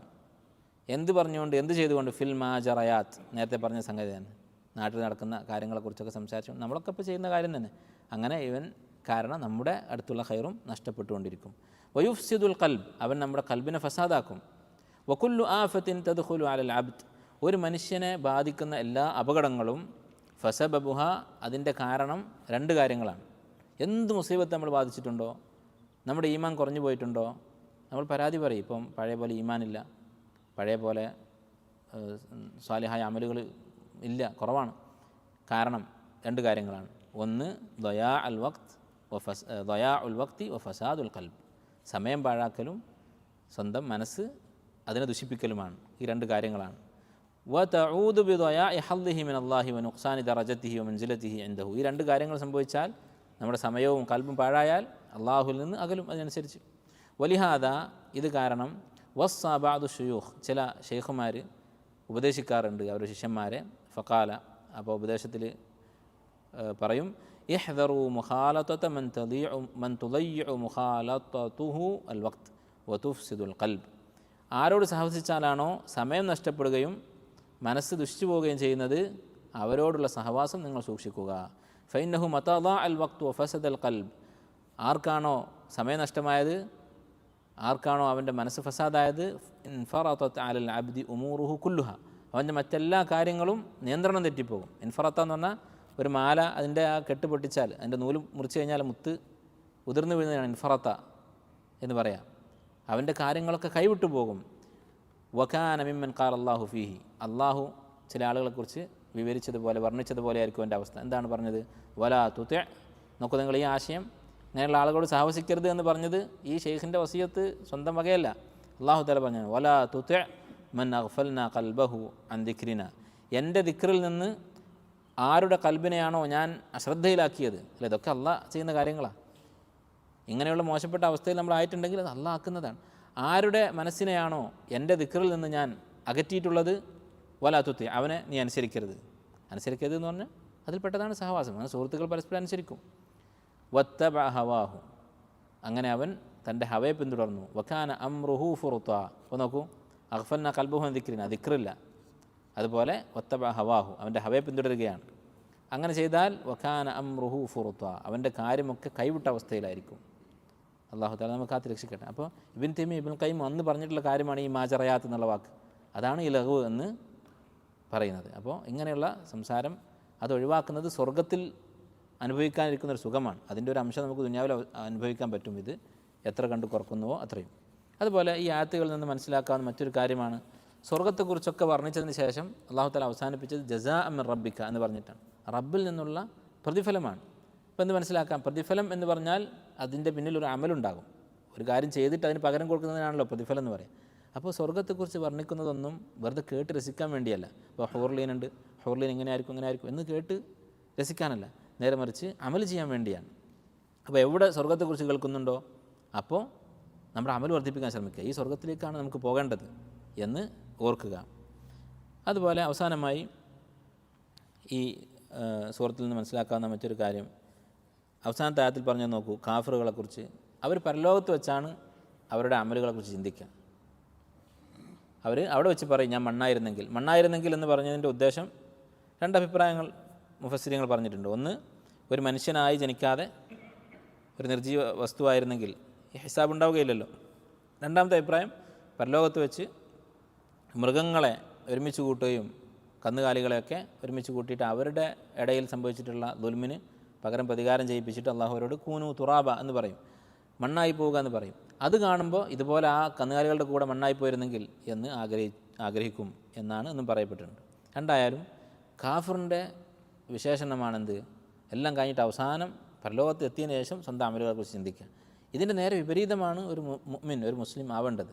നബി സല്ലല്ലാഹു അലൈഹി വസല്ലമ പറഞ്ഞു, അൽ കയ്യിസ്, ഏറ്റവും വലിയ ബുദ്ധിമാൻ എന്ന് പറയുന്നത്, ശരിക്കും ബുദ്ധിയുള്ളവൻ എന്ന് പറയുന്നത്, മൻ ദാന നഫ്സഹു, സ്വന്തം നഫ്സിനെ വിചാരണ ചെയ്തവനാണ്, സ്വന്തം അമലുകൾ എപ്പോഴും പരിശോധിക്കുന്നവനാണ് ബുദ്ധിമാൻ എന്ന് പറയുന്നത്. വഅമില ലിമാ ബഅദൽ മൗത്ത്, മരണാനന്തര ജീവിതത്തിന് വേണ്ടി അധ്വാനിക്കുകയും ചെയ്തു. സ്വാഭാവികമായിട്ടും അധ്വാനിക്കും. സ്വന്തം അമലുകളെക്കുറിച്ച് ചിന്തിച്ചാൽ ആ അമലിലുള്ള പോരായ്മകൾ തിരുത്താൻ അവന് തോന്നും. അതാണ് ബുദ്ധിമാൻ എന്ന് പറയുന്നത്. അപ്പോൾ ഈ ഒരു സ്വഭാവം, കാഫിറിൻ്റെ സ്വഭാവം നമുക്കുണ്ടാവാതിരിക്കാനും അൽ കയ്യിസ് എന്ന് നബി സ്വല്ലല്ലാഹു അലൈഹി വസല്ലം പുകഴ്ത്തി പറഞ്ഞ സ്വഭാവം ഉണ്ടാവാനും നമ്മൾ പരിശ്രമിക്കുക. അല്ലാഹു തആല കൽപ്പിച്ചിട്ടുള്ളതാണ്, യാ അയ്യുഹല്ലദീന ആമനു ഇത്തഖുല്ലാഹ വൽതൻദുർ നഫ്സുൻ മാ ഖദ്ദമത് ലിഗദ്. നാളേക്ക് വേണ്ടി എന്താണ് നിങ്ങൾ സമ്പാദിക്കുന്നത്, ഒരുക്കുന്നത്, സ്വർഗത്തിലേക്ക് പോകാൻ എന്താണ് ചെയ്തുകൊണ്ടിരിക്കുന്നത് എന്ന് നിങ്ങൾ പരിശോധിക്കുക. വത്തഖുല്ലാഹ ഇന്നല്ലാഹ ഖബീറും ബിമാ തഅമലൂൻ. ഇത്രയുമാണ് സൂറത്തുൻ നബയിൻ്റെ തഫ്സീർ. തഫ്സീർ എന്ന് പറഞ്ഞാൽ ഒരിക്കലും തീരൂല. നിങ്ങൾ സൂറത്തുൻ നബയിൻ്റെ തഫ്സീർ വേറെ എവിടെയെങ്കിലും ഒരു ക്ലാസ്സിൽ കേട്ടാൽ അത് വളരെ പുതുമയുള്ള കാര്യങ്ങൾ നിങ്ങൾക്ക് കേൾക്കാൻ പറ്റും. അല്ലെങ്കിൽ തഫ്സീർ വായിച്ചാൽ, തഫ്സീറിൻ്റെ ഒരു ക്ലാസ് എടുക്കുക എന്ന് പറഞ്ഞാൽ ഏറ്റവും വലിയ വെല്ലുവിളി എന്തൊക്കെ ഒഴിവാക്കണമെന്നുള്ളതാണ്. കാരണം അത്രയും തഫ്സീറുകളുണ്ട്. അപ്പോൾ അതുകൊണ്ട് ഇതോടുകൂടി സൂറത്തുൽ നബ നമ്മൾ പഠിച്ചു കഴിഞ്ഞു എന്നർത്ഥമില്ല എന്ന് പറയാൻ വേണ്ടിയാണ് ഞാൻ പറഞ്ഞത്. വലിയ വലിയ പണ്ഡിതന്മാർ ഖുർആനല്ലാത്ത മറ്റ് പല ഇൽമുകളിലും ആഴത്തിൽ പഠനം നടത്തിയിട്ടുള്ള പണ്ഡിതന്മാർ അവർ തഫ്സീറുകൾ എഴുതിയിട്ട് തീർന്നിട്ടില്ല. അവർക്ക് അവരുടെ ആ അതാത് ഇൽമുകൾ അത് ഖുർആനിൽ ഒരു കടൽ പോലെ കിടക്കുന്നതായിട്ടാണ് അനുഭവപ്പെട്ടിട്ടുള്ളത്. ഉദാഹരണത്തിന് ഇമാം ഖുർത്തുബി റഹിമഹുല്ല, അദ്ദേഹം വലിയ ഫഖീഹാണ്, ഫഖീൽ ആഴത്തിൽ ഗവേഷണം നടത്തിയിട്ടുള്ള ആളാണ്. അദ്ദേഹം പറയുന്നത്, ഞാൻ തഫ്സീർ എഴുതാൻ പോയപ്പോൾ എൻ്റെ ജീവിതം മുഴുവനും തഫ്സീറിന് വേണ്ടി മാറ്റിവെക്കാൻ തീരുമാനിച്ചു, ഖുർആനിന് വേണ്ടി മാറ്റിവെക്കാൻ തീരുമാനിച്ചു. കാരണം അദ്ദേഹം പഠിച്ച ഫിഖ് അത് ഖുർആനിൽ നിന്ന് അദ്ദേഹത്തിന് കിട്ടാൻ തുടങ്ങി. അദ്ദേഹം പഠിച്ച മസലകളൊക്കെ ഖുർആനിൽ കാണാൻ തുടങ്ങി. അങ്ങനെ അദ്ദേഹം തഫ്സീർ ഫിഖ് അടിസ്ഥാനമാക്കിയിട്ടാണ് തഫ്സീർ എഴുതുന്നത്. അദ്ദേഹത്തിൻ്റെ തഫ്സീർ മുഴുവൻ ഫിഖാണ്. അതുപോലെ ഭാഷാ പണ്ഡിതന്മാർ, അബു ഹയ്യാൻ റഹിമഹുല്ല വലിയ ഭാഷാ പണ്ഡിതനാണ്. ഏറ്റവും വലിയ നഹ്വിൻ്റെ കിതാബ് എഴുതിയിട്ടുള്ള ആളാണ് അബു ഹയ്യാൻ അൽ അന്ദലുസി റഹിമഹുല്ല. അദ്ദേഹം തഫ്സീർ എഴുതി. കാരണം അദ്ദേഹത്തിന് ഖുർആനിൽ ഭാഷാ നിയമങ്ങൾ ധാരാളം കാണാൻ സാധിച്ചു. അദ്ദേഹം പഠിച്ച കിതാബുകളെക്കാളും ഭംഗിയായി ഭാഷയിലെ നിയമങ്ങൾ ഖുർആനിൽ അല്ലാഹു ഉൾക്കൊള്ളിച്ചിട്ടുള്ളത് കാണാൻ സാധിച്ചു. അതുപോലെ പല ഇൽമുകളും പഠിച്ച ആളുകൾക്ക് തഫ്സീറുകൾ എഴുതിയപ്പോൾ അവരുടെ ഇൽമ്, അവർ പ്രത്യേകം പഠിച്ചിട്ടുള്ള വിഷയങ്ങൾ വളരെ ഭംഗിയായി ഖുർആനിൽ കാണാൻ സാധിച്ചിട്ടുണ്ട്. അതുകൊണ്ട് തന്നെ ഇങ്ങനെയുള്ള പലതരത്തിലുള്ള തഫ്സീറുകളുണ്ട്. അതൊക്കെ വായിക്കാൻ തുടങ്ങിയാൽ തീരാത്ത അത്രയുമുണ്ട്. ഏതായാലും ചുരുങ്ങിയ രൂപത്തിലുള്ള ആശയങ്ങളാണ് നമ്മൾ വിശദീകരിച്ചിട്ടുള്ളത്. സാധിക്കുന്ന തഫ്സീറുകൾ വായിക്കുക, തഫ്സീറിൻ്റെ ക്ലാസ്സുകൾ കേൾക്കുക. എത്രത്തോളം നമ്മൾ വായിക്കുന്നുണ്ടോ അതിനനുസരിച്ച് ഖുർആനോട് നമുക്ക് അടുപ്പമുണ്ടാകും. അല്ലാഹു സുബ്ഹാനഹു വ തആല നമുക്ക് ഖുർആൻ ശരിക്കും പഠിക്കാനും മനസ്സിലാക്കാനും അമൽ ചെയ്യാനുമുള്ള തൗഫീഖ് നൽകി അനുഗ്രഹിക്കുമാറാകട്ടെ. സുബ്ഹാനക അല്ലാഹുമ്മ വബിഹംദിക അഷ്ഹദു അൻ ലാ ഇലാഹ ഇല്ലാ അൻത അസ്തഗ്ഫിറുക വഅതൂബു ഇലൈക്.